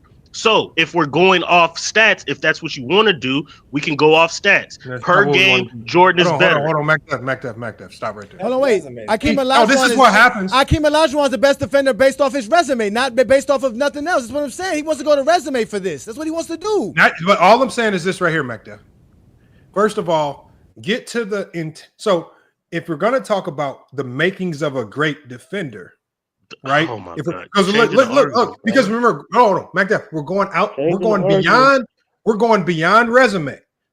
So let's go beyond resume. Because if you just stick to the resume, I think Jordan has more first team all defensives than LeBron James. But if you go beyond resume, okay, what's the number one hallmark of a great defender? I don't know. What's the number one thing that a defender can have, a God-given attribute that just naturally makes you a better defender than most other people? Just walking in without a resume, I don't know. Tell me. Okay. So what I'm saying is this. So it's athleticism and size. Yeah. So athleticism and size, number one right there, just walking in the gym gives you an advantage as a defender. So this is why many people say Akeem Olajuwon is a better defender than Dennis Rodman. One, because Akeem Olajuwon's 7 feet tall. Size just is king. Size and ability to move, your quickness and all that stuff, that is just king in basketball. So when you put that size in combination with the things he could do athletically, to me, I would take Hakeem Olajuwon as a defender over Dennis Rodman any day of the week, primarily because of the 7-foot size, right? It just makes you a better defender. You can do more with 7 feet than a guy that's 6'7" or 6'6". So when you're talking about LeBron James and Michael Jordan as a defender, his versatility stems from him just being bigger, stronger, and faster. No, what I'm saying is, Lamar, you're missing the point, Lamar. Hold on. I thought Rodman was 6'9". Hold on, y'all. Hold on. No, let him finish because he's changing the subject. Go ahead. One mic. My whole point is get to real intangibles. Don't go to made up stuff, because the thing is, it could easily be argued that LeBron James is a better defender than Jordan if you're just talking about in terms of basketball and we're not looking at no resume. It could easily, there's a very easy argument to make. James makes that argument all the time, but you want to fight pure logic, common sense. That wasn't a great argument. No, but that's the point, Lamont. The point is that he asked me to use something outside of his resume, out of stuff that's. I didn't ask you to. I didn't ask you that. Yes, you did. You said that. I said, "Who's a better defender?" That's all I asked. LeBron James, and you wanted me to use a resume. You want to use stats, accolades, and achievements, which is what we use to say why LeBron's said better who's in a better general. defender. You said LeBron, and I said how, and then you said what you wanted to say. My point is. Real quick, I didn't say nothing other than that LeBron James is better defensively. Is that a resume? No, you can't cut me off because I was talking. Because you asked me. Wow. No, you asked me. You asked me when I'm talking. You better mute it. You asked me to show how LeBron is better without using stats, accolades, and the resume. No, I didn't. Yes, you did. I don't even talk like that. No, I didn't. It was on that. You did, bro. You did. That's why. This is why everything is always recorded, man. You guys get exposed all the time because you don't even remember what you said 5 minutes ago. No, you asked me to prove all of this without using stats, accolades, and achievements. Then I don't even talk like that. I didn't. Because you used me as saying that's all I use. You said that's all we use. Johnny. You said Mac. Can I respond? No, you can't respond because I'm not done. Because I'm not done. Mac, you said that we don't use the outside stuff like you said that's beyond the resume, because that's what you're using for MJ. Beyond MJ's resume, you guys are using the intangibles. You claim GOAT James Kingdom does not use intangibles. When you asked me if Jordan is a better defender, I used intangibles. Then you wanted me to give you tangible stuff. I gave you rebounds and blocks. You couldn't accept it. It's not my fault. I can go either stats or either the intangibles, and Jordan is still not better than LeBron in any category. In any category in basketball. Any category. Correct. So my response to that is, I said, who's a better defender, LeBron or Jordan? You said LeBron. And then I said, how? Me using the word intangibles, I don't even know. I never said that. My whole premise was that a resume does not make you the better player. That's what I said. A resume alone does not make you a better player. So when I said who's a better defender, Michael Jordan or LeBron, we all know from a resume standpoint, it's Jordan. We all know that. So when I asked you who's a better defender and you say LeBron, I'm going to say how, because I know you can't use a resume. That's why you automatically. By resume, LeBron's better. By resume, LeBron's better. I've done this before. He is a better perimeter defender than Jordan by resume. He's a better actual interior defender by Jordan by resume. I've done it. You can't tell me what I've done. All you can do is lie, but continue. What on your resume says that you're a better perimeter defender, sir? Because LeBron James actually rebounds and blocks shots better than Michael Jordan. What on the perimeter? What on the perimeter? That's a part of the perimeter. You're still a perimeter defender. A rebound is not a part of the perimeter. It's not my fault. Jordan cannot rebound from the perimeter, and LeBron can rebound from the perimeter. LeBron's not. That's what you understand. What's wrong with you? What is wrong with you? What is wrong with you? Did this nigga say he can rebound from the perimeter? He has more rebounds than Jordan does, doesn't he? He plays in the perimeter like Jordan does, doesn't he? Oh my God. No, he doesn't. He doesn't do that. All right, bro. I don't even want to go on. Yeah, you've been done because you shouldn't have challenged GOAT James Kingdom in 2024. Chat, you undefeated goal. I'm on mute. I'm on mute until we get to something interesting. End your year today, because in 2025 there's no challenging GOAT James Kingdom again. Y'all are dead in the water when you challenge GOAT James Kingdom. Continue. Hold on, let's not make it. I want to make it about LeBron James because I think that's the trick bag of this. I just think that if we just do it by resume, Jordan falls short on a couple different people. If we do it by resume, that's where I think you get in trouble with the resume. And you guys are right. I'm not gonna say you guys are wrong. There are some intangible type things or contextual things you need to apply in some of these rankings that, yes, are subjective, but I think is needed. But if you just go off sheer resume, and like I say, contingent on the 6-0, like a lot of people just say, oh yeah, Jordan's 6-0 in the finals, and that's the end all be all. I think when you just stick to things like that, that's what throws a monkey wrench in the conversation for you. Kareem throws a monkey wrench in the GOAT conversation, period. Sturdy, you got two accounts in here. What happened? No, I don't know. I'm showing you twice. Hold on. Which one do I take out? Oh, there it is right there. I think you're good now. Oh, it went out. It dropped on its own. There it goes. It says, hold on. World Breaker says, FYF panel, answer this. We're not answering no questions unless you send it through the Cash App. So yeah, put it through the Cash App. We got you. Especially if it's for the whole panel. You want to stop the show. You gotta pay us, son. Oh man. I was for y'all ain't got nothing else to say, man. What's going on, man? Where we at? Why do you So MacDef, tell us some of the contextual things that are outside of the resume that have helped you put Jordan over Kareem Abdul-Jabbar. Thank you. Now, I want to hear how Jordan's a great defender without using steals, blocks, and all defensive selection. Well, Jordan's not a good defender. I don't know why people even say that's what I want to hear. I want to hear Jordan being a good defender without using his resume. Dun, dun, dun, dun. Let's go. World Breaker, so it was two. We got PayPal too. That's pretty easy. That's pretty easy, man. Yeah, it was two questions. So, Johnny, what's the question? How is Jordan a great defender without using anything stats wise? Nothing on the resume. He has a defensive player of the year, 9-time all defensive first team, which is the on his most. resume, sir. That is on his resume. Talk sir. basketball. You said basketball. stats. Basketball. That's his No, resume. beyond that. Beyond resume. Again, your resume is not just You got to stats, talk it's pure everything. basketball right here, Mac. You got to talk His pure basketball. intangibles, bro. His You got this, Mac. intangibles. It's easy. It's Yeah, easy. All you got to do is very easy. describe You should have this. why is Jordan. your ass up, Hakeem man. had good foot speed. That's why he was a good defender. Shit like that. Go ahead, Are Mac. y'all ready? So no accolades and stats, correct? Just talk basketball, pure basketball. Nothing on your resume.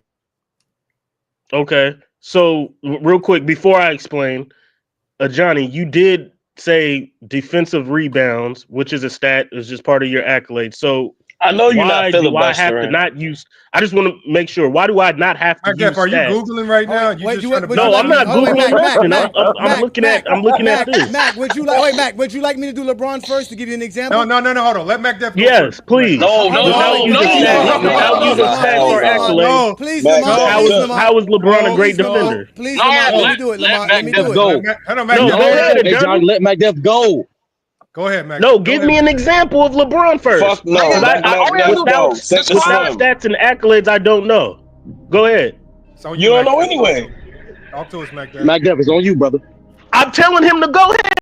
I'm giving it to him. I don't know. You're the king. You're the king. You're the best. Without stats and accolades, how do we measure a defensive player? I don't know. You tell that was us, my bro. question. We're all basketball dummies, bro. Explain it to us. That We're was stupid. time out. It's funny. You can measure That it was for my the GOAT conversation, but you can't measure it for defense. Measure it for like you do it for the GOAT conversation. You That say was you can my use more than whole- a resume. You say you can use more than a resume for the GOAT conversation, so use more than a resume for defense.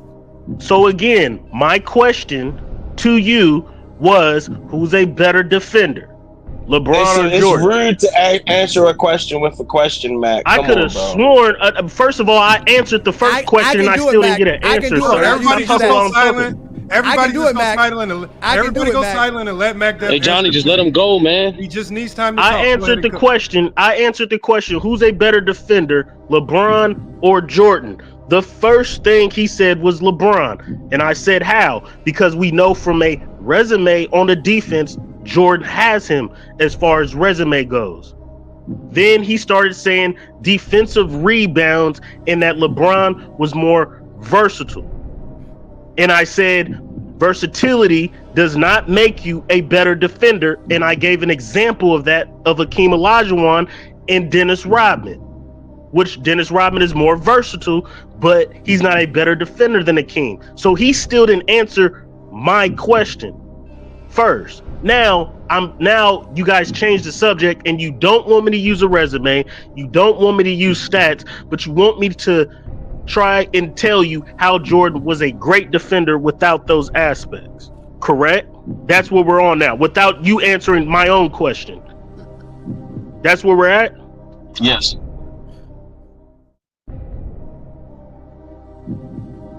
Yes, that's where we at.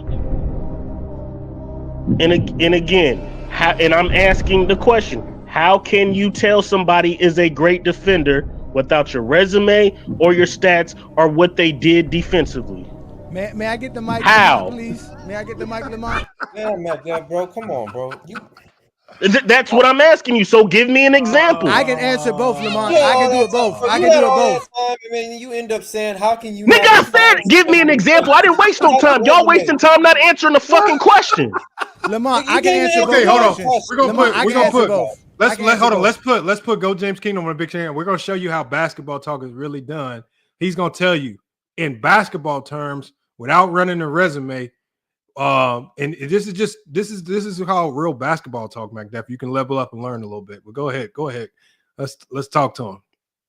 All right, first of all, LeBron James as a perimeter defender, which makes him an elite perimeter defender, can guard laterally. He can literally stay with any guard and put ball pressure on your guard and contest your shot and contest the driving lane. So he can legitimately stay with you feet by feet without hand checking, without anything of that nature. Then on top of that, he's strong enough to play you in the post where he can guard a center in the post and bang with them in the post.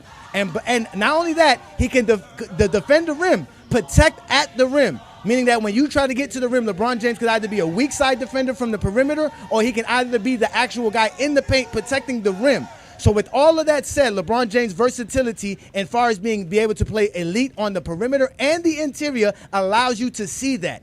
He shuts down the defense on both sides of the floor as far as being elite on interior and perimeter defense because he has the strength and the wisdom to do it in the interior. Plus, he has the agility and the lateral quickness to do it on the perimeter.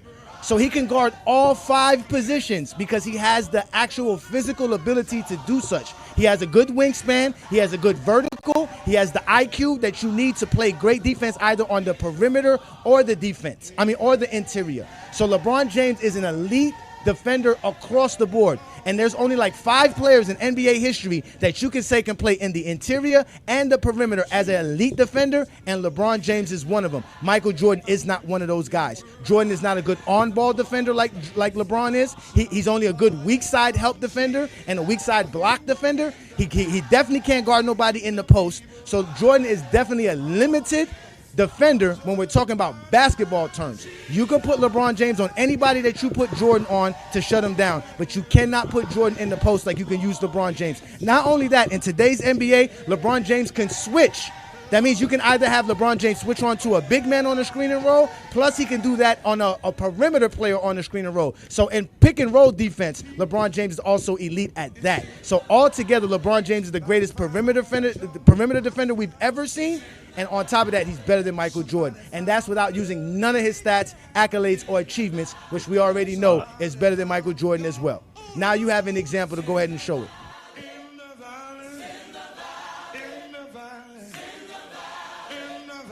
So we could just lie. No, McDuff, it's on you now. When he plays that, hold on, it's on you now, McDuff. Hold on, it's on you, McDuff. Hold on, y'all. Can we, McDuff? Are you ready now? You've heard an example. Do you feel confident in doing the same thing, talking basketball? Yeah, so we can just lie. So hey, well, just talk basketball. I'll keep it. We can just lie. I'll keep it on Jordan. Jordan by far is a better defender than LeBron James. From a perimeter aspect, Jordan has guarded guards Joe Dumars, Isaiah Thomas, and other guards 94 feet up the court. Those are just facts. Jordan has played on the best defensive teams, which gives him impact defensively. He's played on the greatest defensive teams that the game has ever seen, and he's always been either, for your opinion, the number 1 or second best defender on his team for the greatest defensive teams of all time. As far as perimeter, he can guard 1 through 3. If in the post, he's a great defender as well in the post. But where he is absolutely better than LeBron James is help defense. For a guard to have that many blocks as a guard, which we consider Jordan either the 1 or 2 second greatest blocking guard in NBA history, him or Dwayne Wade, his help defense, his ability for transition to get back in transition defense, his ability to actually create points off of his defense. I'm sorry, I can't use a stat all of a sudden to say that, but based on his team's defensive premises, they were the greatest defensive teams of all time, and Jordan was either the number 1 or 2 defender on his team for the greatest defense of all time. Perimeter defense, we know what it is. He can guard 94 feet. He guarded 1 through 3. He's a great post defender, but his impact is in his help defense, which he created opportunities for his team, impacted his team defense by being one of the best guards to actually block shots, which is him and Dwayne Wade at the top. So he impacted his team defenses to be the greatest defensive team of all time, which he was either the first or second best defender, and also he was a great perimeter defender, guarding 1 through 3. There you go. Okay, now McDuff, can I ask you a question? Yo, backstage Lamont. I'll put you in. McDuff, can I ask you a question?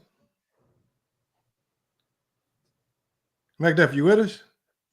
Yeah. Okay, now my question is this. McDuff, you've been coming on these panels for years and years and years, right? We've heard, we know McDuff, we know you through and through. McDuff, we can tell when you're reading something that you Googled and when you just talking to us like you just normal, man. You got to stop reading off the All internet. right, bro. That's being biased as hell, bro. Ain't nobody Google nothing. That's being biased as hell. That's nasty We work. can move on. We can move on Nah, because I ain't he's gonna give lying it. about Nah, LeBron James' defense anyway. nah, forget about Why We am I? can LeBron. Oh, move wait, hold on, on. wait, hold on, wait. Forget This is about the point, right? LeBron. Lamont, Forget all about right, Lamont. LeBron, This is the bro. point, Lamont. How am I lying, Mac? Because I'm not using stats to back it up. Nah, y'all falling for it, John. You falling for it. You falling I didn't for fall it. for it because now he's gonna want me to You use is falling. stats to prove everything I say, and Nah, when I you start fall. using You is stats, falling. he's gonna No, get he mad. wants to use resume. LeBron. See, Right. when It it doesn't doesn't say. No, favor I He Jordan, wants to use the don't. No, I resume. That's the don't. I stats. asked the question. Who's a Uh huh. better defender? He said LeBron. LeBron James is a better defender. But Yes, he can't use a resume, which is this whole premise of this stream, is resume. I can. So he I went to can. other factors. My I first thing I can. said is resume automatically don't make you the better player. So I by him can. going to other stuff other than a resume kind of proves my point on why a resume don't make you better hey, than other Mike, Def, I players. can. Lamont. I who's the can't, better Lamont. defender, Kareem Abdul-Jabbar or Michael Jordan? Goddamn, no. Kareem. Damn, that's a good question. Kareem. Why? Okay. Because of resume? Kareem. Because of resume? Who's a better? Who's a better No, defender? Chris Paul. I don't think it's Who's a just better I don't think it's defender? just Chris resume. Paul.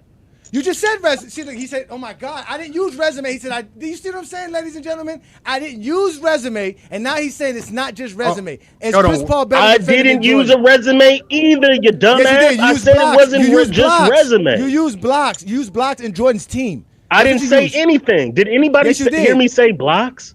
Yes, you did. You said Can Jordan's I one of the can I best give a blocks, shout out real block quick, guards of y'all? all time. Yeah, go Yeah, ahead. can I give a shout? Let me just give one shout out real quick. Salute to World Breaker did come through in the cash shop.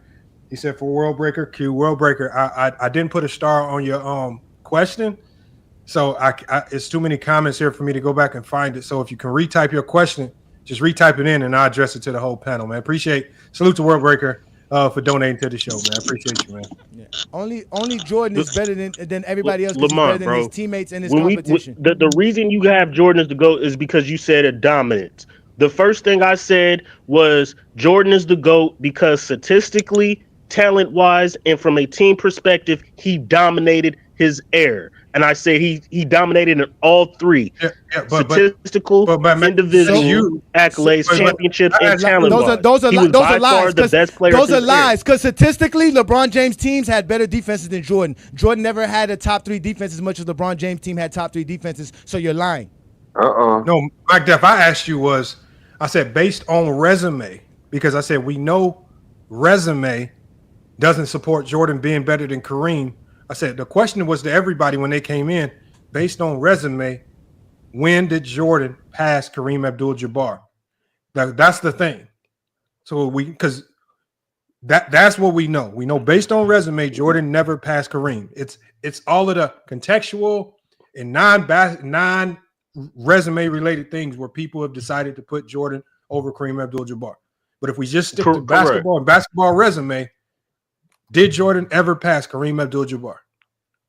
If you're talking accolades and resume, then no, Kareem still has that over Jordan.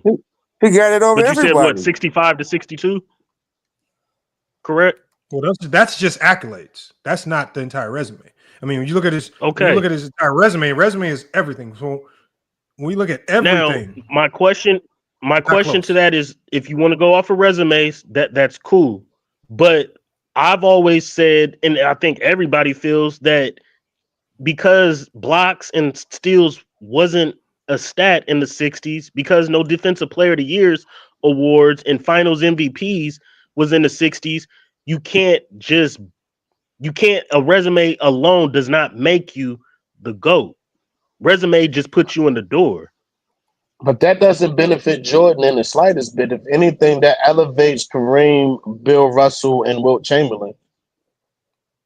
well, like if you just start But with resumes, Jordan doesn't not in have. the It's not like Jordan doesn't have Jordan's a not top in that 5 conversation. resume. Nobody said he doesn't have. Nobody said that he doesn't have a great Jordan's in the resume. conversation with his resume. Yeah, I don't nobody know. said that though. But the point is though, the question is what made his resume so superior to everybody else to create a narrative that he's just automatically the GOAT. That's the thing. Again, And the nobody thing said Jordan was the greatest because of his resume. And on that top they of Alone. did that, say that. and They on did and on say top that. Nobody, and on no, top of no, They that, we did Mac, did say that. not. Mac, They did and say that. The media Mac, said it. Go the ahead. funny part about it is, even if you go to other things outside of the resume like talent, I don't even know if it could be said that Jordan is the most talented basketball player of all time. Man got No, Kobe I'm not. close. Nobody's saying that neither. I think it could be argued that Kobe's more talented. I think it could be argued I that think I don't know. Kobe's Kevin more You lost on Durant's skilled. that. You lost on that though, Lamont. I ain't gonna so hold wait you. a minute. I mean, So Bobby so Knight said Jordan don't that. have the best Crazy. resume. LeBron James. It could be Jordan don't argued have that the best. LeBron's more talented. No, Now I was I gonna say know Jordan no. don't have the best. Jordan don't have the best resume. Jordan don't have the best Bro, intangibles. the The only man was thing a Jordan, role player. The the man was only a role thing player Jordan in James has Worthy, man. is fans that believe in him more than anybody else. That's really it. That's all they have. No, again, it's to me and Lamont's point. He dominated his era better than anybody from a I'm, statistical standpoint, I'm from a sorry, talent dominating the standpoint, weakest Nah, and era in from the a NBA team league doesn't move accomplishment. me. But that's also It false. wasn't That's the also weakest. false. Hold on. Cap. Can I That's say also something? Hold on. false. Let me give a shout out real quick, y'all. Let me give a shout out to Herm real quick. Herm in the catch up. He said, play the clip. And Herm, I 100% would play the clip. But when I looked at the clip, it is Turner Sports. And Turner Sports blocks, they block everything. They will copyright strike and block the whole live. So Yes. if it wasn't Yeah. a TNT clip, I would play it. But it is unfortunately is inside the NBA on TNT. And them they block too much for me to even mess around with them right now. So my bad. Well, Herm. give us your best. Jordan doesn't have a better resume than Bill Russell as far as domination wise. Why is dominating your era better than someone's entire resume, like their entire career? Why would that No, be? Because if dominating your era is better, then that means one Because you that puts can't measure it. You can't measure it. That's it. You can't measure it. So we have to argue nobody Mac's said feelings. that. What? You can't measure it. Yeah, but still, I never why said why I would that never be better? said dominance is over a resume. We started off by saying a resume, that's the first thing you better No, have you to said no. even that. be I in didn't this say We that. started conversation. off by you not I didn't say answering Lamont's question. I didn't say that you said that. I'm asking you, why do you think the dominance of an era is better than the entire Hey, is 30 career? still here? Why do you think so? Hey, 30. Let's take everybody back in time a little bit. All right. We're gonna watch some film. All right. We're gonna watch a little bit of film, man. It better not be from the 80s. Nobody want to see No, that. I want to give everybody, because look, I want y'all to see how, because remember, stats don't, with these two players I'm about to show you, stats don't always tell the truth. So we got to get to some film to showcase the skill, man. Some of y'all might have seen this already, but This Bobby I don't nasty care. work. No, it's not nasty work, because you know what? They need to see how skilled and talented these guys were, because the stats in the resume, especially for these two guys I'm about to show you, don't really do them justice. Right? They might need to get boosted up. All right. Here we go right here.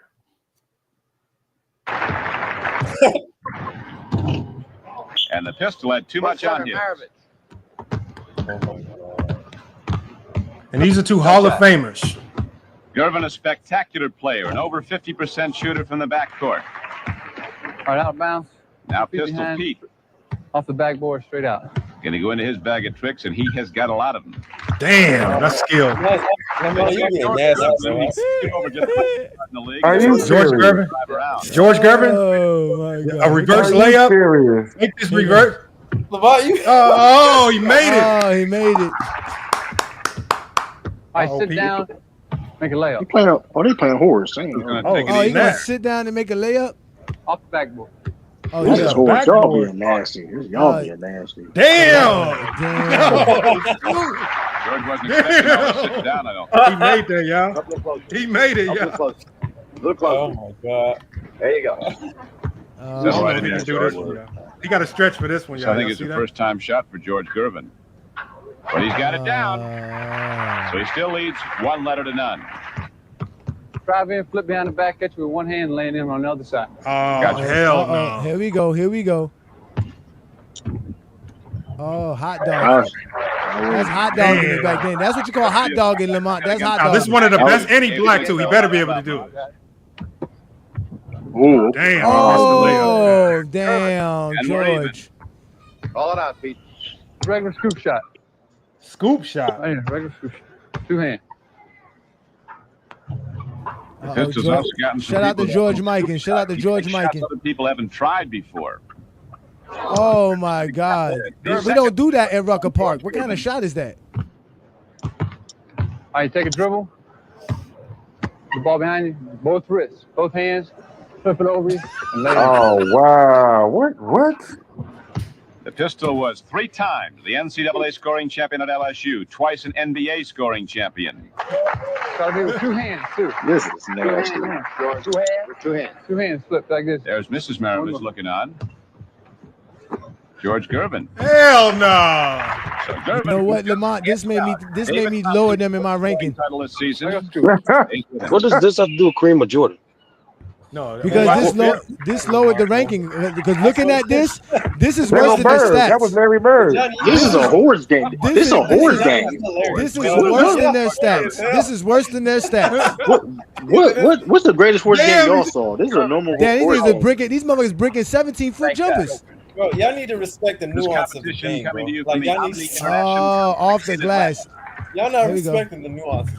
Oh. Now people getting missed shots no more. That's crazy. Now people getting missed shots. The nuance. This is almost like a tennis game. Everybody quiet. He said everybody quiet. He said everybody quiet. Let's do a spectacular shot. Oh, What they supposed to clap for? What they supposed to be Hold on. excited about? look at the form on this jump shot, Straight y'all. away off the glass. Oh, hell no. Bricking. That form better than y'all performing, man. That's crazy about it, though, man. Hey, true. How many jump shots they got to miss Bro, before I can make I fun would of beat them, both True? these guys. The eventual winner of the horse competition will receive a check for 15. How gonna say, many act jump like- shots? Was that a three? Okay. Hell no, that's not a 3.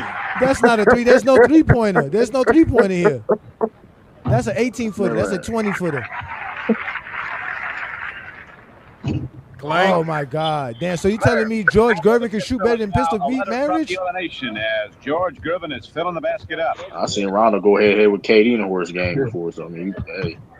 What does this have to do with Jordan or Kareem? I don't know. I skill. need this for my visuals. I need to see this for my visuals. Bro, that look like somebody uncle out there shooting, man. So That Pistol is Pete, crazy. 1 letter from elimination, has the shooting. Oh look, advantage. Pistol Pete back to his tricks, back to his bag. That's what y'all call going to your bag, ladies and gentlemen. It's a game of horse. Oh my God! Look at George. It's like we don't do this in Harlem. Look, see, we don't do this in Harlem. What the hell is that? The sit-down shot puts a number. They go Larry Bird again. All right. Let's stand on this side of the basket. Oh, here we go. Didn't he just George do this Gervin can't shot? do. George Gervin can't do it though. Jeanette. George Gervin can't do it. Sturdy, this is the video you recommended? Next one. Yes, No, this is what no, he's no. Oh, I didn't send you doing. nothing. He's sitting. The winner Why out. not? I sent you knew the shit, you though. didn't. And let me ask you, if they put this in the All-Star game, will y'all watch the All-Star game? They actually They had did this in have All-Star a Weekend. horse, and look at both of them. People didn't care about it, right? It was a good one too, and people didn't care.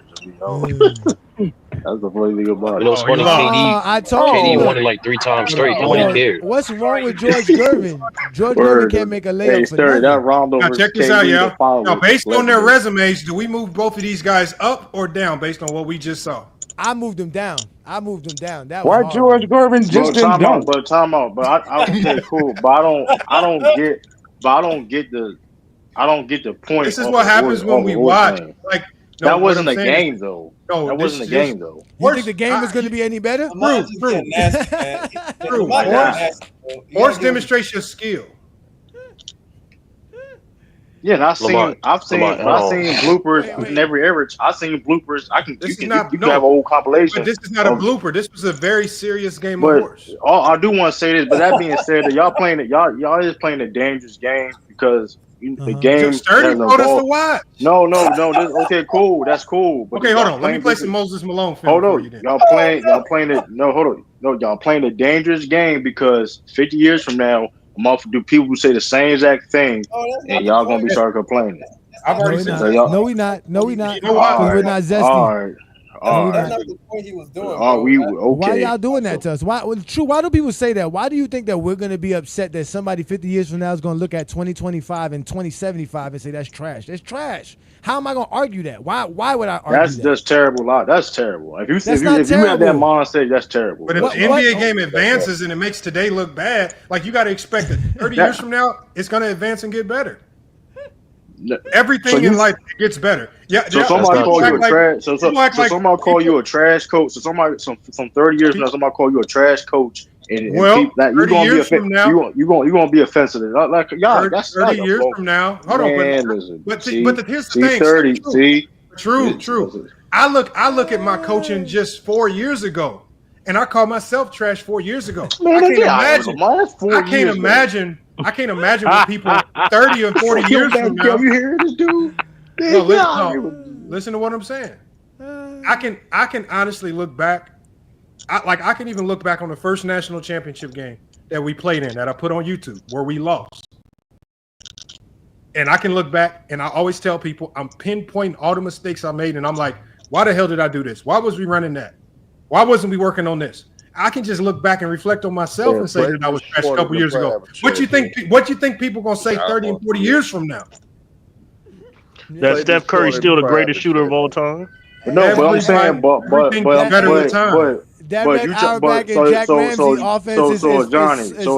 futuristic. So you trying to tell me 30 years from now? So you trying to tell me 30 years from now, if somebody say LeBron James is trash, you're not gonna feel offended? Why would I get offended if there's somebody named Benjamin Buttons out here doing something greater? Man, all right, go James. That's what I'm saying, bro. That's a lie. Hold on, wait. Because see, this is what I'm trying to say. Why y'all keep throwing stuff at us and keep attaching us to stuff that we've never said, never done? Listen. Just because you can't fathom yourself doing this doesn't mean I can't. I'm an adult. I'm 43 now. I still don't hold on to what I did at 17 years old when I thought Jordan was the GOAT. I just admitted that. So when I'm 73 and somebody comes to me and say, damn, LeBron James was great, but he wasn't as great as Benjamin Buttons, how am I going to argue that if Benjamin Button got 45,000 points and Benjamin Button got 20-something All-NBAs? Like, what am I going to argue? What am I going to argue about, bro? If they say LeBron James is trash, we didn't say great. If they said he was trash. Nobody said Jordan is trash. Nobody said. Thank you. What we told you wasn't what I've been wanting to tell y'all, which is what I was going to tell Sturdy. At the end of the day, the best information you're going to get on any player is on their resume. I can see all 1,500 games that Kareem Abdul-Jabbar played on his resume. I cannot see not even 800 Kareem games in real life. But guess what, though? So what tells me better, True? What gives me better information on Kareem Abdul-Jabbar's career? Me knowing the 1,500 games and every stat for 1,500 games, or the possibility of me watching 800 games? Now I'm only giving it 800. I don't even think there's 800. There's not 8. How many Kareem games are available for us to watch right now? Full games. You need both. Hey, Johnny, that's the answer to the question. You need both. But I don't need that. I don't need to know. I don't need to watch George Mikan to know how great George Mikan was. I don't need to watch Bill Sharman to know how great Bill Sharman was. I don't need to know this. Yes, what? How do you know somebody's great? Your resume. Your resume. Listen, I've never watched Bob Pettit play, but I guarantee you won't find 20 resumes better than Bob Pettit's. I guarantee it. But here's the thing, y'all promoting people literally not studying players, bro. What do I need to study? He was one of the greatest. He was one of the great. Wait, he's one of the greatest players who ever played in his era. He ended with the scoring title when he retired. Why are we arguing this? He was one of only 2 people to beat Bill Russell. Why are we arguing how great Bob Pettit was? Hey y'all, let me go. Let me give a shout out real quick to World Breaker. World Breaker did have a question for the panel, and he did hit the cash app. So let me pose this question, and we'll get back to the conversation.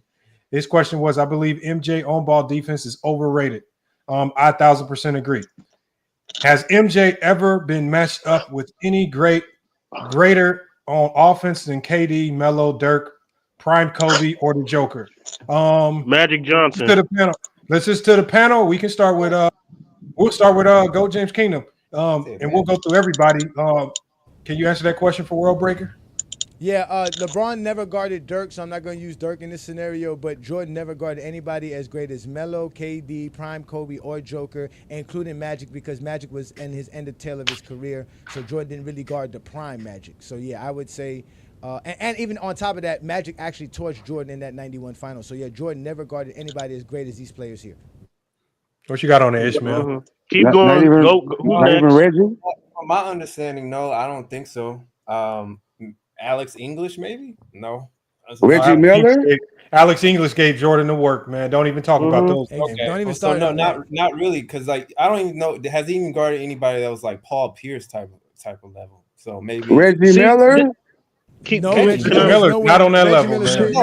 Drexler. You got Melo on that level. Hold on, Melo up there. The fact that Jordan played in the 2000s. You asked me. You got Melo up there. Hold on, can y'all let Ishmael finish? Can Can y'all let Ishmael finish? The only person, maybe Clyde Drexler. That's all I can understand from that. All right, let me go to Sturdy, man. Sturdy, what you got? You asked me to name Jordan's competition? No, he's basically saying, has MJ ever been matched up? Did he have to defend offensive players like KD, Melo, Dirk, Prime Kobe, or Joker? Nigga, those are all-time great scorers, bro. No, and LeBron had to go through all those players in 1 to 2 eras of basketball. Did Jordan have to guard anybody of that magnitude? If we're going to say he's a great on-ball defender, just like you guys say, contextualize it and tell us who he actually defended and clamped up. Yeah, because majority of the all-time greats that you would compare them dudes to, like a Bird or a Magic or a Kareem, they're not Jordan's position. So no, at his position during that time, there were no niggas on that level. It wasn't until later, like the late 90s, early 2000s. But Jordan did guard Bird and those guys in the 80s. I mean, I have those numbers from 88 if y'all want me to help refresh. Lamont, bro, you and I both know he was not the primary defender for Bird, bro. Let's stop One game, yes, he was. Okay, that's one game, but they played more than one game, Lamont. I know. In the second game, Pippen had to guard Bird. Yes, because Jordan's too small. That's what I'm saying. Majority of the elite. Hold on. You never got to say that about LeBron. You never got to say LeBron is too small. You never got to say LeBron is too small. That's facts. That's facts. No, hold on. That's what I'm saying. Majority of the great scorers of that time did not at Jordan's position. Go back in a time machine. I'm gonna show Larry Bird how to do the too small. Like Adrian Danley, like Dominique Wilkins, they was not Jordan's primary. Hell no. Hold on. He had to deal with that. Hold on. In 1988, when they started that year off, because remember the narrative was in the NBA that Jordan was an elite defender. So for the first half of the year, before they put Scottie Pippen in the starting lineup, Jordan would guard the best scoring option on most nights. And it wasn't until the second half of that year when he got barbecued by the entire league that they put Scottie Pippen in the starting lineup as a rookie, and then Scottie Pippen started taking on the duties of guarding the best players. That's why towards the end of that year, instead of Jordan guarding John Long and Reggie Miller, Scottie Pippen guarded John Long and Reggie Miller on the Indiana Pacers. Because in that first matchup of the year, John Long scored 20 in 12 minutes, and Reggie Miller scored 22 in like 14 minutes on Michael Jordan in one single game because John Long rolled his ankle. I mean, guys were having historic nights on Michael Jordan in 1988 before Scottie Pippen was able to step into the starting lineup and start guarding guys. But what did we see happen in the second half of that year? Well, as opposed to Gerald Wilkins going off barbecuing Michael Jordan, guys like when they switched Jordan off on the guys like Mark Price, well, then Mark Price would barbecue and have the best game against Michael Jordan. So it really didn't matter in 1988 who you put Jordan on. He was getting barbecued no matter how you sliced it, whether they switched him on to somebody else. World be free. I mean, you name it, from bums to stars. Everybody had their way with Michael Jordan. I mean, it's just but exactly, Lamont. That's why you have to watch some of the games that you and Johnny so eloquently help spread to the world. No, that's what I'm saying. Because off the resume alone, allegedly he was league's best defender because he got DPOY. But when we watched some goddamn games, we were like, "Oh no, this nigga clearly is not the best defender in the league." But people call me crazy when I tell them to use context. When I tell people to look at it outside of just the resume, people call me crazy. That's why I said you need both. That's why I keep saying you need both. No, but we're looking through this argument with Kareem and Jordan through the lens of Jordan fans. Only resume. Bro, you're saying only argue like an idiot. That's what you're saying, Lamont. No, I'm telling Jordan fans, if we're going to strictly use resume, let's go ahead and strictly use resume with Kareem and Jordan. Arguing this way. Then nobody beats Kareem. If you're going by resume, nobody. Like this shit is.